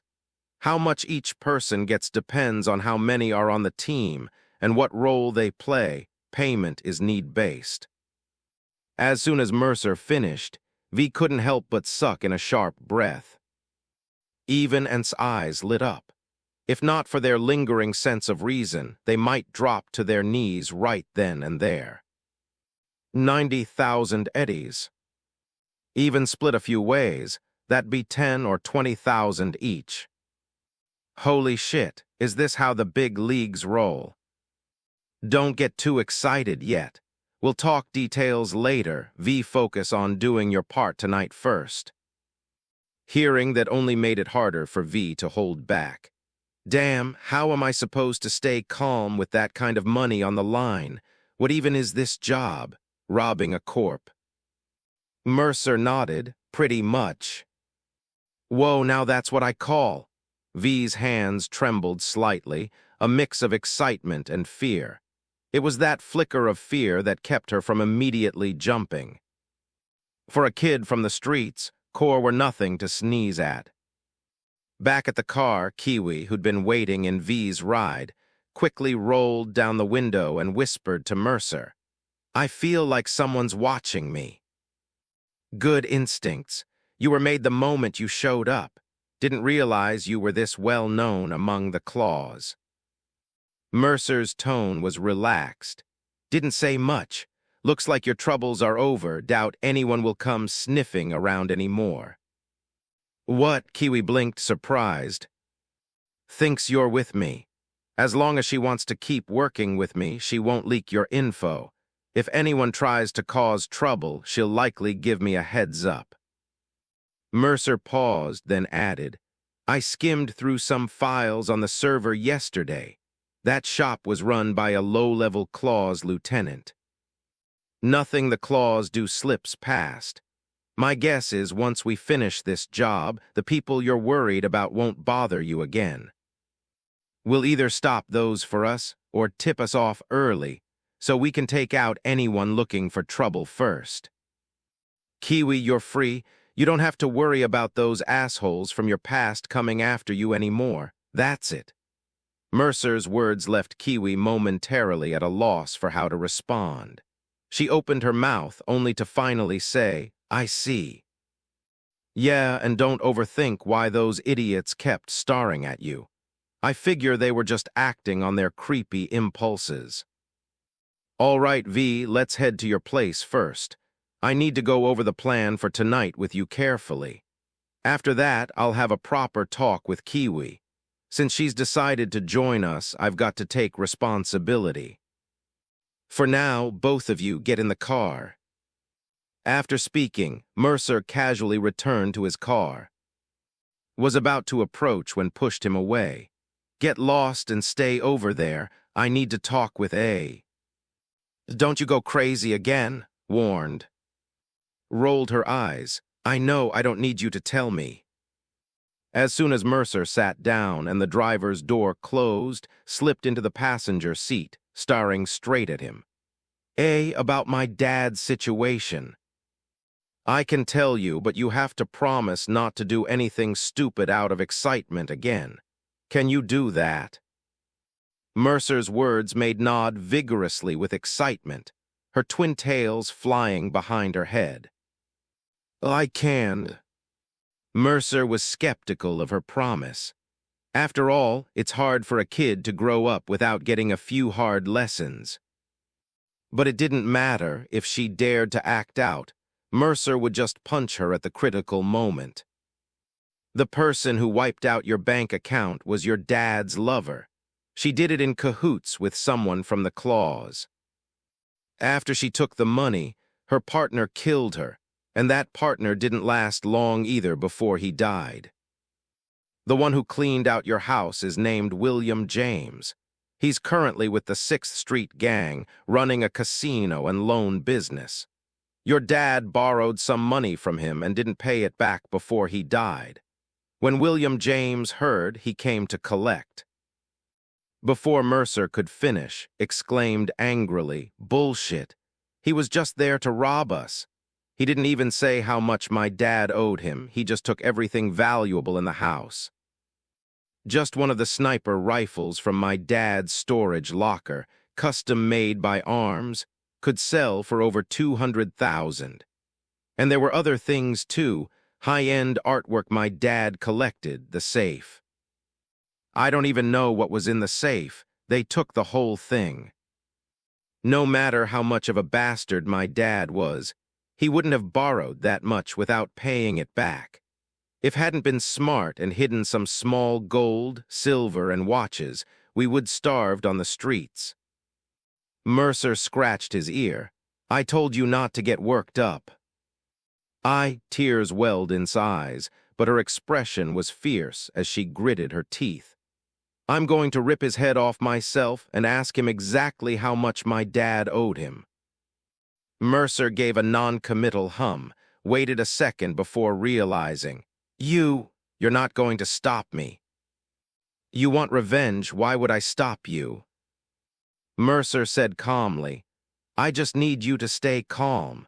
Handle what's in front of you first, figure out the other side's strength, make sure you're prepared before you make a move. Your life is your own. If you don't take it seriously, what can anyone else say? Reckless revenge isn't my style. I prefer to prepare everything first, then carry out a smooth, satisfying revenge." Was silent for a moment before nodding firmly. "I understand. I won't act impulsively this time. I'll investigate thoroughly first. My suggestion is, maybe you should put revenge on hold until after you've joined up." Mercer chuckled. "Once you're one of us, the crew will have your back. You won't have to worry so much." Didn't reply, just studied Mercer, looking at his mask, and suddenly laughed. Mercer glanced at her, puzzled. "What's so funny? I was just wondering, why would you want to recruit someone like me and treat me so well?" Blinked, then suddenly flashed a rather flirtatious smile. "Do you like me?" Mercer was left speechless by her antics. "Of course I do. I don't just like you, I like V2 and a few others you haven't met. I like plenty of pretty girls. What, you want to get in line?" His face fell, but she quickly leaned in again with a grin. "Hey, my brother and I have nowhere to stay lately and we're broke for food. How about you help us out?" Her hand slithered toward Mercer like an eel, making him jolt and instinctively elbow her away. "I'm driving. Cut it out." Huffed, puffing her cheeks as she rubbed her side and slumped back into her seat. "You're weird. So you really only care about my skills." Though her actions had been a test, being rejected like this still bruised her pride a little. "Can't I just feel sorry for you?" Mercer didn't mince words. "I think you're cute, not the sharpest tool in the shed, but pretty skilled. And you've got a good heart, a rare kind of girl in Night City. That's why I'm giving you a chance. Got a problem with that?" Brightened up at the praise, quickly forgetting about the elbow. Beaming, she said, "Right. I think I'm pretty decent, too. Watching her laugh cheerfully, Mercer couldn't help but shake his head. All right, anything else you wanna ask? Seeing that he wasn't hard to talk to, studied him for a moment before relaxing and asking curiously, "Are you around my age?" Even with his mask on, his voice, height, and the shape and tone of the ears and neck he revealed made it clear he couldn't be very old. 18, Mercer stated firmly. I'm 18 this year. Once he hacked City Hall and got a new ID, even God himself wouldn't convince anyone otherwise. Didn't seem suspicious. Then we're not that far apart. You're pretty impressive for your age, already putting together your own team. How'd you get to know she doesn't hand out big jobs to just anyone? Mercer replied calmly, like I said before, if you're skilled enough, fixers will come begging you to work. How come I've never heard of you before? Are you new to Night City? Pressed further. Pretty much. Yesterday was my first proper hello to Night City. After this, I plan to make it my home. Mercer didn't hide much from her. That's why I'm recruiting, building a team. You can probably tell V and Kiwi are like you, they just met me too. But V seems to respect you a lot. How did you meet Kiwi? Are you planning to bring her into your team too? Not to stir the pot or anything. But Kiwi, she seems kind of cold-blooded, you know. The more learned about him, the more questions seemed to pile up. Mercer continued speaking at his own unhurried pace. V might be a bit of a dumbass, but her instincts are sharp. And for the record, I met her at Afterlife yesterday after discussing some business with Rogue there. A rookie merc getting work straight out of Afterlife. I'd say that's proof enough of what I can do. As for Kiwi, her story isn't mine to tell. If you're curious, ask her yourself. All I can say is, I pulled her out of a dollhouse on Jig Jig Street last night. Why bring her into my crew? Simple. I'm aiming big, and big plans need people. Even though Kiwi used to be a doll, she never accepted that fate, taught herself some solid skills. Even without my help, she would found a way out on her own soon enough. And I believe she meant what she said to me. Someone like Kiwi, who trusts almost no one, was willing to take a chance on me and join up. So of course I'll trust her back, give her that shot. Trust begets trust. Skills are secondary. The only rule I have for my team is to treat each other like family. If Mercer wanted to recruit someone, he had to be straight with them about what he stood for. He glanced at who seemed deep in thought. That's also why I'm giving you a chance. You might not be the most skilled yet, and your attitude could use some polishing, but you've got a good heart. Someone worth trusting. In Night City, not everyone would step in to help a waitress cornered by the animals. And when she snapped at you afterward, you looked hurt but not resentful. That tells me you acted out of genuine kindness. Mercer sighed softly. A kid who can't even afford a decent meal, no gun to her name, grabs a butter knife and charges the animals on impulse, all for a stranger. Plenty of folks in Night City would call you stupid for that, but not me. He turned to look at her, his gaze so warm it made uncomfortable. She glanced away, avoiding eye contact. That's the main reason I want you on the team. Guess I've done my share of dumb, impulsive things too. Fell quiet for a moment before asking softly, "Is that why you saved Kiwi?" Yeah, I couldn't stand those assholes buying girls and treating them like lumps of profit. So I reached out to Kiwi and got her out.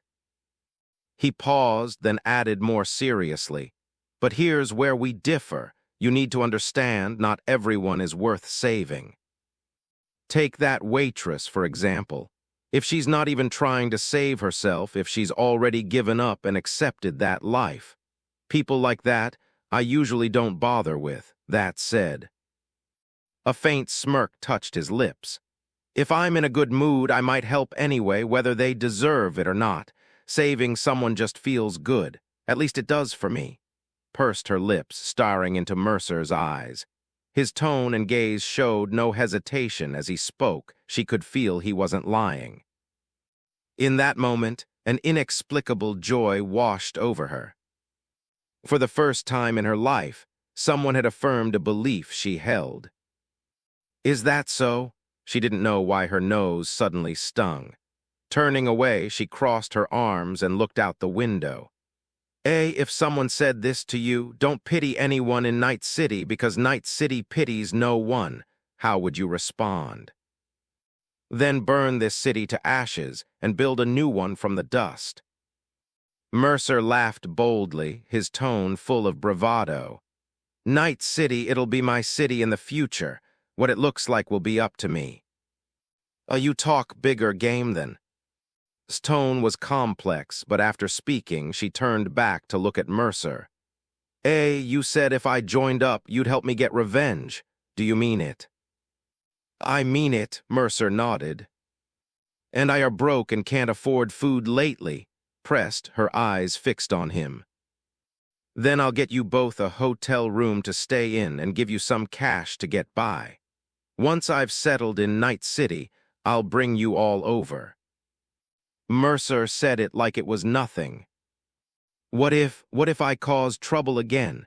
She pursed her lips, staring hard at Mercer as if trying to see through his mask. If you screw up on your own, I'll bail you out first. Once things calm down, I'll beat the crap out of you. Mercer paused, then chuckled. But if it's not your fault, I'll tell those assholes causing trouble. As long as I'm still breathing, no one lays a finger on my people.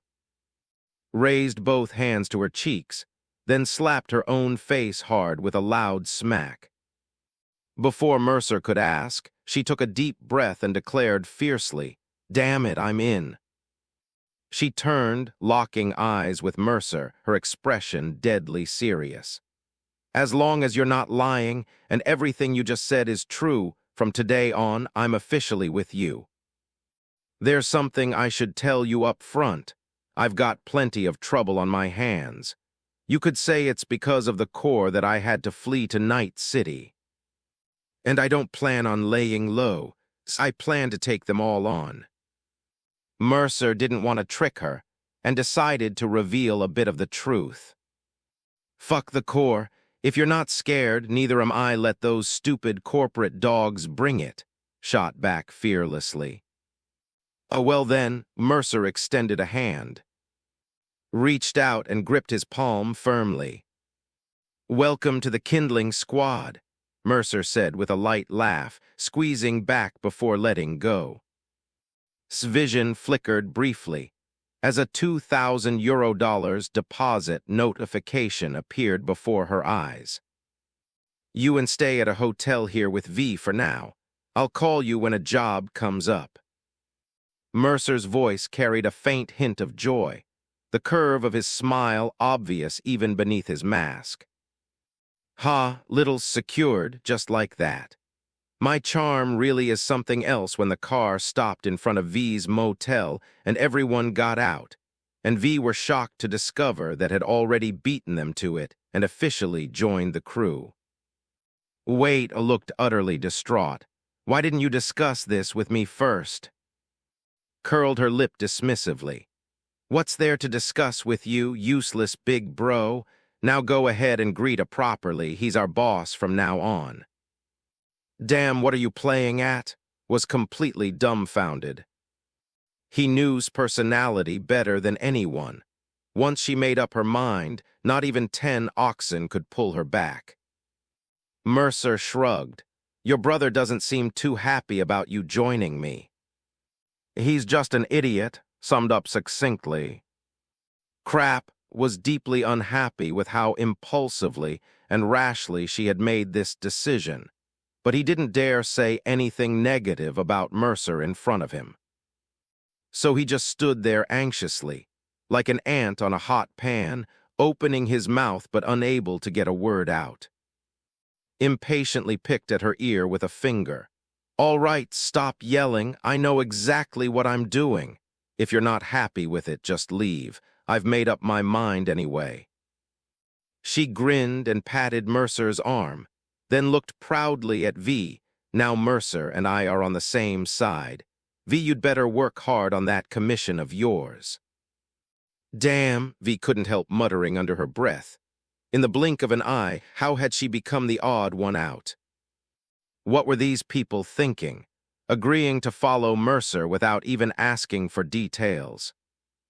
Fine, V had to admit Mercer was generous and seemed like a reliable, decent guy, but...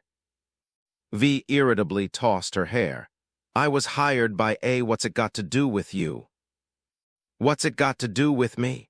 Laughed heartily, feeling like the spot where she'd been pistol-whipped didn't even hurt anymore. She immediately clung affectionately to Mercer's arm. "Mercer said that once we join his team, we're all family." "Talk properly." Mercer shuddered with discomfort, pulling his arm away and tapping her head in annoyance. "Don't provoke her. If you get beat up, I'm not helping." Stuck her tongue out playfully at V. She just felt like she and V didn't quite click, mainly because she was still sore about being taken down by V in one move. Meanwhile, V stomped up the stairs angrily. "A, are you coming or not? Weren't you going to brief me on the mission details?" "In a bit." Mercer replied, but wasn't in a hurry to go up. He glanced at, "You'll stay here for the next few days, all right? As for joining the crew, you should talk it over with your brother yourself and make it clear. I won't get involved." "No problem," had long been tired of roughing it on the streets. She excitedly dragged Mercer along to check into a room. The motel owner, taking one look at the group's intimidating vibe, charged the minimum rate of €45 per day. Paid for a full week's stay up front, with the option to check out early if needed. The only catch was the steep security deposit, €500. However, as long as it doesn't break out and damage anything in the room, the deposit will be refunded on time. Apart from that, even if someone dies and there's blood all over the floor, the full deposit will still be returned. It's a common occurrence around here. Only then did Mercer head upstairs, visiting V's doghouse for the first time. Calling it a doghouse was no exaggeration. It was genuinely a mess. Unlike the game version, which at least had a makeshift workspace and a professional laptop setup, the current V's room consisted of just a bed, a sofa, a coffee table, a TV, and a bathroom. The only table was cluttered with bullets and empty magazines, along with a beat-up old computer. Aside from that, there was just an automatic vending machine, something that seemed standard in every household. Laundry, water, and electricity were all coin-operated, pay as you go. No wonder the landlord dared to charge only 45 eddies a day. He really only provided the space. Aside from the TV fee and the network provided by the hotel server, every other expense had to be covered out of pocket. V was still fuming, rummaging around for something to eat. Mercer had promised to treat her, but thanks to the animals, she hadn't gotten a single bite. Mercer wasn't in a hurry. He just watched her with an amused smile for a moment before settling down in front of her laptop. "Your computer, go ahead and use it. I'll upgrade your system while I'm at it." Mercer opened the laptop and didn't dare plug in his data cable right away. Instead, he spent a few dozen seconds scanning V's computer and sure enough found a virus. He deleted it, then plugged in his data cable. After running another check, he rewrote her ICE, optimized the system, and only then felt safe enough to transfer the files he'd prepared for her. "You're something else. What did you do with this thing? It's almost 2072 and you still managed to get a virus. Didn't you notice it lagging? Mercer said. I thought it was just getting old and slow. V scratched her head, a little embarrassed. She didn't know much about this stuff. Lucky for you, you don't have the habit of plugging random cables into your computer. It's a ransomware virus, not particularly powerful, just meant to scare people. Didn't you get a ransom email? After Mercer asked, V replied matter-of-factly, Yeah, but I totally ignored it, trying to steal my money online, as if they're worthy. That's because their virus wasn't capable of hacking into your head while you were connected. All done. After a quick fix, Mercer transferred all the files for tonight's City Hall operation onto her laptop. Come here, let's go over the details of tonight's op one last time. Then you can mull it over yourself. I need to head back and get the camera, access control, and elevator permissions sorted out in advance. Only then did V reluctantly come over. She was still thinking about officially joining Mercer's team. Mercer went over the security positions, key points to watch out for, and even how to insert the chip into the server. He didn't stop until V confirmed she had memorized everything and had a clear understanding of the building's layout. Mercer handed the computer back to V, glanced at Kiwi, and said, Shall we talk, too? Kiwi nodded and walked out of V's room with him, leaning against the railing on the second-floor corridor as she lit a slender cigarette. Since you're officially joining my team, Kiwi, there are some things I need to say up front. Mercer paused, turning to look directly into Kiwi's eyes. First, working with me will bring money and a better life, that's guaranteed. But with the rewards come inevitable troubles, especially big corporate troubles. Kiwi, I don't want to deceive you or see you caught in a dilemma later. So I'm giving you a chance to seriously reconsider and choose again. If you really want to work with me, you'll need the resolve to see it through to the end. Kiwi met his gaze, her tone unexpectedly calm. I know corporate troubles, gang troubles, maybe even troubles I don't know about yet. I don't care, She looked straight at Mercer, speaking her truth in a steady voice. In this city, I once thought I'd never trust anyone again. I believed that's just how this city is, trust no one, expect nothing from anyone. That was the only way to survive, or at least live better.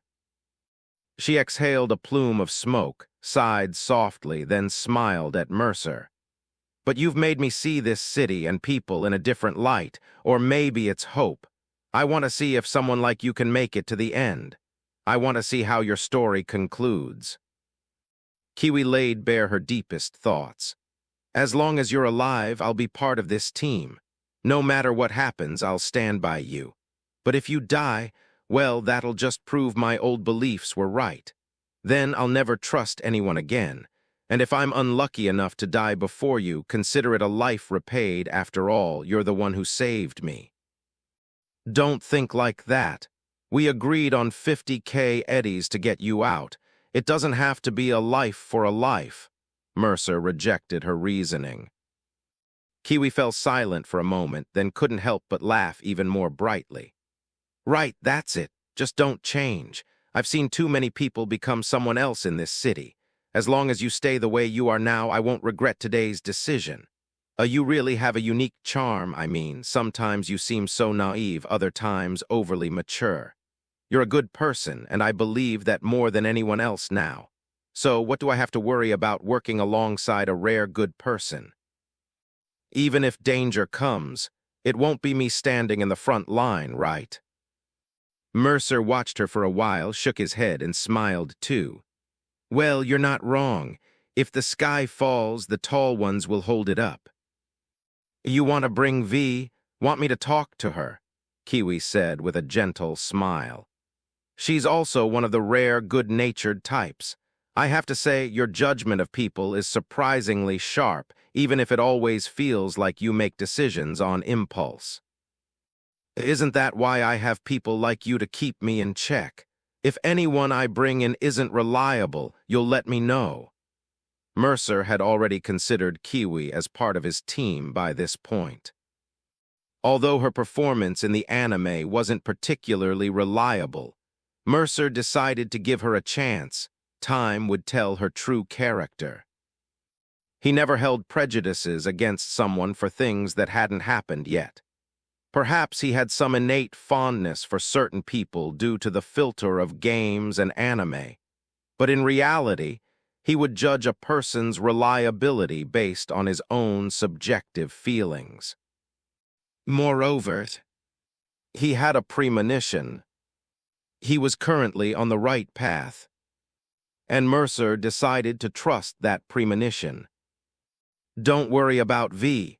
Mercer declined Kiwi's suggestion, adding, working with me is a path full of both danger and opportunity.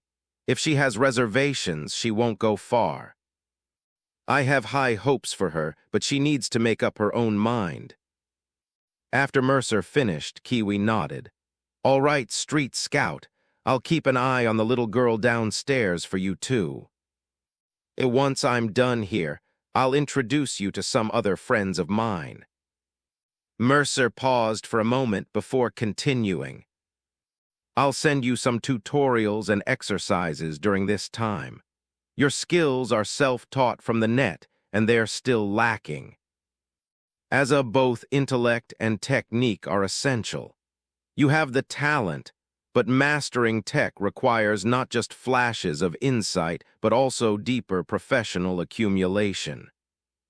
For now, focus on improving your skills. Later, I'll give you lighter jobs so you can earn a living while quickly honing your abilities. Okay, thank you. Kiwi nodded gently, hesitating briefly before finally bringing up what had been weighing on her mind all day. You probably know I was sold to a doll shop. She spoke cautiously, watching Mercer's expression closely, ready to backtrack if he showed any discomfort. But Mercer simply chuckled upon hearing her words. I know, you want revenge, but I think you'd prefer to carry it out yourself rather than have me do it for you. Go ahead and enjoy the pleasure of revenge on your own terms. Just let me know if you need help. And inform me before you make your move. I'll keep an eye out to prevent any mishaps. I really don't know how to thank you enough. Kiwi looked at him with genuine gratitude. Even someone like her, who had long given up on expecting anything from relationships and nearly lost all trust in people, couldn't help but feel moved when faced with someone like Mercer. Then a sincere thank you is enough, Mercer said cheerfully, waving a hand. I'll head back to prepare. I have to provide tech support for V tonight. All right, Kiwi nodded. Mercer slipped his hands into his pockets and left the hotel without disturbing and who had finally gotten a room to rest in. He got into his car and drove toward the Badlands. Along the way, he also stopped in the city to buy a new BD wreath that allowed for dual jack-in use. It has to be said, the BD discs in the shop held quite an appeal for Mercer. After hesitating for a while, he ended up buying a few highly rated classics, like the early installments of the Bushido series. He also got Lucy an interactive Moon BD.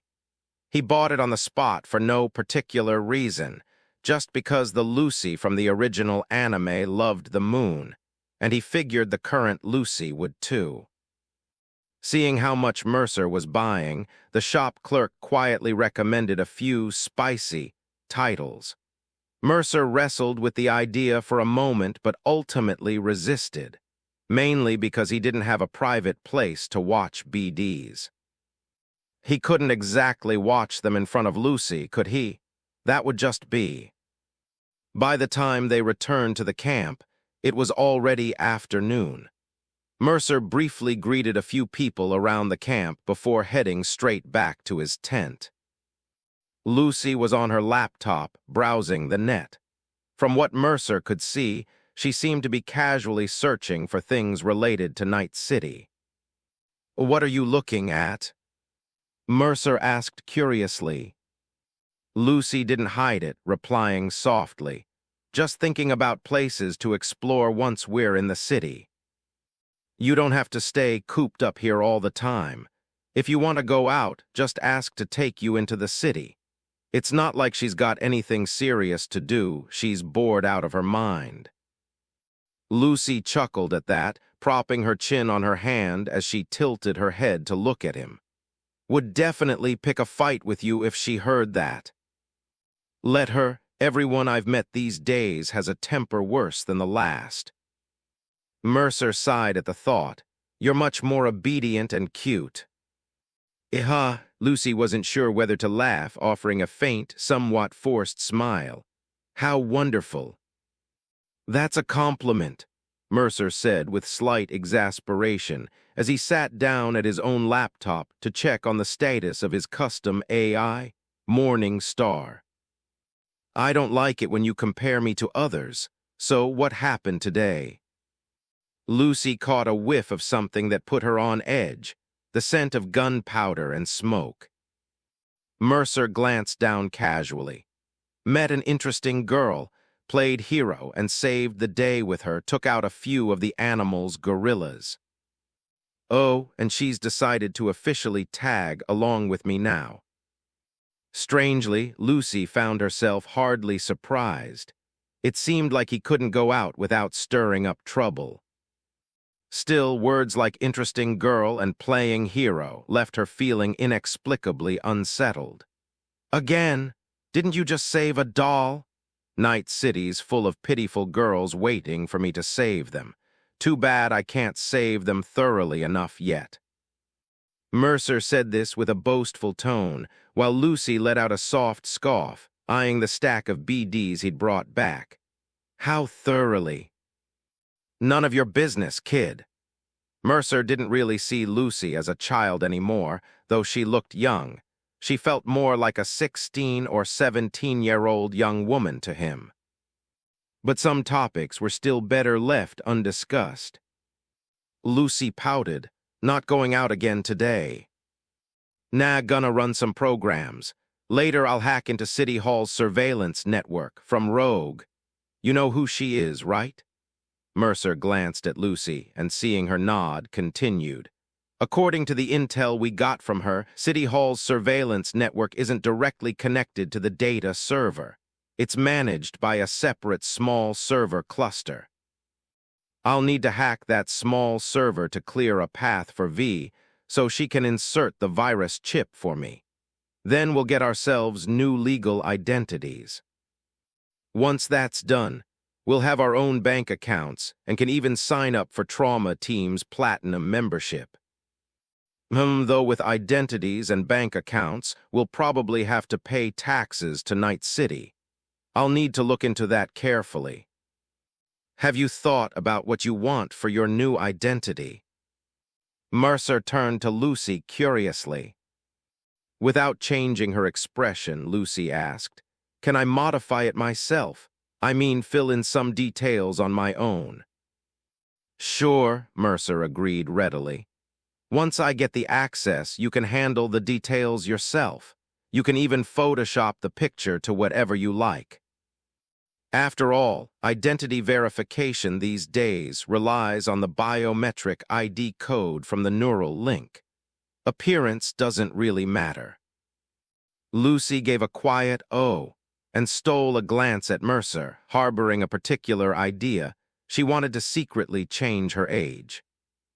Nothing too extreme, just tweak her identity to make herself 15 or 16. 16 then. That way, in 2 years, she'd be an adult. When the time came, she'd make him call her big sister. Always going on about bro this, bro that. He was clearly a bit younger than her. Mercer focused on plugging a data cable into his laptop to check the Morning Star AI's data. Didn't notice her subtle expression. After running through the checks, Mercer couldn't help but smile. This AI is growing pretty fast. It's already capable of being a smart assistant. I'll need to optimize the program. If it doesn't take up too much memory, I can run it directly from the... Mercer's bold move was actually inspired by developed Canto 6.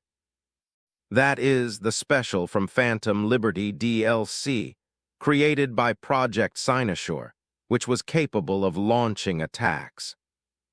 The essence of that was that it had a built-in AI, which guided it to carry out attacks. The exact principles remain unclear, but it undoubtedly proved the feasibility of running an AI within a. This made Mercer think of the currently stored its place, which he still hadn't figured out how to crack. Perhaps using an AI was the key to solving that.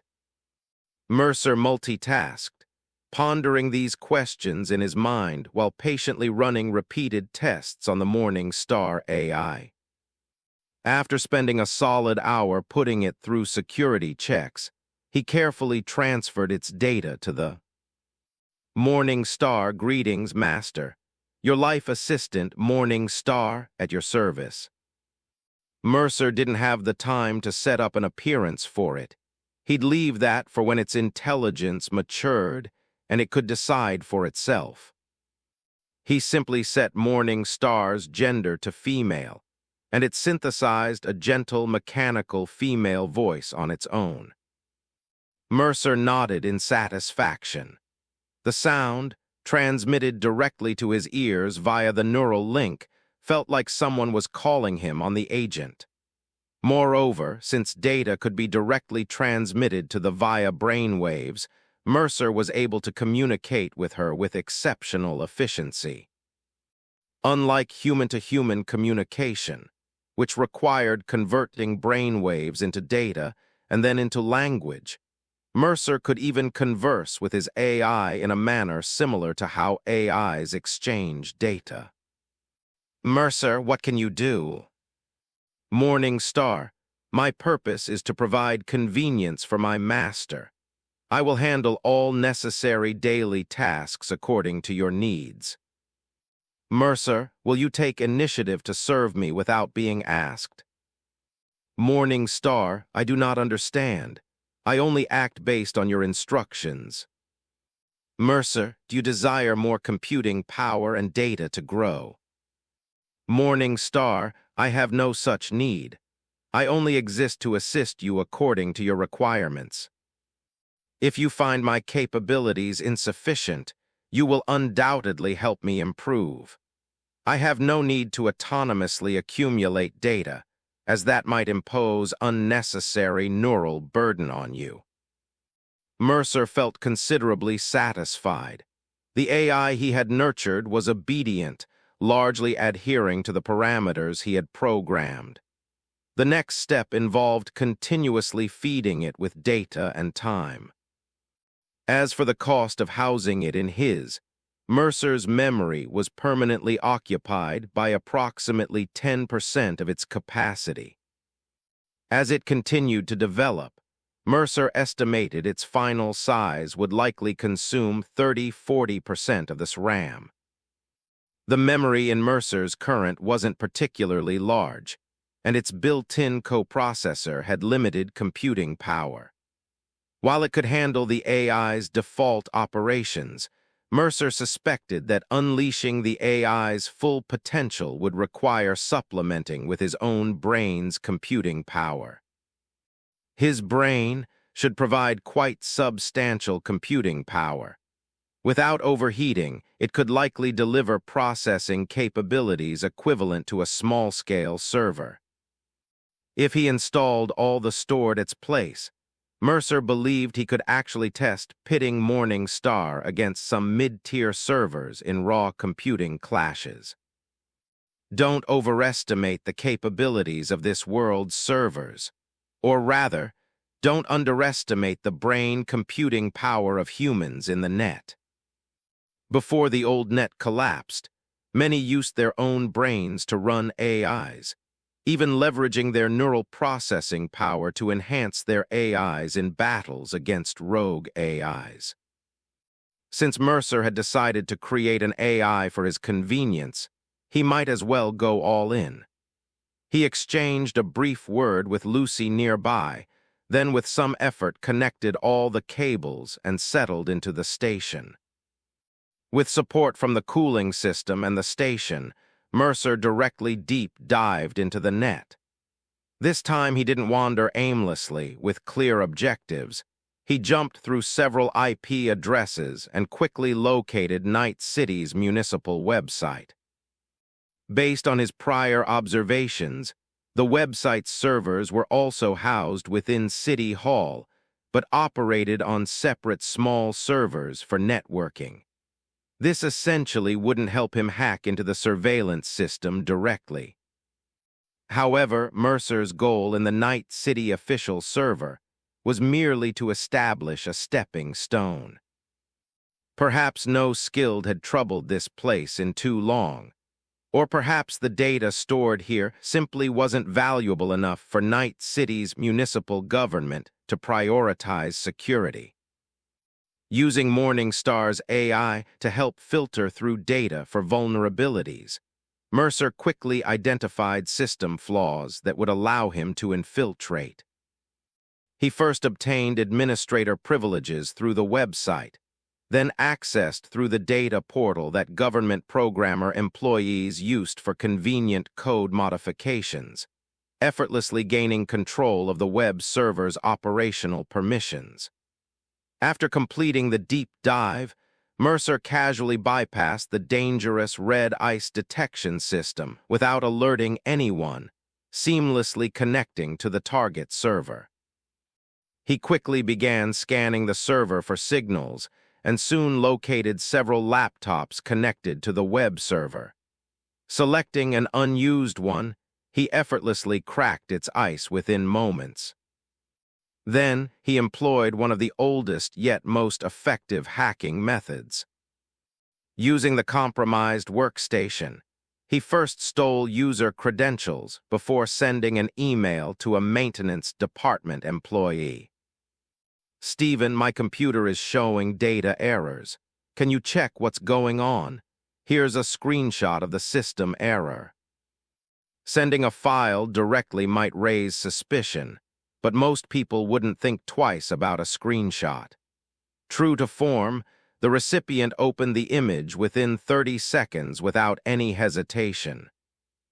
The screenshot was actually a cleverly crafted virus program disguised as an image file, which instantly infiltrated the target computer upon opening. "Maintenance guy, dude, were you browsing external sites on company hardware? You've got a virus." "Stephen, shit, I just watched some videos. Don't tell anyone, I'm formatting it now." "Maintenance guy, all right, you owe me a drink." "Stephen, not today. Next time I'll reach out." "Maintenance guy, I'll hold you to that." Mercer chuckled, wondering if Stephen would be utterly confused later. Not that it mattered by then, his work would be long finished. As the maintenance department employee loaded the image, Mercer's miniature virus silently embedded itself into their computer. The so-called maintenance department was essentially internal network support, whose computers held access privileges to security servers. Using the stolen credentials, Mercer swiftly logged into Night City's municipal security server and created an admin account for himself. Now he had permissions to control all devices connected to the security server. Mercer quickly scanned the facility's interior using security camera feeds and tested control over elevators and other security systems. Confirming everything was operational, he cleanly exited the server. Done. When V moved in tonight, he'd be able to seamlessly open a path from the back entrance to the underground server room while rendering all surveillance and security measures useless. All he needed was to preserve the network maintenance worker's ID, Using those credentials granted enough authority to accomplish everything. By the time that maintenance worker received alerts about unauthorized use of his credentials accessing the third-level underground server room, V would have already completed the mission and vanished. Checking the time, Mercer noted the entire operation took just 8 minutes, including his side exploration of the security server's data and some employees' personal computer files. A thief never leaves empty-handed. Who knows when unexpected intel might prove useful? And indeed, Mercer had actually discovered some valuable information stored on that network maintenance worker's computer. Supervisor, last week NCPD reported data sync delays. Look into it. Technician, understood. Technician, it's a server cooling issue. The transmission server needs a replacement. The CPU power draw is too high. Our current cooling can't handle it, causing some CPUs to throttle due to overheating. Supervisor, tough break. Work with what we have, the budget's fixed. Technician, no way around it. The last funding only covered the servers, not additional cooling. This outcome was inevitable. We can try scheduled overclocking to maintain efficiency, but it might shorten the server. Supervisor, do it then. Technician, I recommend reporting this upstairs, whether they read it or not. So if the servers fail later, they can't blame us. Supervisor, I know. Appreciate the hard work. Technician, you're working even harder. At first glance, it seemed like an ordinary work log, but Mercer keenly sensed an opportunity lurking within. Does NCPD regularly update data from the household registration database? That meant if Mercer could hide certain data within the server's household registration data, he could then lie in wait. Once NCPD updated its own database, Mercer could effortlessly use the hidden data to hack directly into NCPD's data server without firing a shot. Mercer suddenly recalled the small program had installed when he upgraded V's optics at the game's start. Through that program, V gained the same access privileges as NCPD, allowing him to scan someone's biometrics with his and pull up their personal files stored with NCPD. Looks like this time, it was his turn to make that play. Pleased, Mercer logged off the net, ended his deep dive, took a deep breath, and came to in his station.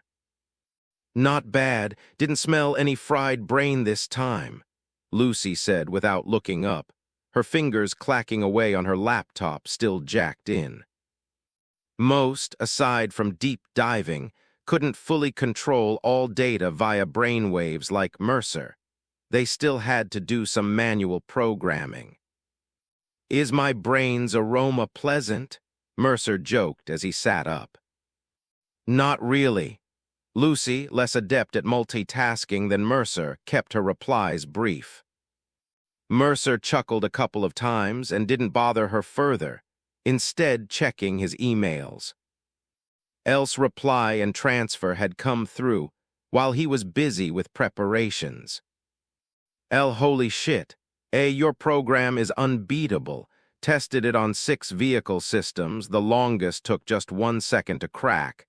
Insane. Had an expert check the hijack system, completely flawless. Enough said, sent the money your way, 180K eddies.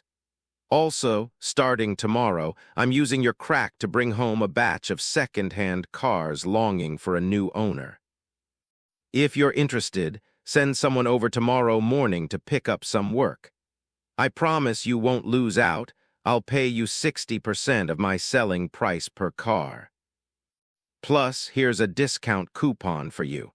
If you ever fancy any of the rides I'm selling, I'll hook you up with a deal. Then I'll come to you for needs from now on.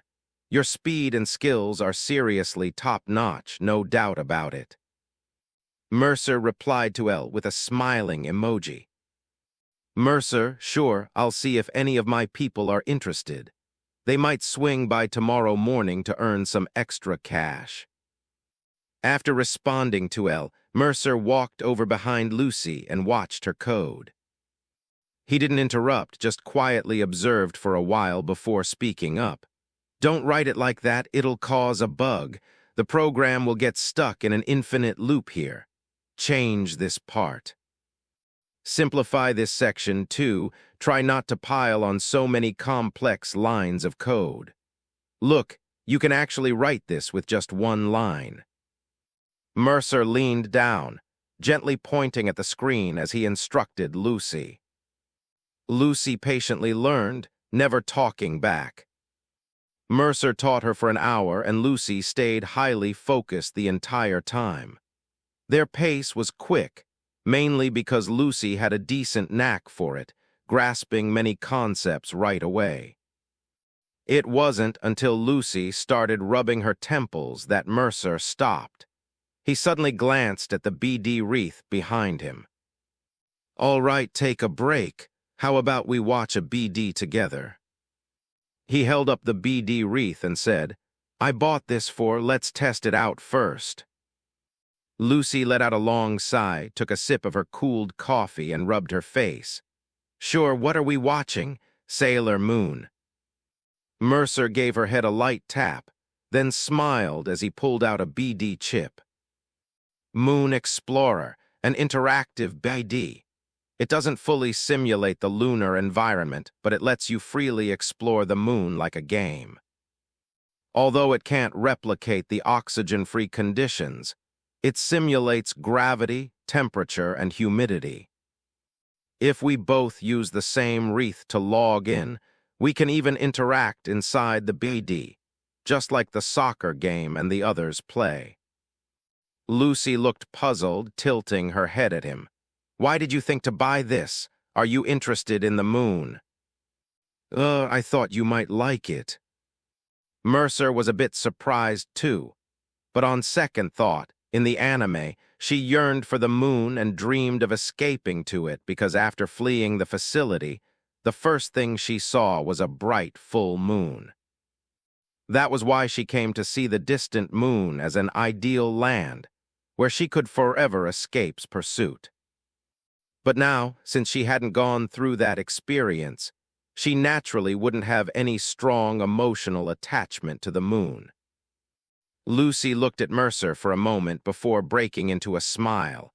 Then let's go take a look at the moon. Maybe I'll end up liking it. She got up from her stool and sat on the mattress. Come on, aside from Sailor Moon, I haven't tried any other types of BDs. Mercer sat down beside her. Though the mattress was small, just a single bed, luckily both of them were still small too. Squeezing side by side on the mattress, Mercer and Lucy simultaneously plugged their data cables into the BD. Unlike the BD wreaths in the anime, where two people could just put on their own wreaths and log in together online, the one Mercer bought wasn't that advanced. It required a wired connection. But as the light flashed and they entered the BD, what Mercer saw was almost identical to the scenes he remembered from the anime.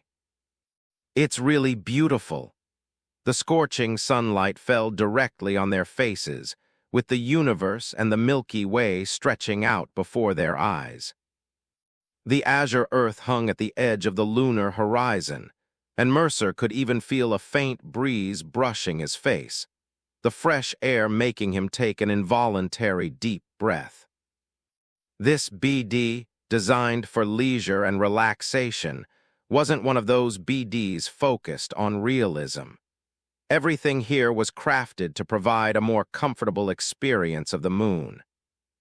Mercer bent down slightly, his fingers brushing against the lunar dust. Looking around, he could see solar-powered generators set up on the moon, as well as some people in spacesuits busily constructing something in the distance. The chip had recreated a portion of the moon with near-perfect accuracy.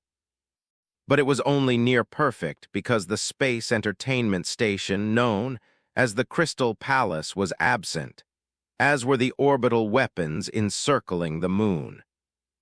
There were only some dull NPCs, repeating their tasks to provide a sense of realism. "So beautiful," Lucy murmured unconsciously. The distant Earth was so clear, and the scorching rays of the sun had been adjusted by the BD to a warmth that was just pleasant for humans.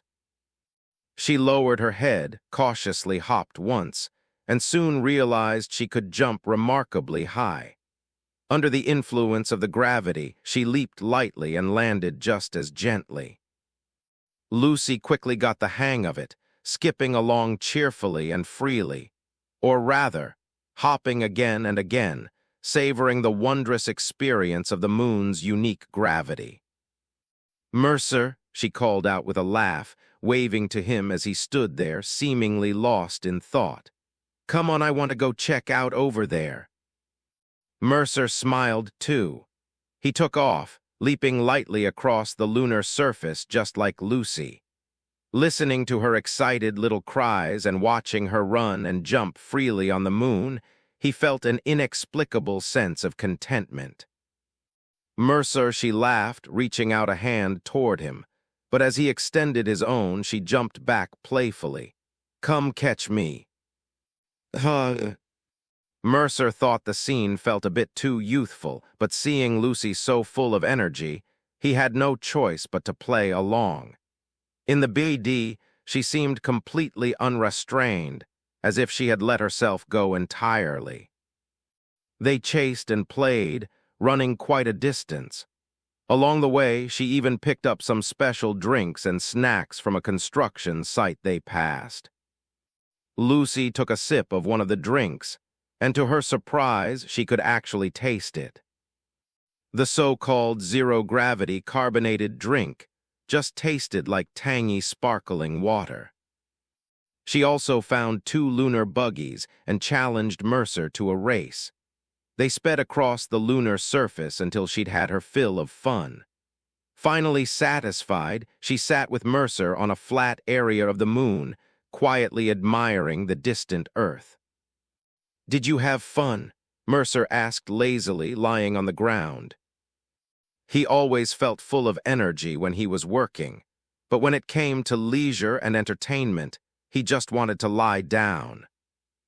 Even with his hormones making him feel young again, he still believed lying down was the most comfortable. So much fun." Lucy's smile hadn't faded from her face. "Good, then it seems I didn't buy the wrong thing," Mercer said with a smile. But then he noticed Lucy leaning closer. She flipped over, propping herself up with her hands on either side of Mercer's head, looking down at him. Their eyes met, and her iridescent pupils fixed on his, not saying a word. "What are you doing?" Mercer awkwardly shrank his neck back. Lucy chuckled. "What are you afraid of?"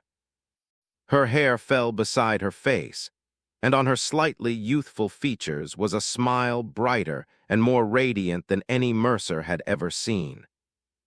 "I'm just uncomfortable. Why are we so close?" Mercer stared at her speechlessly.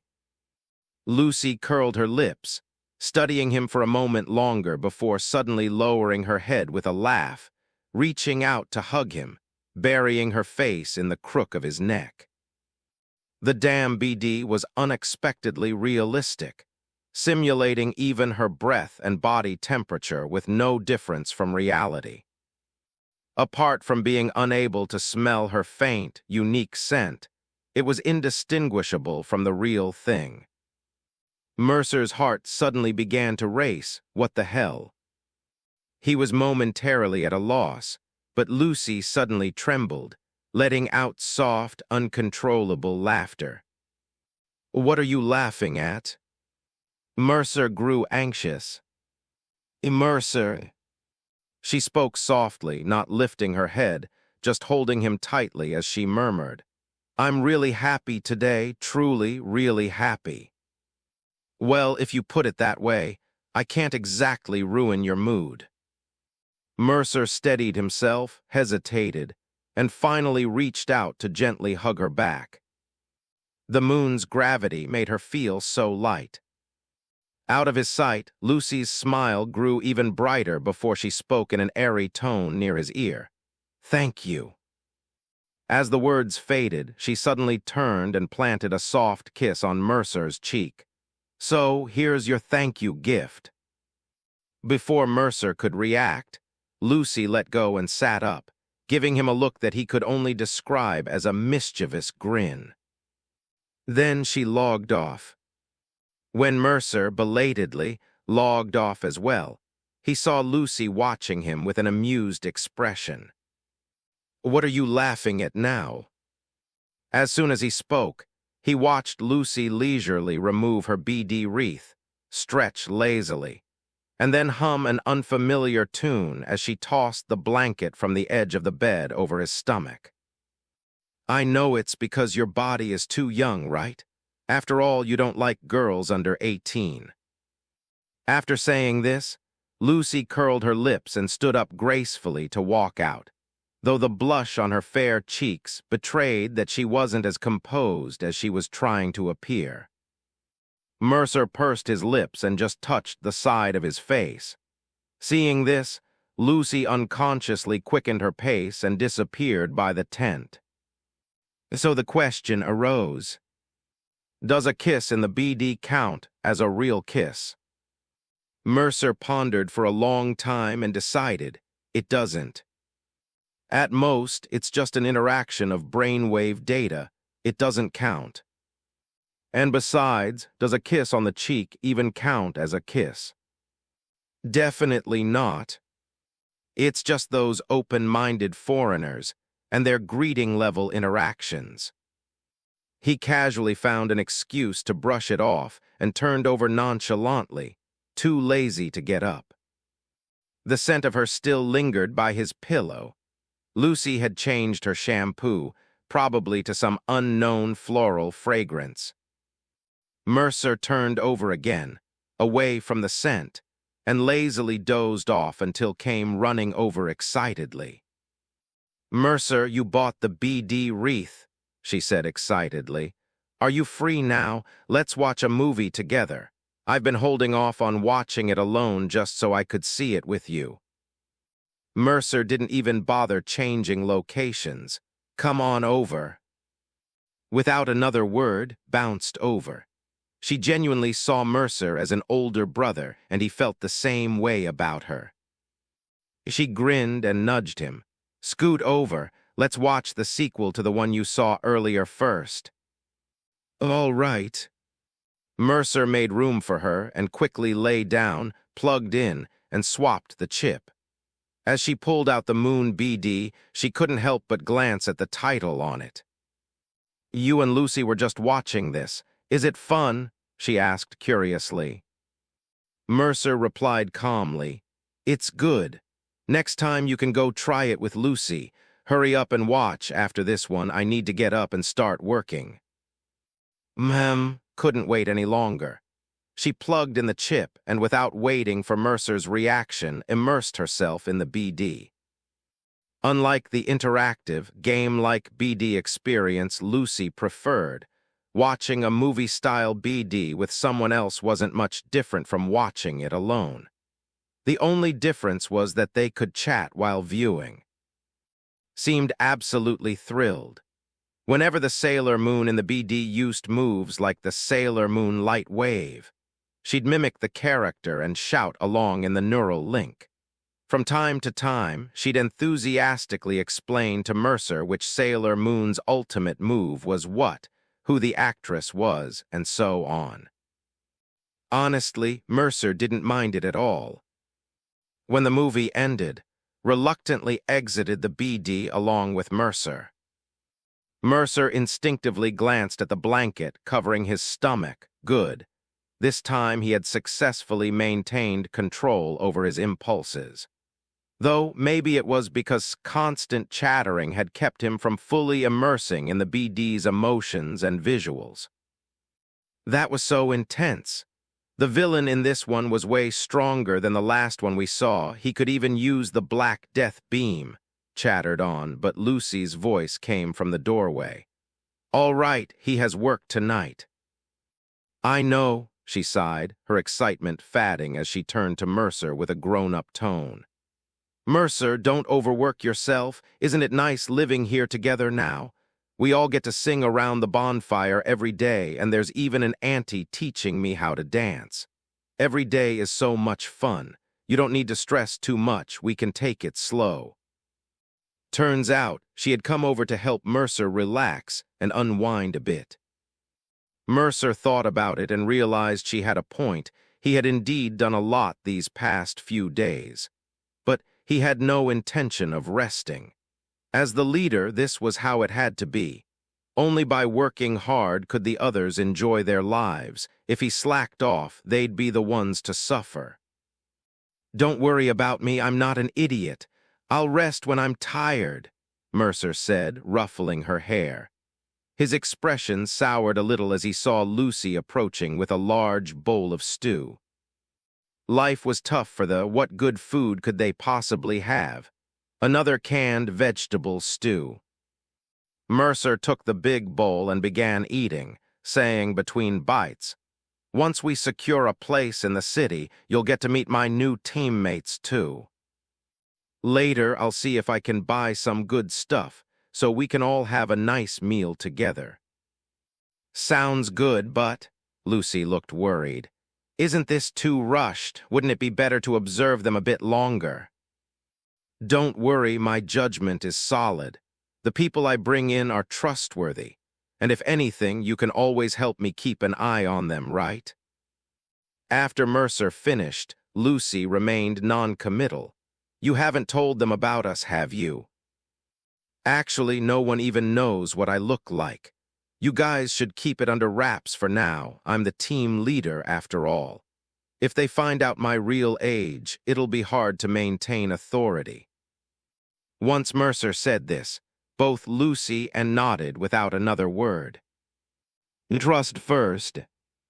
Even though Lucy felt Mercer's recruitment seemed a bit hasty, she decided to trust him for now and patiently observe a while longer before making any judgments.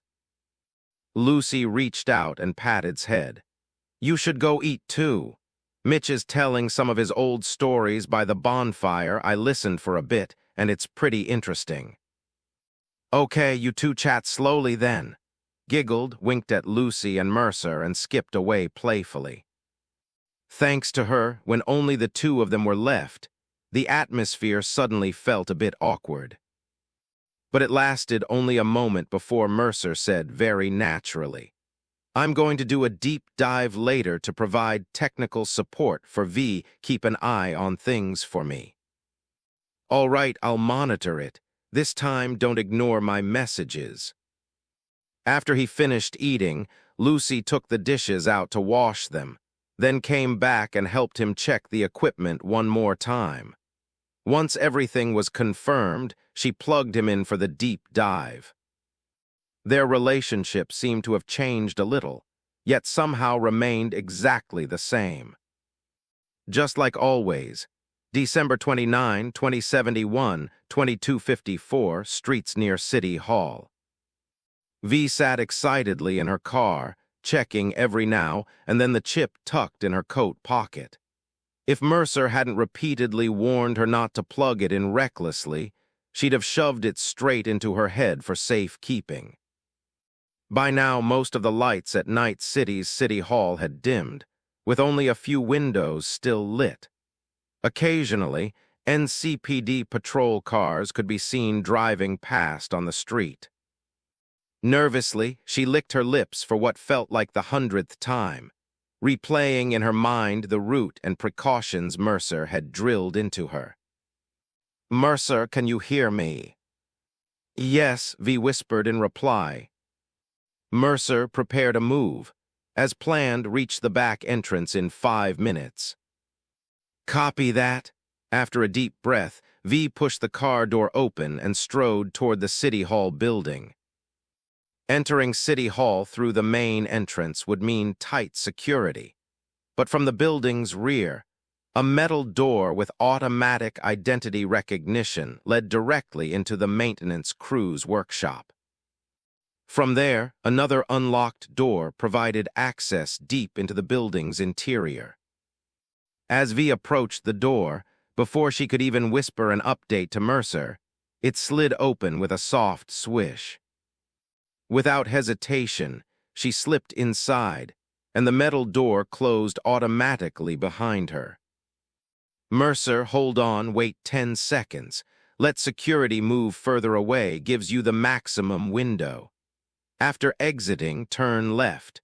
Don't worry about the cameras, they're all under my control. At the second corridor intersection, turn right. The first elevator you see is your target. You'll pass only one occupied office. Keep quiet, you know how sensitive people still working past 11 can be.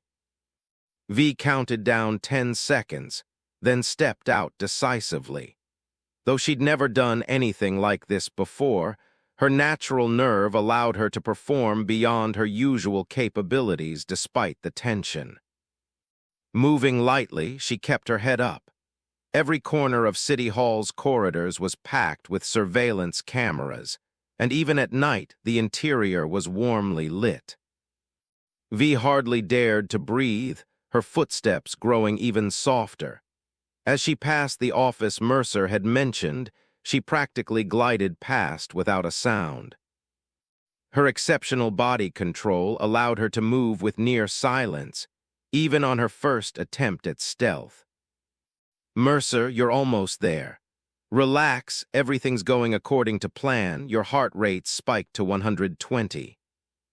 V held her tongue, not daring to speak until she reached the elevator. The doors suddenly slid open, startling her so much she nearly drew her gun. Fortunately, the elevator was empty. Mercer, ever thought about entering a speed shooting competition? I almost thought you were going to pick a fight with the elevator.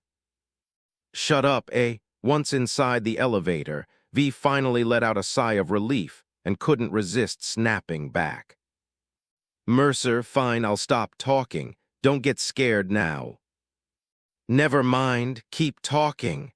After a moment's thought, V decided she'd rather he didn't shut up. The elevator quickly arrived at the third basement level.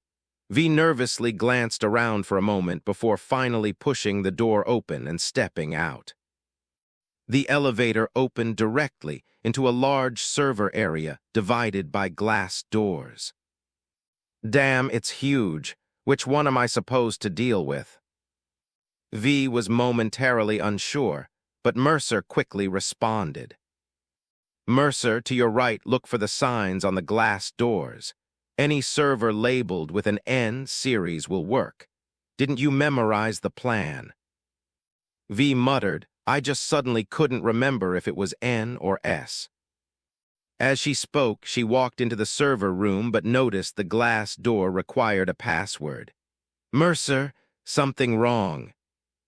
Mercer, I was afraid of startling you again, so I didn't open it right away. As soon as he finished speaking, the glass door clicked open.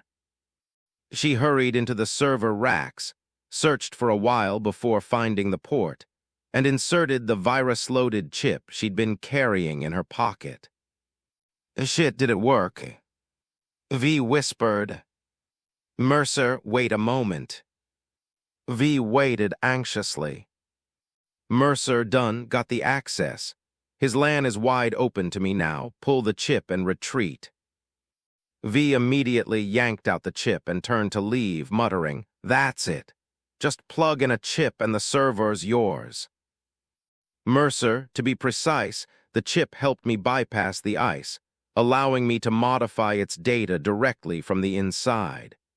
You wouldn't understand the details anyway, so, yes, the server is mine. Get back to the elevator. You have 2 minutes and 30 seconds of safe time. Still, watch out for office staff. If anything goes wrong, retreat toward the elevator and wait for the next safe window. Don't get it, don't care. It's not like I make a living off that stuff. It was only then that V realized chatting with Mercer had made her tension completely fade. Mercer, even if you wanted to learn, it'd be tough. I'd guess your intelligence isn't above an 8. Bullshit, people have always said I'm smart since I was a kid. V wasn't having it. Mercer, whom I'll find out later.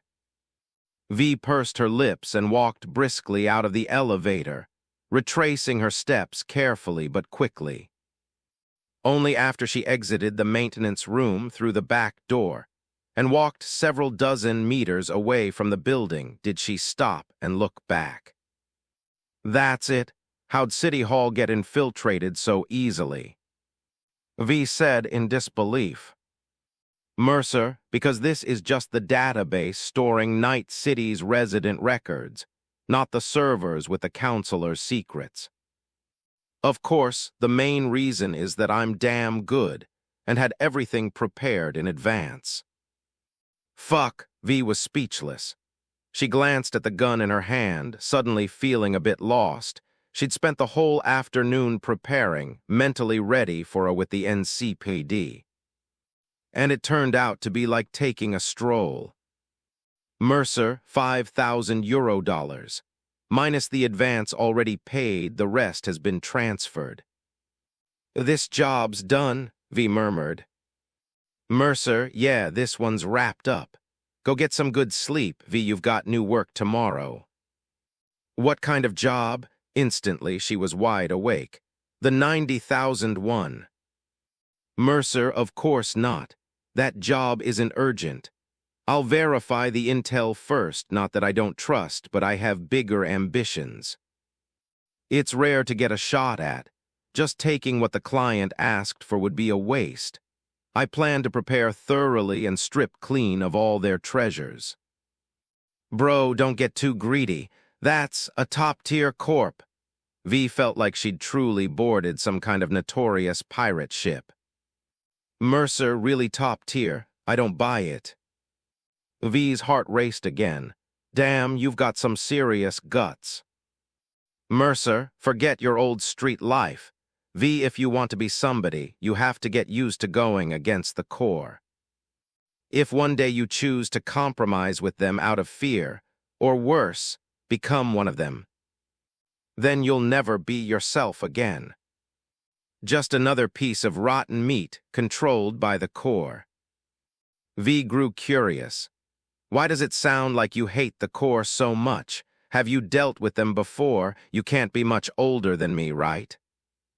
Mercer, I don't hate the core. V, I despise this unfair world, and every person who stands above others, trying to enslave them.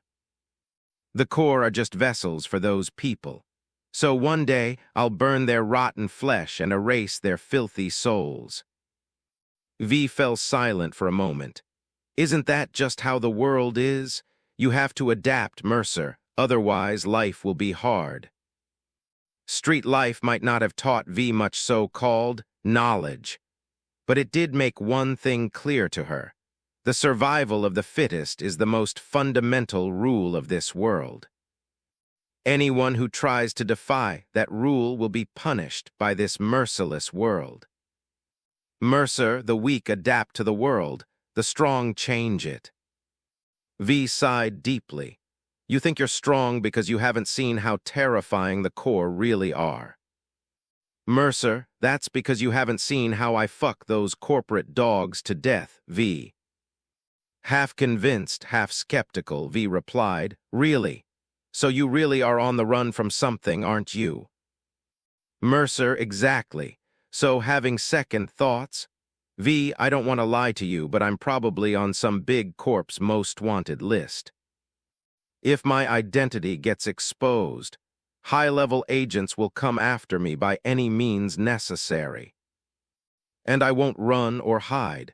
I'm staying right here in Night City to face them head-on. V's expression grew much more serious. Unlike who was literally starving, or Kiwi, who had nowhere else to go, she still had choices. The somebody V dreamed of becoming could be like Adam Smasher or Morgan.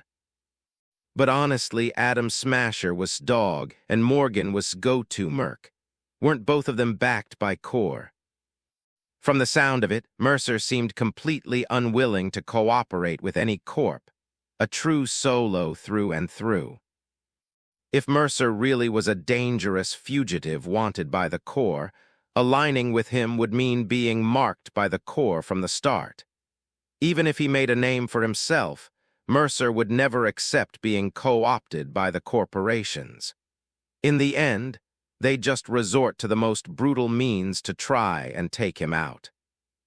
The corporations, huh?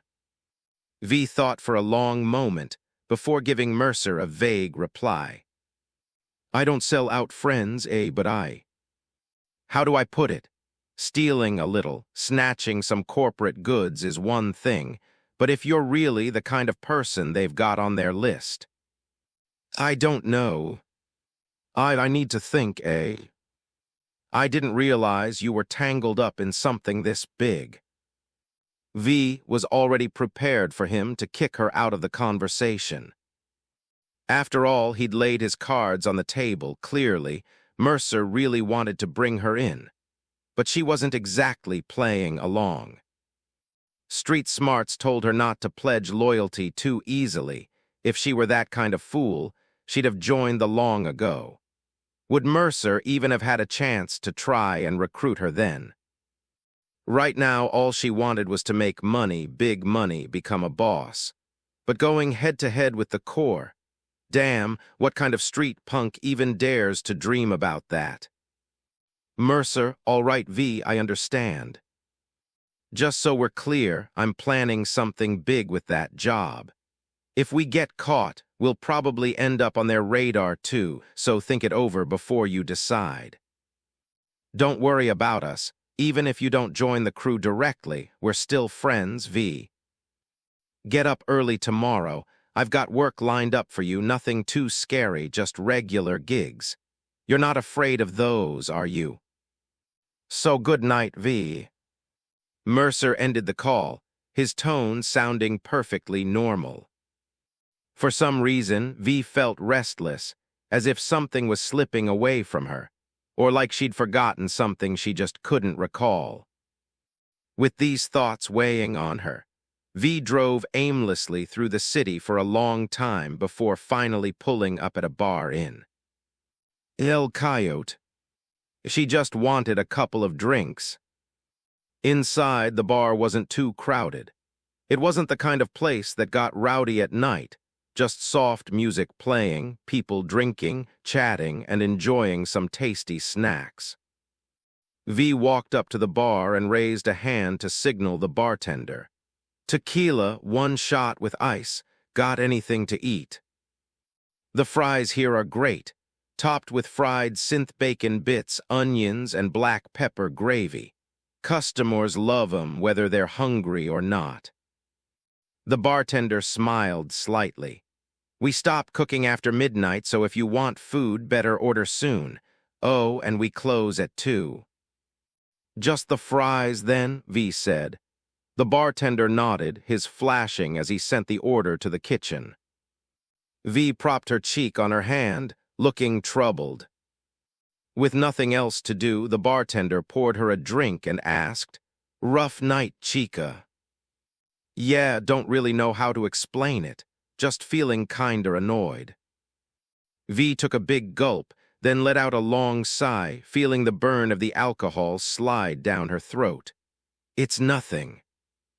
The bartender could tell she didn't want to talk more about it, so he nodded and didn't press further. V kept drinking, 1 glass after another, nibbling on fries, but the restlessness in her heart only grew. Until a burly figure slid onto the stool next to her. Hey, chica, take it easy with the drinks. V turned to look, a muscular man with a man bun. The hell are you? Since when do you care how much I drink? Jackie Wells, this bar belongs to my mom. Jackie wasn't offended, just speaking gently. Seen you around the streets before, local from. V replied succinctly. Girls don't often drink alone and sulk. What's up? Someone break your heart? Jackie probed. Let me tell you up front, you're not my type. Don't waste your effort on me and don't expect me to get drunk so you can take me home. I've got a gun on my hip. V glanced at him. Jackie burst out laughing. Look, V, you're pretty, but I've got a girlfriend. Don't worry, I'm usually here at night helping my mom watch the shop, keeping an eye out for any idiots causing trouble. Sometimes I chat with friends who got stuff on their minds. V relaxed a bit, stayed silent for a moment, sizing him up, then asked.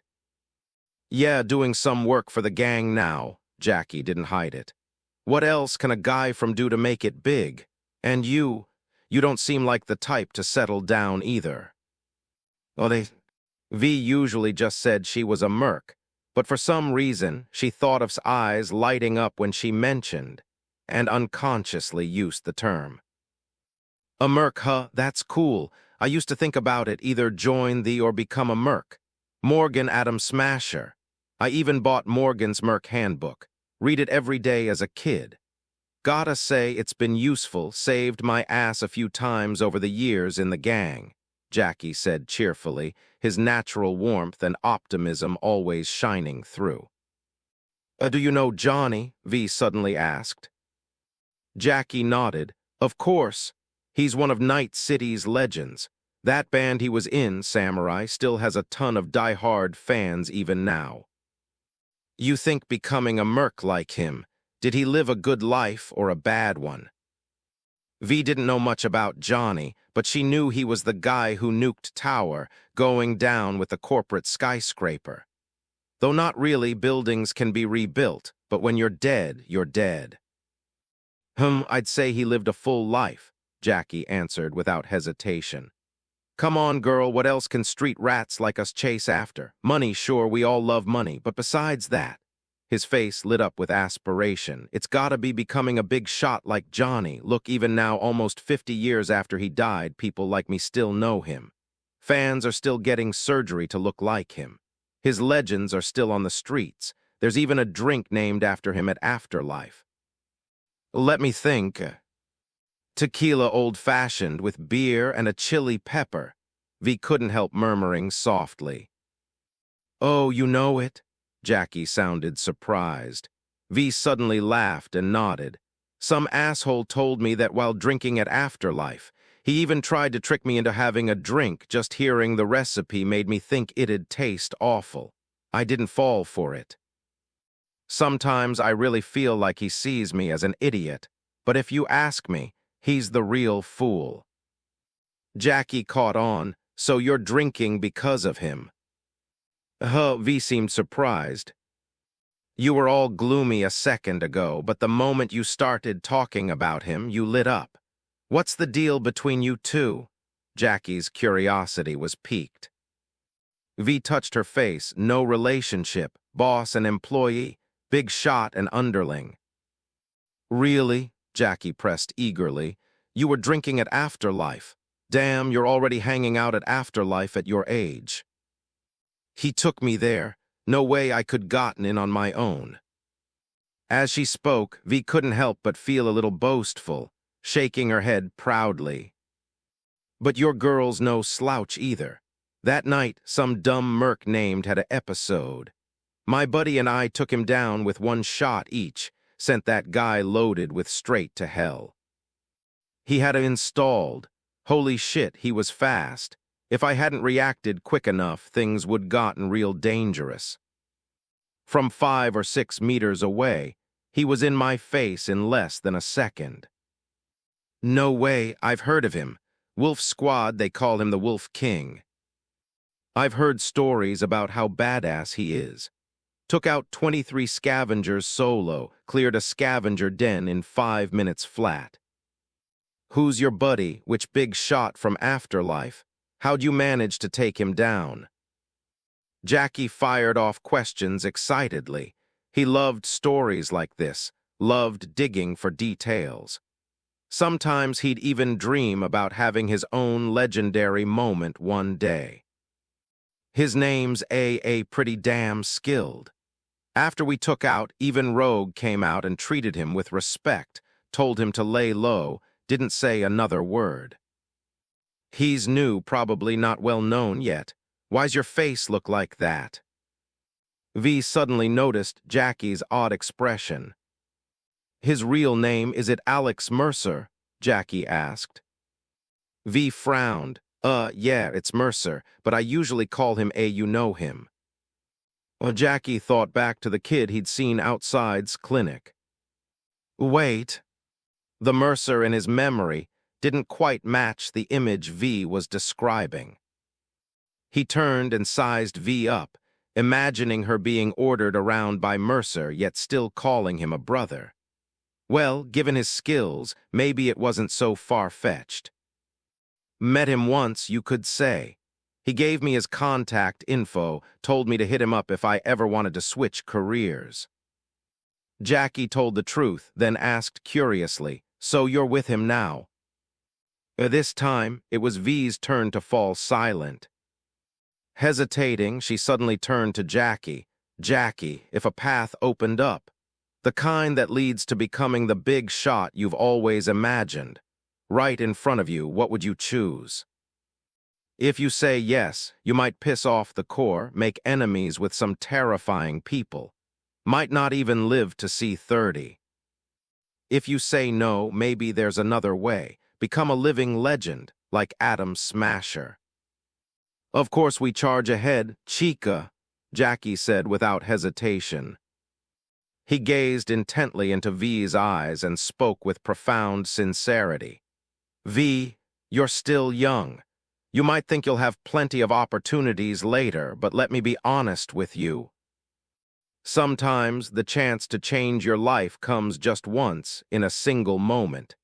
If you miss it, you'll never get a second shot in this lifetime.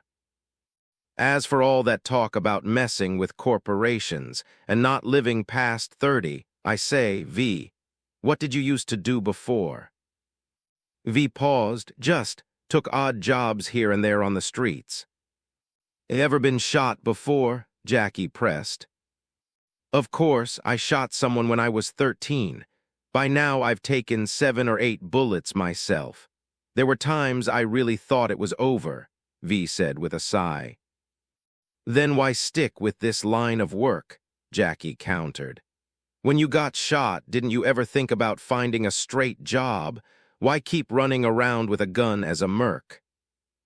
V fell silent, caught off guard. Seeing this, Jackie shook his head and chuckled. Go ask the kids on the street how long they think they'll live. Just the other day, they lost a kid, 19 years old. You know how he died? Some idiot was messing around with a grenade in his room, accidentally pulled the pin and let go. The dumbass panicked, grabbed it, and instinctively chucked it out the window into the alley. That kid was just turning into the alley, completely innocent, and got blown to bits. His mom wanted to grab a gun and go after the guy that same day. Guess what happened? The one who threw the grenade killed himself. The kid was his recruit. He couldn't live with the guilt, thought he was a total idiot, so he offed himself. 2 lives gone just because of one accident, a chain of stupid coincidences. Jackie spoke earnestly. The guy who killed himself was only 28 V. Out of 10 people in a gang, 5 die before 25. 4 more don't make it to 40.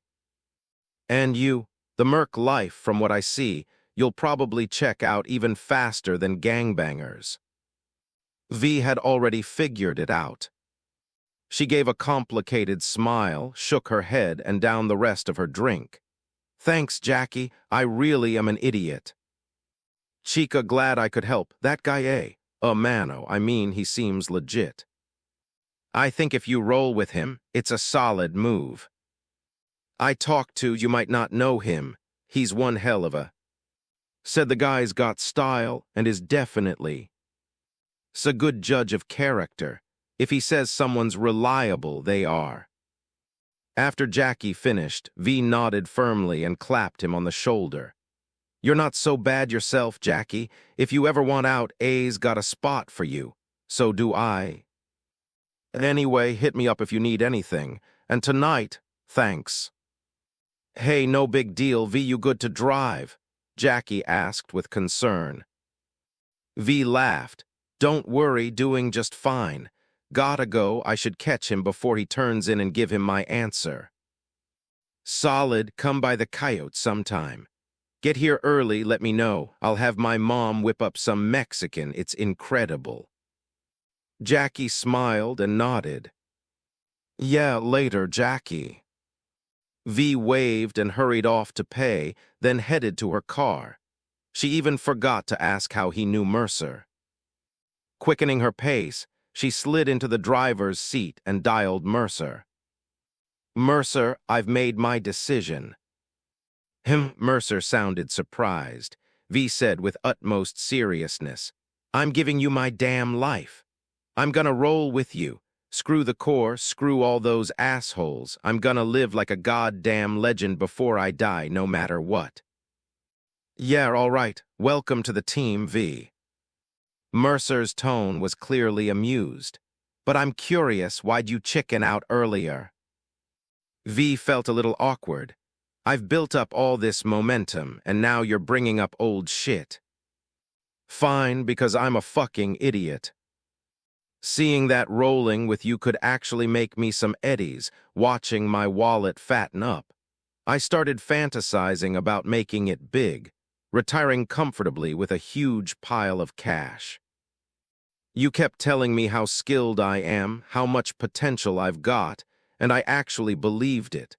Really thought I had a bright future ahead of me. If I were really that capable, would I be struggling to pay rent? But then someone pointed it out to me, or maybe I just finally figured it out myself. Right now, I'm just a street kid. If I pass up this chance, when will I ever get another shot at fame, fortune, and doing something that matters? Who else is gonna see my worth like you do? Why the hell should I waste time worrying about Corps, or whether I'll live or die? If I were scared of dying, I should just gone back, found a straight job, married some reliable guy. What kind of merc would I be then? V spoke to Mercer with grave sincerity. As long as you don't lie to me, as long as you really treat me like your sister, I'll throw my life on the line for you from now on. Let's do big things together. Get filthy rich. And those Corps, hell yeah, we're robbing them. How else are we gonna make real money? Go big or go home, right? Make our mark all over again. Mercer's voice was laced with laughter. All right then, let's turn this whole damn Night City upside down together. Let's fucking do it. V smacked the steering wheel triumphantly, and the horn blared, startling a couple outside the bar into bumping lips mid-kiss. Before they could start cursing, V ended the call and slammed on the gas, speeding off. Damn. Who gives a shit about the Corps? I'm gonna be a legend. Meanwhile, Lucy was giving Mercer a strange look as he sat chuckling to himself in his station. What's going on with you? Win the lottery or something? Something like that, Mercer replied, still grinning ear to ear. Hello. It's finally settled, V is mine now. Who in Night City can stop me now? Mercer felt like Dark finally winning over. That sense of fulfillment, that satisfaction, was even better than watching 10 kinky BDs. Hell yeah, with my General V by my side. I'm fucking unstoppable, V. Can you fucking be reliable for once? Mercer looked exasperatedly at the disheveled V on the video call. V responded weakly, I'm fine, totally fine. Hey. Kiwi's voice chimed in helplessly from behind V in the video frame, where she was patting V's back. She came back yesterday all excited, downed a whole bottle of whiskey by herself, and then threw up like there was no tomorrow. Honestly, you should just let her sleep it off a bit longer. Mercer rolled his eyes. That's your alcohol tolerance, pretty weak. If you're this bad, maybe just don't drink from now on. Hey, that stuff was strong, okay? V's currently soft, groggy voice sounded unexpectedly gentle and pleasant. Too bad you don't usually get to hear V speak in this tone. All right, stop being stubborn in this state. I'll assign the job to you go sober up properly. As soon as Mercer finished, V panicked. She immediately straightened up. No, really, it's fine. I'll just puke a few more times, drink some water, and I'll be good. You knew there was a job this morning and still drank too much. Consider this a lesson.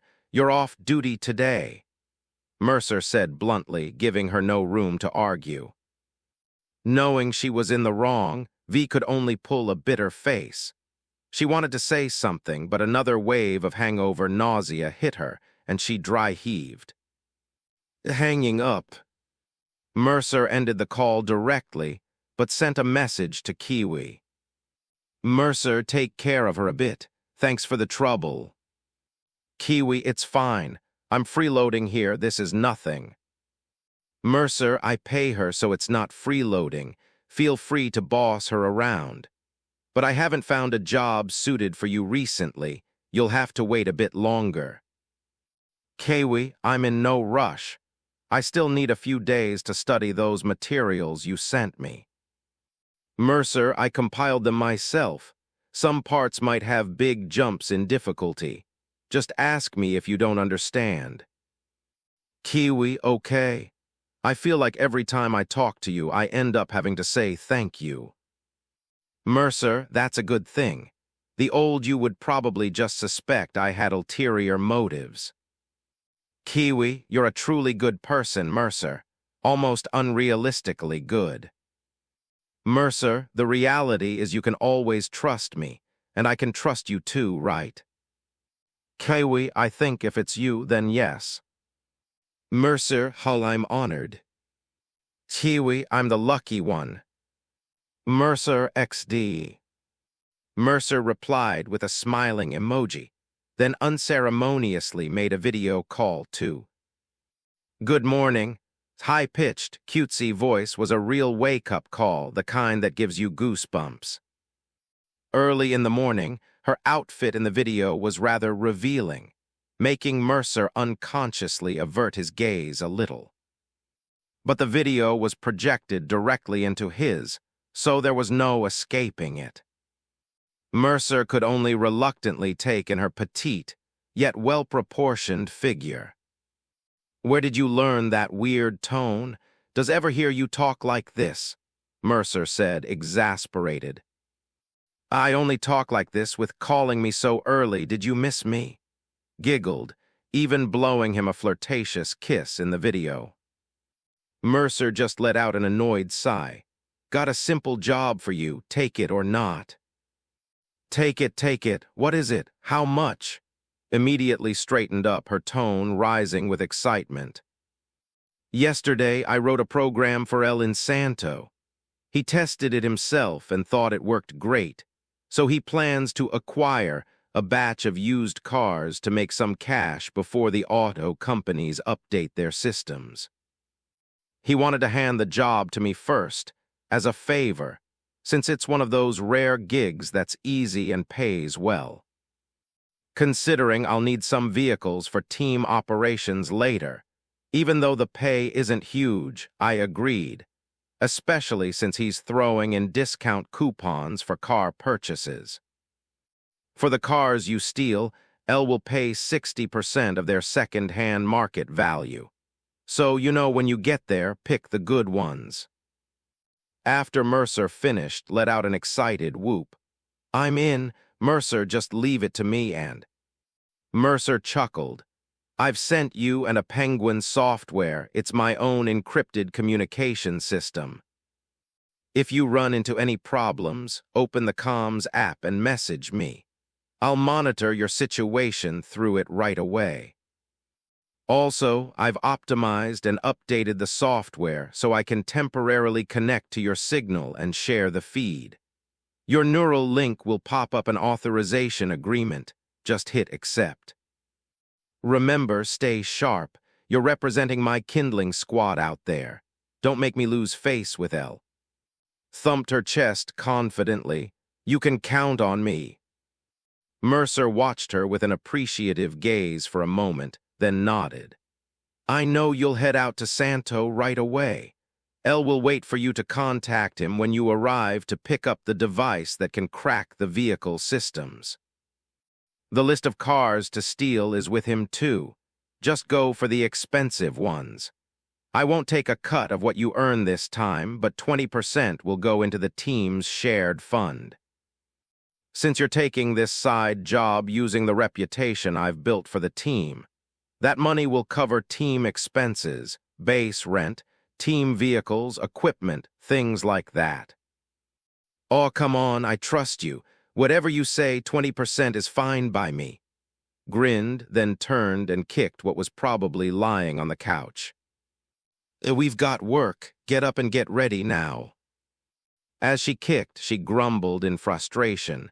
You useless older brother. I swear, when will you ever get your act together? Mercer couldn't help but smile at the scene, though he quickly added, Go on. Remember to stop by a gun shop on the way and gear up properly. Look professional.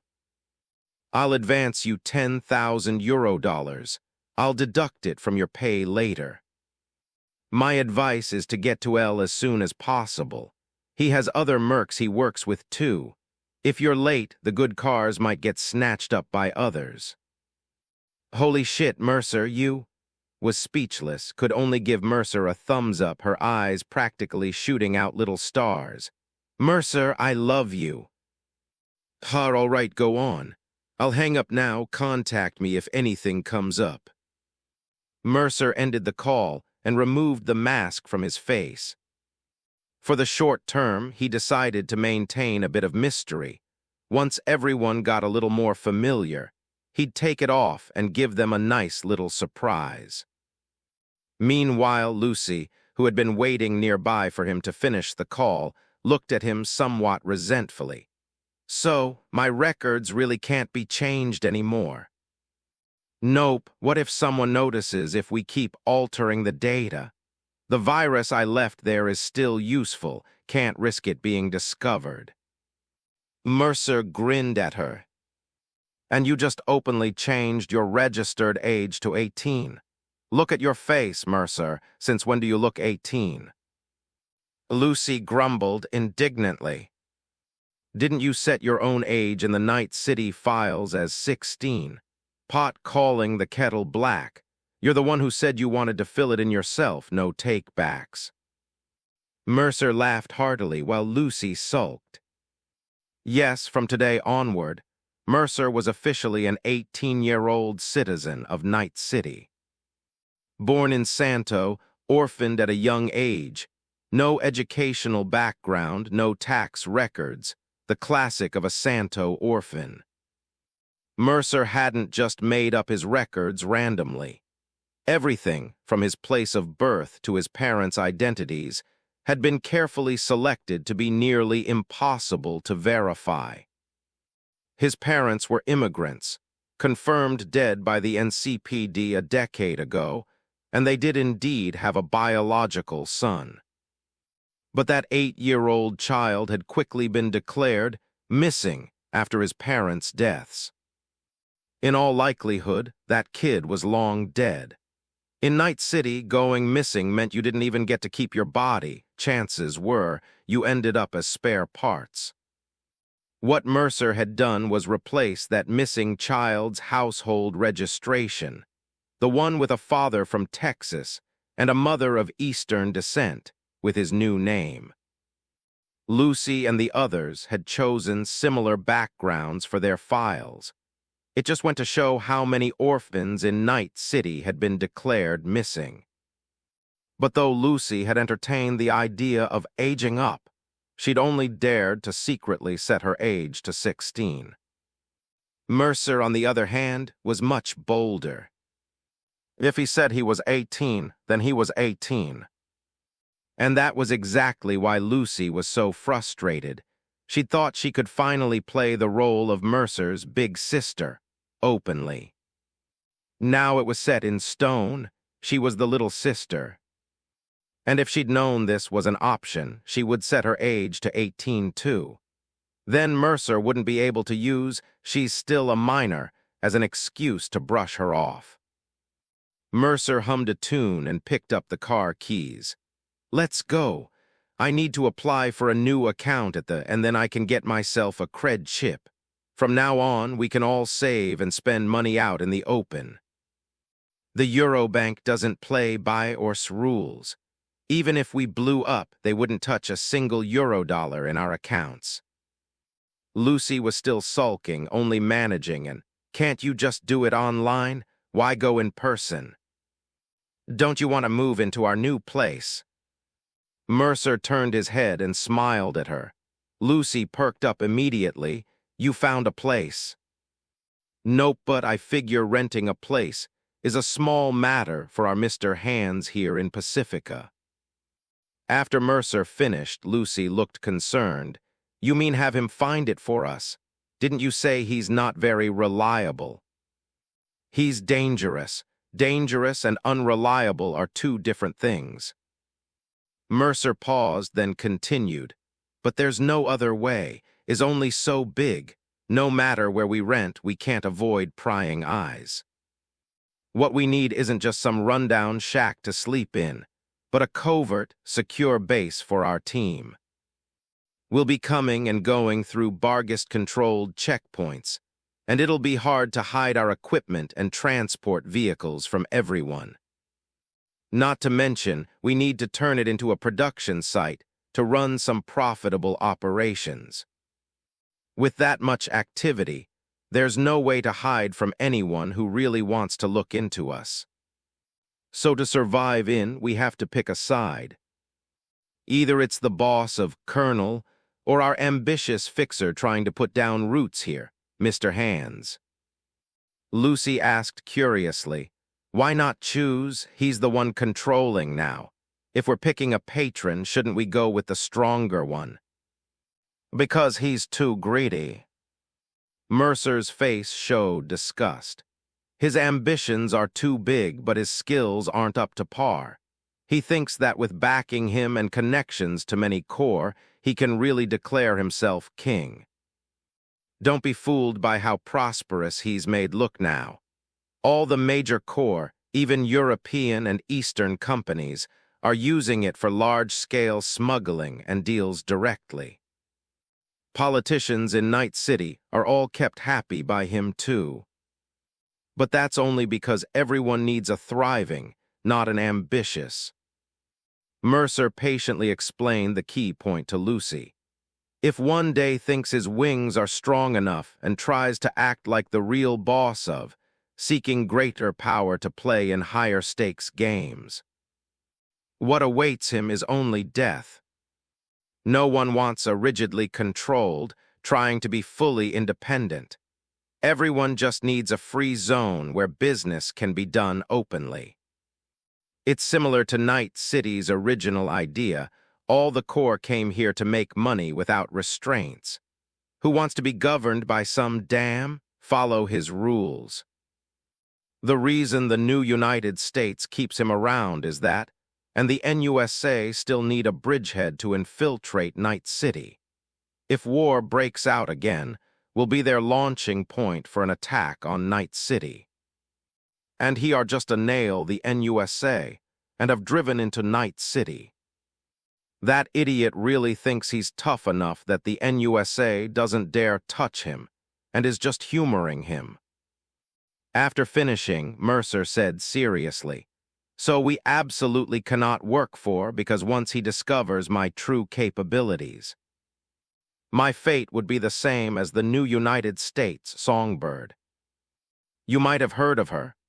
Who was a big deal in the NUSA back in the 50s, until NetWatch took notice, and the NUSA sent agents to recruit her before things got messy. She had now become a pawn of the new U.S. president, forced to risk her life and even transformed into a bomb. My skills far surpass songbirds. If that idiot ever realizes how capable I am, he might start scheming against me. I have no intention of being his dog, let alone a controlled bomb. After Mercer finished speaking, Lucy nodded in sudden understanding, gaining deeper insight into the situation in. Seeing her comprehension, Mercer smiled and said, "So we choose Mr. Hands. Don't be fooled by his limited influence in right now, backed by the Cuban crime syndicate. He's someone absolutely doesn't want to provoke lightly. With his protection, no reckless bargist thugs will come causing trouble for us in. In return, we can handle some small jobs for Mr. Hands, securing a patron to help us establish roots here. Once we no longer need to lay low and develop quietly in, we can openly leave and pick a prime spot in Night City to build our own mansion. When that time comes, Mr. Hands can go find somewhere else to cool off." Mercer finished by patting Lucy's head. Meeting her displeased gaze, he smiled and said, "Trust my judgment, Lucy." "I never said I didn't," Lucy replied, turning her head away. "Go ahead, it's not like I can help you much anyway." "Oh, but you can, Lucy. I have a job for you." Mercer flashed a mysterious smile. Lucy visibly perked up. "What is it?" "Raise a child for me," Mercer said casually. "In her." Lucy stood frozen in place. After transferring the Morning Star AI to Lucy and instructing her to strictly monitor whether it was learning online according to his settings, Mercer set off lightly equipped, driving away. First, he visited a Eurobank to open an account and purchase a personal chip. This type of personal chip functioned like a specially encrypted USB drive with pure data storage capabilities. It could hold digital currency, diaries, call logs, and other miscellaneous data. Normally, these were installed alongside a neural link, an essential part of daily life for ordinary people. But since Mercer had it installed and a relic chip plugged into his skull, he had never gotten around to adding this chip. Typically, people had 2 sockets at the back of their necks for inserting chips, with the relic occupying one port and the storage chip taking the other. Mercer would have no slots left. Still, he decided to install it. It was too painful to kill someone and walk away empty-handed, unable to claim any rewards. Now, with the storage chip, he could directly transfer funds from the target's cred chip. This digital currency used unique authentication encryption. As long as you had a chip with an activated cred chip, you could freely transfer funds via data transmission. Incredibly convenient. Moreover, virtual currency data was stored locally and didn't pass directly through bank accounts, making it ideal for private transactions. To deposit it into a bank, you simply had to transfer the data online. Moreover, this thing essentially gave Mercer an extra storage drive for his brain, saving a lot of data files that would otherwise clutter his and neural link, freeing up more program execution space in his. As for what to do when all the brain chip slots are taken, Mercer had his own clever solution. Without a second thought, he made a call. The agent rang for a while before it was answered. This burly figure was bent over, busy with something. "Mercer, what's up?" "I'm bringing someone over this afternoon. Is that fixed? I want to install it for her." After Mercer spoke, looked up from the video call. "I'm working on it right now, but it should be ready by this afternoon. How have you been feeling lately? Any discomfort?" "To be honest, I've barely used any meds. Just took an anti-inflammatory once on the first night before bed, just in case. Mercer was in his car during the call, with no one else around, so he wasn't wearing his mask. Could see he looked rosy-cheeked and full of energy. If he wasn't on any drugs, that was a good sign. Seems your body's tolerance is far better than I estimated. Good, Mercer, it looks like you really have the potential to install more. How about mentally? Any signs of sensitivity or irritability? Especially if you experience things like mental fog, memory loss, frequent dreaming, sudden excitement, or zoning out often, you'd need to start watching out for. Continued questioning. Don't worry, everything's okay. Mercer gave a thumbs up. The first thing I do every morning when I wake up is run a simple cognitive test on myself and save the data for comparison. That's really good. How did you come up with that? Grew interested, suddenly sounding pleased. I should recommend your method to my clients. Mercer chuckled. Just playing it safe. You know, there's always been rumors online that core can influence human thoughts. I'm just afraid of falling victim without noticing, so I check every day to make sure my mind hasn't been subtly tampered with. You think those aren't just rumors? Frowned slightly. From what I know, some core have already applied similar tech in real operations. Mercer's words carried startling implications. Fell silent for a moment, then sighed. There were similar claims decades ago, so it's finally come to this. Guess I should learn from you too. Better safe than sorry. Regularly running a cognitive test can also double as a self-psychological evaluation. If the results aren't good, just give yourself a break. Mercer said with a smile, but don't worry too much, that tech isn't widely applicable yet. Yet Mercer remained deeply wary of this technology. In the game, Night Corp possessed such tech and had covertly hacked a city councilor's mind, turning him into a completely different person without anyone noticing. In terms of tampering with human consciousness, one could say Night Corp was even ahead of. That's really bad news. Thanks, I suppose this is another secret that can't be casually shared. Listen, Mercer, you really ought to be a bit more guarded around me too. Advised the young man, who was inexplicably open with him. I wouldn't tell anyone my real secrets, but it's true that I don't have much guard up around you. It's not because I'm foolish. It's because I know I actually have no way of defending against you. Mercer spoke earnestly. Think about it, you're my. How could I possibly hide the unusual aspects of my body from my own doc? If laid out, any competent doc would recognize it's anything but ordinary. If I can't even identify what kind of I have, I wouldn't dare let someone like that operate on me or make modifications to my implants. And then there's my physiological data, my tolerance for details that might seem trivial to most people. But for me, they're a major liability. Every corp is hunting for a durable test subject. And as you can see, by any measure, my body is a born, ideal test subject. If got their hands on my data, they'd probably want to dissect and clone me dozens of times over. So whether I trust you or not, you're bound to find out plenty of unusual things about me eventually. That's why, rather than just relying on your medical ethics to keep my secrets, I'd much rather genuinely befriend you. I don't think you're the type to betray a friend. The way I see it, from the moment I chose to come to you, there were only two possible outcomes.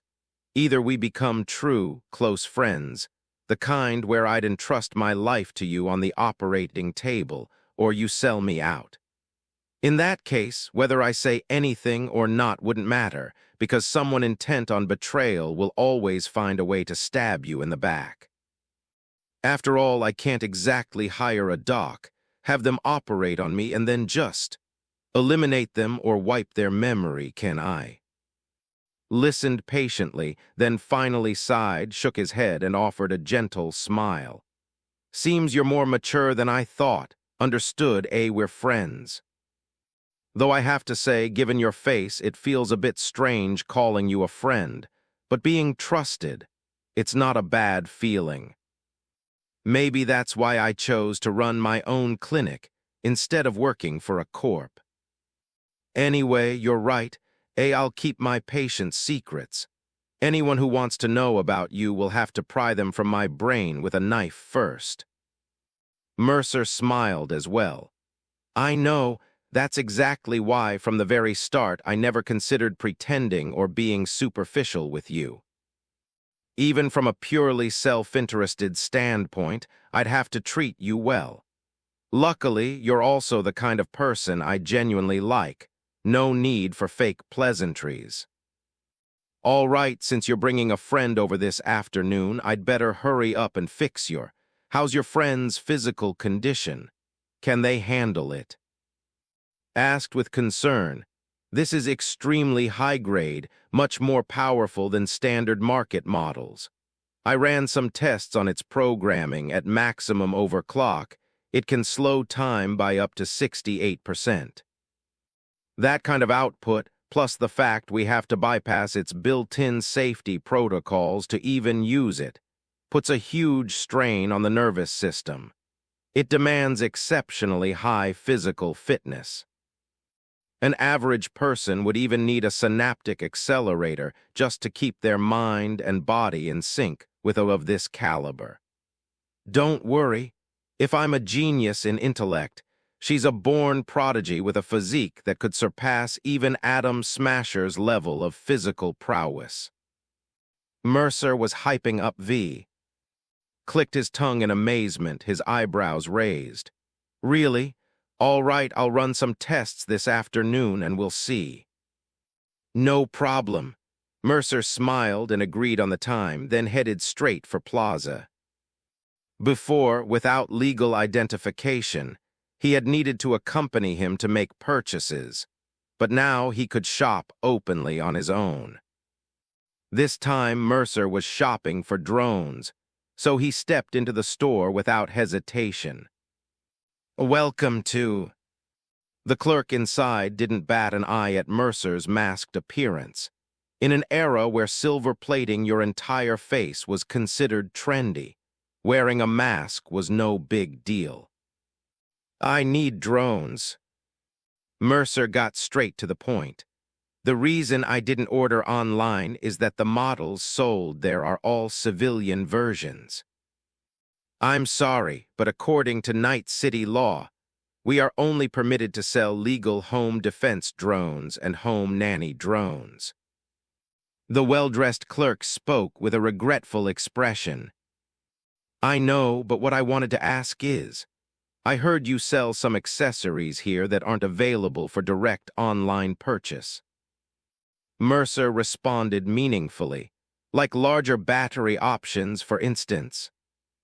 The clerk broke into a bright smile. Yes, we have newer, better lithium batteries that can support a 40 kg drone flying continuously for 8 hours without charging. Even under an 80 kg load, it guarantees 3 hours of full performance operation. Besides that, we also sell some other accessories, which you can choose to equip as you like. Mercer nodded. Good, I need 2 home nanny drones, along with 2 of the new compatible batteries, carrying capacity modules, and the camera with built-in thermal scanning and anti-interference high magnification. Also add 2 high-altitude flight modules, stealth coding, and silencer modules. For the weapon systems, I heard you sell some large-caliber machine guns that fire rubber bullets. Seeing Mercer list off so many items with ease, the clerk said knowingly, Yes, we have everything you mentioned in stock. It seems you're quite familiar with our products, so I'd also recommend adding an upgraded AI automatic fire control chip. It can automatically scan and recognize your family members and deliver efficient firepower sanctions against any intruders threatening your home. No need, but if you have compatible chips without pre-installed programs, I'd be interested in swapping for a more efficient chip. After Mercer finished, the employee gave a slight bow. Of course, it seems you have your own ideas about home defense. Well, although we don't sell live ammunition for machine guns, we happen to have a machine gun called the Home Defender. Its model is identical to the 31 HMG heavy machine gun, and the ammunition type is quite universal. Of course, it is definitely not a 31 HMG, it just looks the same. If you remove the components inside the gun yourself, we won't cover it under warranty. Naturally, the ammunition doesn't have any components. However, you must first purchase the Home Defender and have proof of purchase to legally buy its matching ammunition. The machine gun itself isn't expensive. With the year-end Christmas sale, it's only €23,000. The machine gun can be paired with various mounts. We offer a premium mount that can load a chip, compatible with the same chip models used in drones. It comes with a built-in scanning camera, can sync with multiple devices, and can be mounted on a vehicle or installed anywhere in your home that needs protection. This mount is a retractable, hidden model, and we offer on-site installation services. Mercer sighed in admiration. You folks that really know your stuff when it comes to home defense. The employee mirrored his expression. Isn't that the truth? In this world, is there any company that understands how to protect your family better than? I'll take it, but I'll need the mount installed later. I have to find a suitable vehicle first. As soon as Mercer finished speaking, the employee's eyes lit up, but Mercer quickly waved his hand. Vehicles are all too expensive for my taste. Not interested. All right, but I still have to mention our newly released Emperor 620 Family Defense Edition. Its armor is made from the same high-grade material as NCPD units, and it's very convenient for mount installation. But it seems you're not interested. Seeing Mercer's lack of enthusiasm, the employee smoothly shifted gears and pointed to other items. Take a look. We also have security turrets, cameras, and plenty of excellent protective equipment. Would you like to pick out some more? He sized Mercer up and then made a very enticing proposal. We currently have a family Christmas frenzy bundle. Since you're already planning to buy a drone, why not consider some more protective gear for your family members? The Family Christmas Frenzy Bundle can provide a defense package for up to 8 family members, customized by number and size. The bundle allows you to choose its latest carbon fiber bulletproof jacket, which weighs an astonishingly light 2 kilograms, yet can block 3 consecutive shots from a sniper rifle at 10 meters. Additionally, we'll equip each of your family members with the latest M10AF Lexington Power pistol. This sidearm is sturdy, reliable, battle-tested, and absolutely a cost-effective treasure. Mercer shook his head. I don't need miscellaneous weapons, but I am very interested in the bulletproof vests. Can you offer me a more cost-effective option? Yes, of course. If you're very particular and discerning about your selections, I recommend our Christmas Holiday Gift Box Bundle. You can choose 5 different items, and we'll pack them in a Christmas gift box for you. You'll also enjoy the exclusive 20% discount for the Christmas gift box. As soon as the employee finished, Mercer nodded decisively. He realized he might not be cut out for shopping. Wanting to buy everything was becoming a problem. In the end, Mercer boldly purchased 2 Christmas gift boxes and added a few miscellaneous items before reluctantly heading to checkout. 2 units, nominally home defense drones, but actually Wyvern drones, including their built-in machine guns and modification parts. 1 heavy machine gun, including its mount capable of supporting smart AI fire control. Bulletproof vests, matching ammunition, grenades, and additional armor plates were purchased according to the current team size. The prices were incredibly attractive. With the Christmas sale, it only cost €68,000. Among these, the drones were discounted to just €8,000 each. With built-in machine guns and other modifications, they came to €12,000 apiece, almost the same price as directly purchasing a combat Wyvern. The heavy machine gun, along with its mount and 500-round ammo boxes, still cost a hefty €30,000 after a 20% discount. The remaining €24,000 covered the bulletproof vests, grenades, extra ammunition, and miscellaneous items. Mercer did the math and realized that the heavy machine gun ammunition was the most expensive part. Although the wholesale price per round seemed cheap, nobody bought machine gun ammo 1 bullet at a time. Standard ammunition had to be purchased by the case, €3,000 per case with no discount. Each case contained 1,000 rounds. The average cost per round was about €3. But with a heavy machine gun's rate of fire at around 500 rounds per minute, holding down the trigger for 2 minutes would burn through €3,000. What's more, the ammunition came in both civilian and military versions. Military-grade armor-piercing ammunitions cost a staggering €8 per bullet, meaning €8,000 per case.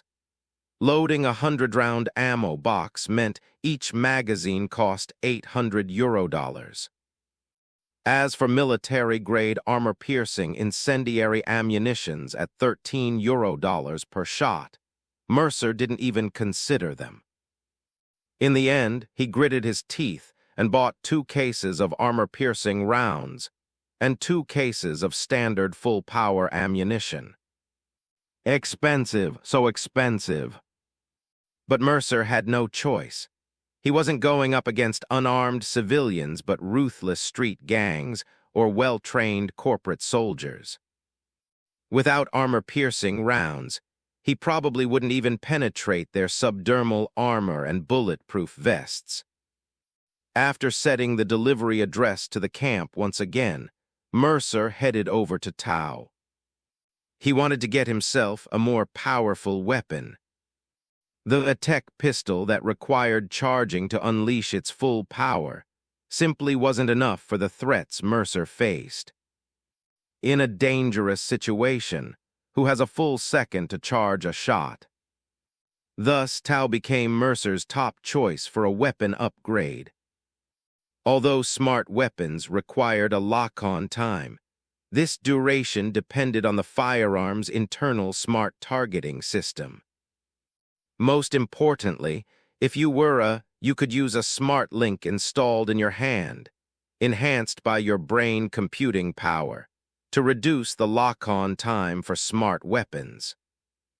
In the game, players could unlock advanced skills, and while in an overclock state, turn smart weapons into legendary tools that required no lock-on time and automatically aimed. In reality, Mercer was confident. He probably didn't even need to activate overclock to ensure that smart weapons in his hands had 0 lock-on time. Pick it up and shoot. The bullets would automatically track their targets, each one gracefully hitting an enemy's head, with the ability to lock onto multiple targets simultaneously. This was the weapon of Mercer's dreams. Mercer browsed around, but unfortunately didn't find any high-end custom weapons like the SMG he loved in the game. However, he did come across a smart shotgun that Tau employees hailed as a revolutionary advanced weapon. L69 Smart Shotgun. This is a shotgun with virtually no competitors. Its unique magazine design allows it to fire 8 independently ignited pellets in an instant, each capable of locking onto and hitting 8 different targets under the smart system's guidance. Not only does it pack immense firepower at close range, but it's also one of the few shotguns capable of precise lock-on hits at medium distance. Each magazine provides the user with 4 firing opportunities. While the 0.8-second firing rate isn't blazing fast, it's certainly not slow by shotgun standards. Reloading is also very convenient. Just swap out the large magazine for a new one. The only drawback is that the pellet-based ammunition has slightly weaker armor penetration capabilities, but the smart targeting compensates by allowing concentrated fire on vital areas. Buy it. Without hesitation, Mercer placed the order. Tau's weapons are considered top tier in the smart weapon market, offering great value for money. For just €8,000, you can get an officially licensed shotgun. However, like heavy machine guns, the real expense with smart weapons lies in the ammunition. Mercer bought 5 magazines. The magazines themselves cost only €50 each, but the ammunition for those 5 magazines set him back €3,200. That's because Mercer opted for the higher-grade incendiary ammunition, which generate intense heat upon impact, melting enemy flesh and igniting there, averaging out to €20 per round. He also purchased 500 spare rounds, with no discount, another €10,000 gone. After a stroll around Plaza, nearly €80,000 had vanished. Mercer then swung by Arms, a high-end manufacturer specializing in custom-made weapons. After inquiring about the price of a custom firearm, any lingering hopes were completely dashed. A custom gun starts at €100,000. The job for L had only netted him €180,000, and that was only because the old captain, impressed by his skills and as a gesture of friendship, had thrown in a hardware schematic too. His heist, barring any unexpected windfalls, would only bring in about €300,000. His eye still broke. Cutting his wandering short, Mercer grabbed a quick lunch and then called V. V sobered up yet? He said with clear annoyance. V, who was sharing a meal with Kiwi, lit up upon seeing him on the video call. Yeah, ask Kiwi if you don't believe me. Taking you to this afternoon. Tell Kiwi she's coming too. After Mercer finished, V paused in surprise before exclaiming excitedly, You mean? That junk you're wearing is good for nothing. A craftsman must sharpen his tools to do his work well. I'm gonna upgrade your trash. Mercer paused briefly before adding, Kiwi needs a new too, along with an immersion pod and a suit. What kind of doesn't have that gear? Don't worry, I'm loaning you the stuff. I'll deduct it from your pay later. V was too excited to finish eating, immediately setting down her instant burrito. Should we go now? Don't the docs need to have lunch and take a break too? Meet me in an hour at Misty's Esoterica in Little China. The we're seeing is in the alley behind the shop. When you get there, just say you're looking for Doctor. Misty will point you the way. She's a friend of mine. I'll head over first to chat with about something else. Time it right and come by later. After Mercer finished speaking, he watched V's excited, expectant guesses over the video call. So what are you planning to get me? Subdermal armor, muscle enhancement, or something else? Want to upgrade it all, but this time, we're focusing on the key item, As soon as Mercer said it, V burst out laughing and thrust a thumbs up at the screen. Bro, you're choosing to roll with you is the most badass decision I've ever fucking made. Whatever, all right, see you then. Mercer hung up and called to check in. Was all smiles on the video call, even waving a large shotgun she'd painted green. Check it out. I fixed up this gun I found. Looks pretty cool, right? I call it Guts. Sounds badass, huh? How'd the mission go? Mercer couldn't really comment on her colorful tastes. The animal's shotgun looked like a toy after her paint job. He wondered if this Guts was the same one used in the anime after she got her gorilla arms. Smooth, smooth. We got everything we needed, and we even picked out a sweet target from a corporate dog sports car, a Quadra Type 66. We're on our way to the underground parking where the corporate dog keeps it. Elle said a car in this condition would sell for at least 110K eddies. After this job, we're gonna be rich. Laughed excitedly.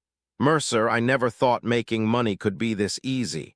110K eddies, 110K, we'll split it, What's 60% of Elle's buying price?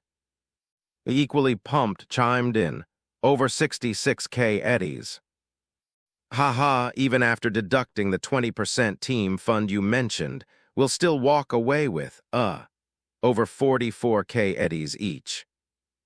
Was so thrilled she even blew a kiss at Mercer. If you were here, I'd totally plant one on you. All right, don't get too carried away. 44K might seem like a lot, but when it comes to getting things done, it's never enough. A decent high-end subdermal armor alone costs tens of thousands, and you two still have to split it. That finally calmed down a bit, though her excitement was still palpable. Once I get my cut, I'm gonna buy some upgrades for Guts, get some new clothes, treat myself to a nice meal. I'll upgrade my too, at least get some muscle enhancement. Otherwise, I can't even handle Guts. Took a test shot at the air earlier and nearly got knocked off my feet. Good, as long as you're satisfied. Tomorrow I'll introduce you to a reliable. You and should both get some upgrades. After that, we'll move on to the real big scores. Mercer's words made grin, her white teeth showing. Mercer, after we wrap up tonight, dinner's on me. Focus on the job first. Don't let success go to your head, Mercer reminded her, winked at him. Oh, I told you not to worry. I don't want to disappoint you either. Just wait for my good news, that's all I can say. We're almost there, so I need to focus now. All right, Mercer hung up the agent. With nothing else to do, Mercer decided to head to Little China first, grabbing a bowl of fried rice at a small eatery before making his way directly to his place. After greeting Misty and cutting through the alley, Mercer pushed open the door to his underground clinic and found him busy repairing. Need a hand? Mercer's fingers itched with anticipation. He'd taken plenty of courses on maintenance, modification, and production during his time but he hadn't had many chances to put that knowledge into practice. Nah, I'm used to working alone. Just sit back and watch some TV if you like. Glanced over at Mercer as he spoke. By the way, that mask's pretty distinctive. Glad you think so. My face is a bit too young. Without the mask, I don't exactly command respect. Mercer sighed slightly. He wasn't particularly fond of hiding his appearance. He didn't actually turn on the TV, instead standing to the side and watching work. After a while, he started fiddling with some of the equipment. Mercer was fascinated by everything in his clinic. "How's the 3D printer treating you?" "Works great. The prints aren't quite as good as the originals, but they're more than enough for general repairs." "What about the repair machine?" "Good eye. Not many people recognize that one. It's mostly used for neural treatments, real high-end stuff. Don't let its size fool you. One of these costs over 300,000 euro dollars, and you have to regularly refill and repair fluid." "The blood purifier. This thing's kind of garbage. I've seen the database records. This model's data was faked." "Bought it secondhand for the price. If you ever get one yourself, make sure it's from or..." Mercer practically toured the entire clinic and didn't seem annoyed. Few people were as knowledgeable as Mercer, able to recognize many of the seemingly low-key, high-quality items in his shop. "You've got principles, no sketchy tech from those small manufacturers." Mercer clicked his tongue in admiration. "Those small fry machines are a gamble with people's lives. I don't like playing games with my patient's health." Let out a relieved sigh as he finally set down the machine. "All right, take a look. Should be good to go." Before could finish speaking, Mercer had already eagerly leaned in. "Is the programming done? If not, I'll handle it. I'm really interested in software." As soon as Mercer finished, chuckled. "Haven't touched it. Was waiting for you, prodigy." With that, stepped aside to make room. Mercer didn't hesitate, taking a seat and picking up the programming device from his desk. He connected it to then plugged in his own data cable. The device was also essentially a specialized mini-computer for modifying software, similar to the portable used back in the day that didn't require brain implants. Mercer tapped somewhat unfamiliar fingers across the game console-sized keyboard, and within seconds, he deciphered the machine's code and programs. Stared in astonishment as Mercer, after plugging in, barely moved his hands while complex code scrolled across the machine's screen. "Or something else? Did you just bypass the operating system entirely?" "Yeah, I prefer getting things done directly with data and code." Blue light dots flickered in Mercer's, as both the machine and his brain began heating up simultaneously. In just over 30 seconds, Mercer spoke while multitasking. "Done. The restriction programs inside are almost identical to other. My previously created freelance assassin can handle it all. But I feel like I can optimize the code inside. Let me try. If I can pull it off, we might even boost the power output a bit." Old, just watching the rapidly scrolling code on the screen, almost leaving afterimages, felt dizzy and shook his head in amazement. "I don't really get you methods. I usually have to follow the operating system step by step. Average don't have my skills. Just figuring out this machine's code would cost them a lot of hair." Mercer said calmly, continuing to tinker with his programs. On one hand, he was optimizing the internal code. On the other, he was learning and memorizing this driver software. After a few minutes of tinkering, Mercer's brain gradually began to cool down, giving him the leisure to continue speaking. "All set. My optimized operating system is at least 10% more efficient than before. Though the power increase might be limited, the reduction in neural strain is definitely noticeable." Who also enjoyed fiddling with tech, couldn't help but lean in immediately. "Let me run a test on it." After Mercer unplugged the cables, connected to a dedicated testing computer and ran the diagnostics. "Impressive. The neural strain is reduced by at least 6%, and the power output has increased by 3% thanks to the optimization. Your skills are truly remarkable." Wasn't like those ignorant folks. He knew very well that for operating system software like this, from development to optimization, it usually took dozens of programmers months, even a year or two of overtime work to develop. Any optimizations they could make, they would have already tried.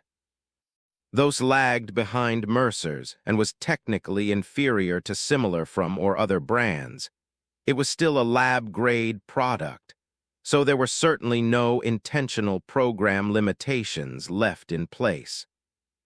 This meant that Mercer alone, in just a few minutes, had accomplished what dozens of programmers might not achieve in months. Considered himself a genius in the industry, but compared to Mercer's talent in computing, there's always someone better and skis beyond skis. Mercer, you've taught me a lesson. Sighed, I still underestimated you. Mercer just laughed. I even upgraded the internal protection program.